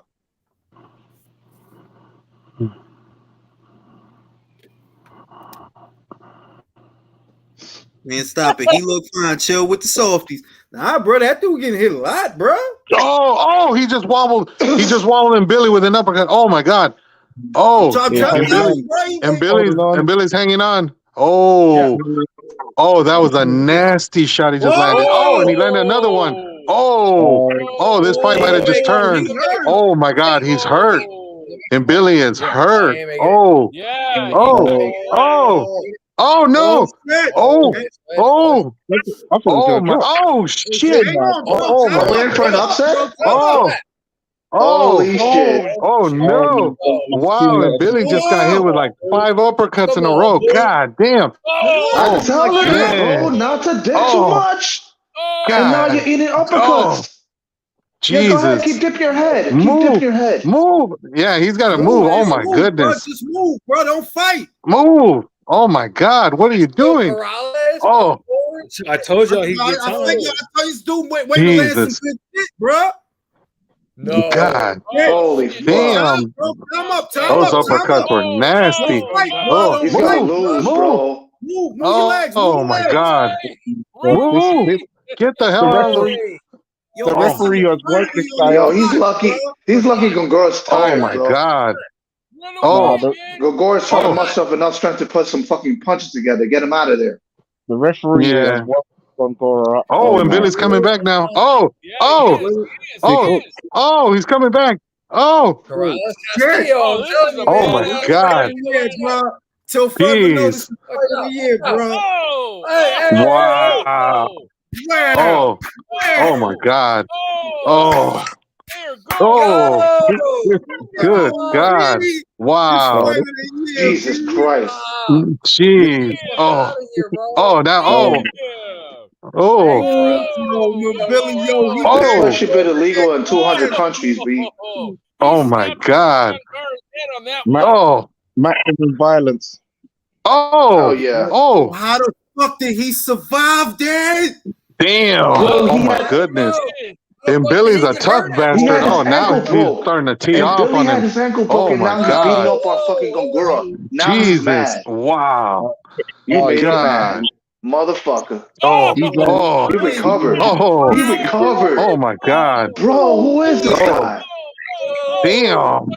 Oh, Oh my oh, God. holy shit. Wow. Oh, oh, oh, it's the end of the round. Oh my God. Wow. That's the round of the year right now. That is the round of the year. Good God. Round of the year. Round of the Good year. Lord. Holy shit. Wow. Fuck, you survived that shit, bro. Jesus. Mirage, we better see some shit like this on Saturday night. If not, we're going to be talking shit. For real, B. I'm getting this at no additional charge. We better For see this real. shit on Saturday night after this fight. Good God. Yeah, Captain was backing up with Imagine. his guard open, man. Oh my Thursday goodness. night. Thursday night, and you're getting this. Word, bro. Thursday night's SmackDown. Jeez. And it's Oh what I was my telling you. God. You can't just be charging me $80 and I'm getting this on ESPN Plus, bro. You can't just be Yeah. charging me $80, bro. And you're getting this on ESPN Plus on a Thursday. Exactly. Yeah. Oh. Oh, here we go. Subscription price of just $9.99. Oh. Look at that. They both. Bro, they both Oh. some tough ass motherfuckers, bro. They really Yeah. is. Come on. Oh. He Oh. backing Gongora into the ropes.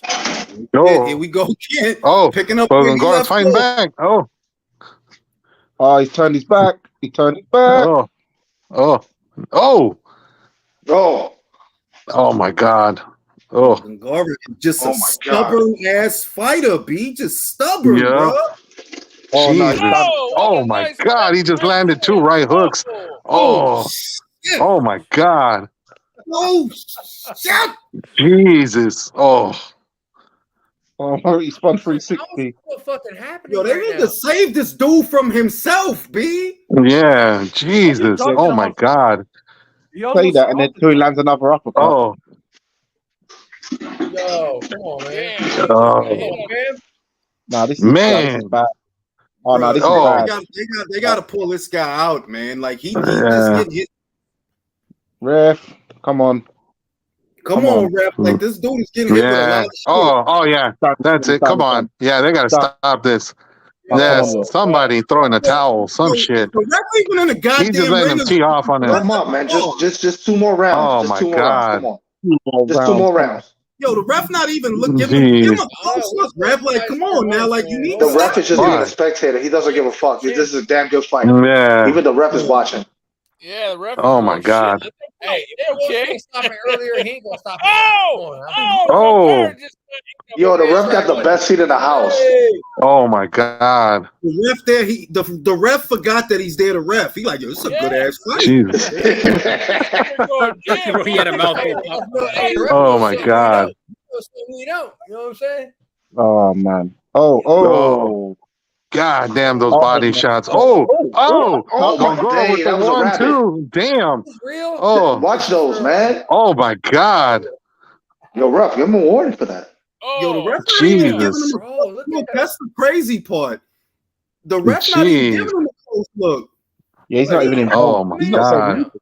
Yeah, the ref is Not even a single warning for that rabbit. No, he's trying to have an easy night's work. Damn, This ref. I just realized this fight is only 10 rounds. That's fucked Hey, up. we gonna see. That's round all. That's 10. all We you gonna see need. That's round all you 10. need. At this pace, Bro. they ain't having Word. that. God damn. Oh, God, uppercut again. Oh my But goodness. this is one of those fights that just leaves you wanting more. Oh my God. Oh my God. Oh, they're exchanging. Oh shit! Yeah. Okay. Oh. Let's go. Oh my goodness. Oh Say that baby jeez! got it. Wow! Come on. Good God! Let's God go. damn. Let's go. Jesus! Hey, Oh, almost hit him with that. Almost. Hey, what's this ref's name? What's this ref's name? We got to get his name, bro. We need this Bro, guy. that's We need this Steve guy for Smoker the everything. second. Steve Smoker. That's Steve Smoker. Steve Smoker Jr. Oh, Oh my God! bro, that whole round. You know was you're just watching him- it. Bro, Jesus! that's the most heartless fucking ref I ever seen, bro. Like That's you the ain't French Canadian Steve Smoker, The bro. ref is the Yeah. scientist from it's the scientist from Godzilla. Let them fight. Man, the ref is French. the ref is That's treating this like Smoker.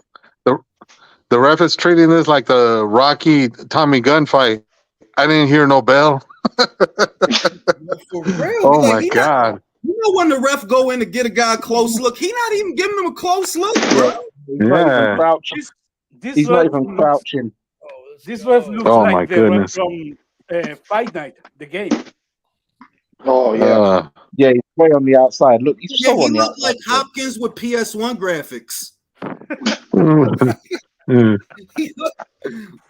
Man, I'm really impressed with Mbilli's Oh gas my tank, God! man. He's really been keeping a feverish Yeah, because pace he been the whole throwing fight. ridiculous, bro. I mean, fight and Yeah. round of the year. Yeah.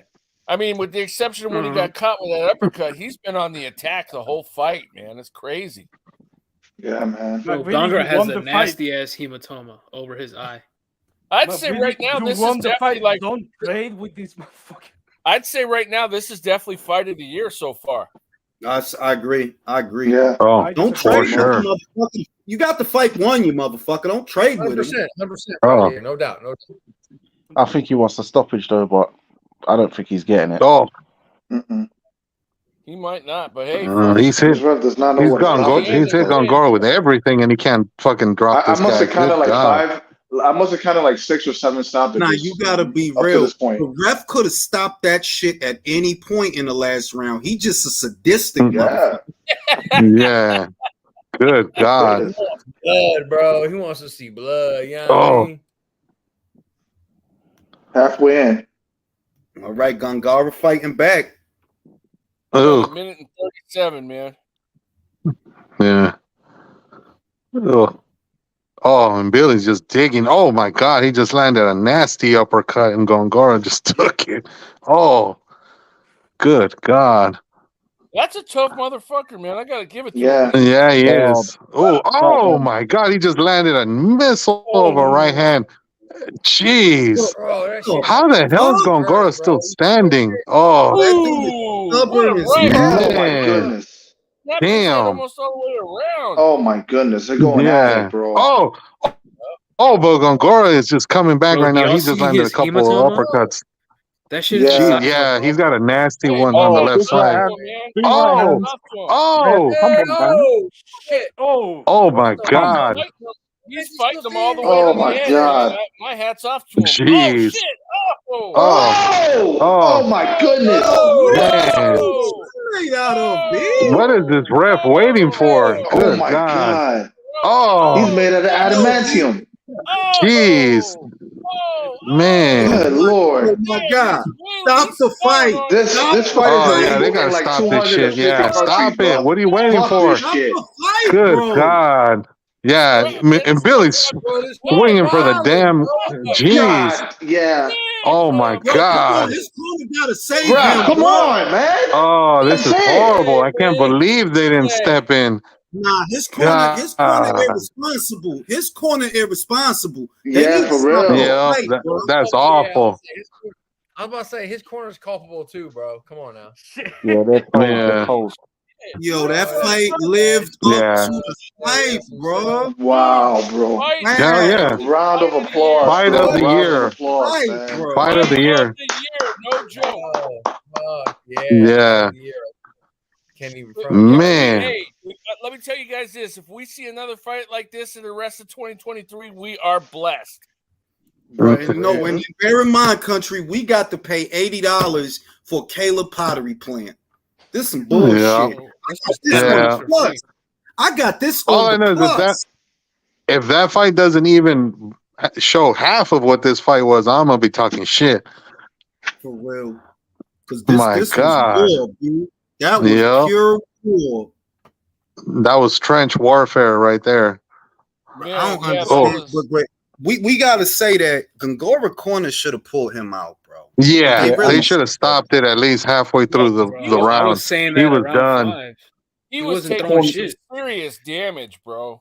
Yeah, the corner and the ref were bad. He hurt him a few Yeah. times. He hurt the Billy in round, was it round 7 or something? You hurt him. Round 8, that was the round of the year. Well, don't Yeah. More than stop that likely, shit, bro. Billy It's a won, fight. my boo But- or whatever. It's a But he fucking didn't stop fight. him though. I've He seen couldn't win the worse fight at beatdown. that point. I've Like seen he a lot couldn't even worse. win he couldn't win a decision at that point either. I'm saying He that was getting beat up. when he went limp towards the tail end of that round, they should have pulled him out, bro. Like he literally leaned Yeah. into like Somebody dude is should have thrown done. the towel in. Yeah, he was Mhm. done. Yeah. He was getting hit with punches. He was getting hit with punches that he didn't need to get hit with that he couldn't defend against. That's what I'm saying. Now they should have threw the towel because he's done. He's not fighting no more. Now Yeah. he's getting hit. Yeah. It was exactly like Tony Harrison the other day against Tim Tszyu. He was basically Exactly. turning his back and getting hit. Hey, Gixer, we like to see good fights, but we don't want to see boxers take unnecessary Yeah, but he was damage. taking the punches and fighting back. It wasn't like he was just stunned on the ropes. Like he kept throwing. Like I don't know about stopping that. No, he wasn't really defending himself. He was getting You know teed what it off is? on. You know what it is too, Mirage, that you see the direction the fight going. It's not going. It's you see what's going on. You see how it's going. That it's just basically you getting hit. So that's why even with that, like he's just getting hit now. Like even if he throwing a couple of punches here and there, you still just getting hit, bro. Like the But fight. he hurt him. He showed he can hurt And him. you know what the though? fucking Just like corner. any other profession, man. When it comes to referees, they all got different experience levels, man. Some recognize shit before others. You know what I mean? That is true. That I mean, is some true. fighters get knocked down 4 times and the fight continues. So it depends. Like, I mean, I've seen a lot worse. I don't know. You can't see a brain bleed, is what I say. You know. Well, I mean, sure. For all we know, Gongora's got a broken eye socket with that nasty looking thing around his left eye. Good God. Just a swelling. He'll be all right. Bro, Gongora is a stubborn ass motherfucker, bro. Yeah. Hey, the fans won tonight though. Shit, we good. Hell yeah. Great. That gotta for be sure. one of the most stubborn motherfuckers I seen in a long. Like, bro, Hey, you don't want to go down yet, bro? Like, That's going to be the talk in the office tomorrow morning. You know what I mean?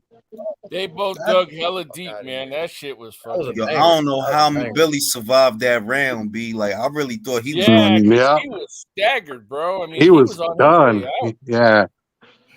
Yeah, they got that. That's going to be the talk at work tomorrow. That was a good ass fight, man. Shit, I didn't even think it was gonna be that good. I thought it was gonna end in a 6 or some shit. These motherfuckers tried to beat the soul out of each other, bro. Yeah, both these guys took something out of each other for sure. That's fair. That's fair. Yeah, they better get Mbilli an easy one after this, bro. This was a war. Yeah. They better get him an easy one after this, bro. Do a couple of months to rest because he got hit a lot too. What's the score? What's the scores? It was somewhat lopsided. It was 97-93, 98-92. So okay, fair enough. They had it lopsided for Mbilli. Yeah, it makes sense, but that doesn't tell the story of the fight. Yeah, no, it doesn't. Because even in them rounds he won, he was getting hit with some shit. Yeah. Scores don't tell the story, but yeah, it's fair scores. Damn, son, he just whooped his ass. Shit. Nah, Lerone want to be fighting on non-televised portions of the card, so he made his choice. He made his decision. Yeah, everybody who got to watch this fight, even in the chat, man, this was fight of the year. We all won tonight. Yeah, man. I think that's fight of the year, bro. For sure. That's fight of the year.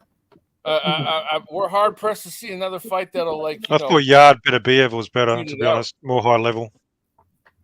That's a good point. That was a good, and it ended in a knockout. That is true. Yeah, that was a great fight. But I kind of tipped my hat off to this because it had ups and downs. Mbilli did get hurt. He did survive. Yeah, and it had a candidate for round of the year. Round 8. Round 8 as well. It was ridiculous. Disagree totally with the whole soft panel. Oh no, stop the fight of the year. Mexican monster going down tomorrow. I don't know, but let's see, man. Let's see if Caleb Pottery Plant can shock the world, bro. I don't know. I don't trust his gas tank. I never have. Let's see if he can make me a believer.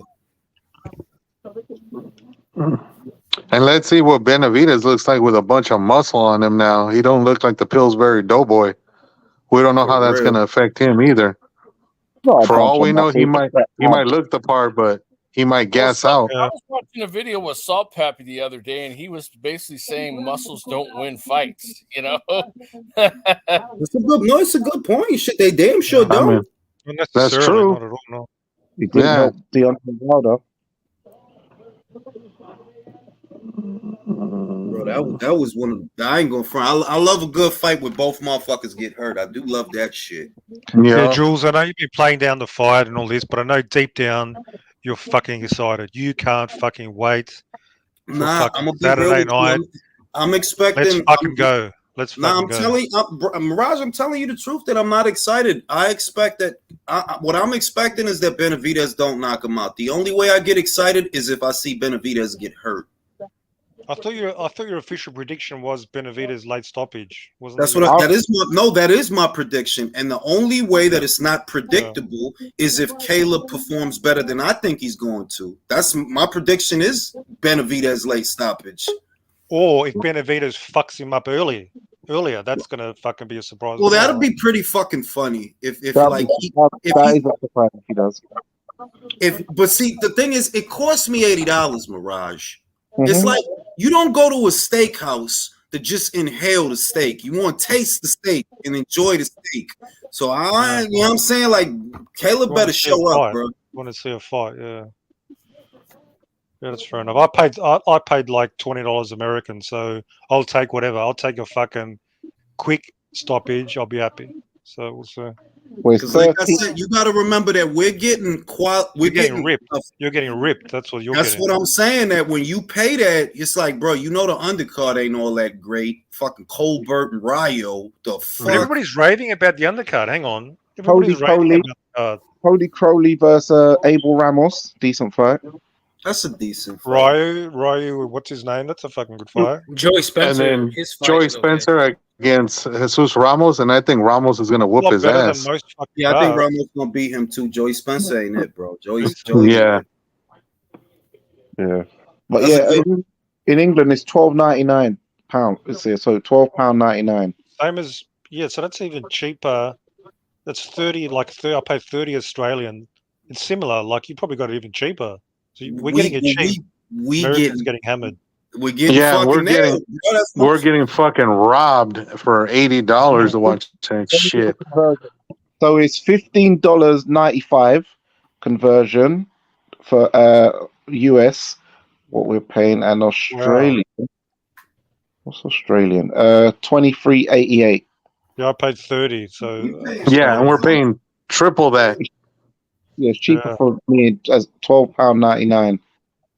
So in America that would be $15.95, and in Australia it would be $23.88. So yeah. But pay-per-views are blown out in the United States. Like back like a decade ago, wasn't it like $60 or 50 something even? Like because it it blown was out. Maypac. Ever since Maypac, the price been going up because they didn't always used to be $80. It was at the Maypac. They used to be $60. Yeah. After that motherfucking shit, I'm going to sleep. I'll catch y'all on the next one. Been fun, gentlemen. Take it easy. All right, fellas. Have a good night. See ya. Very fun.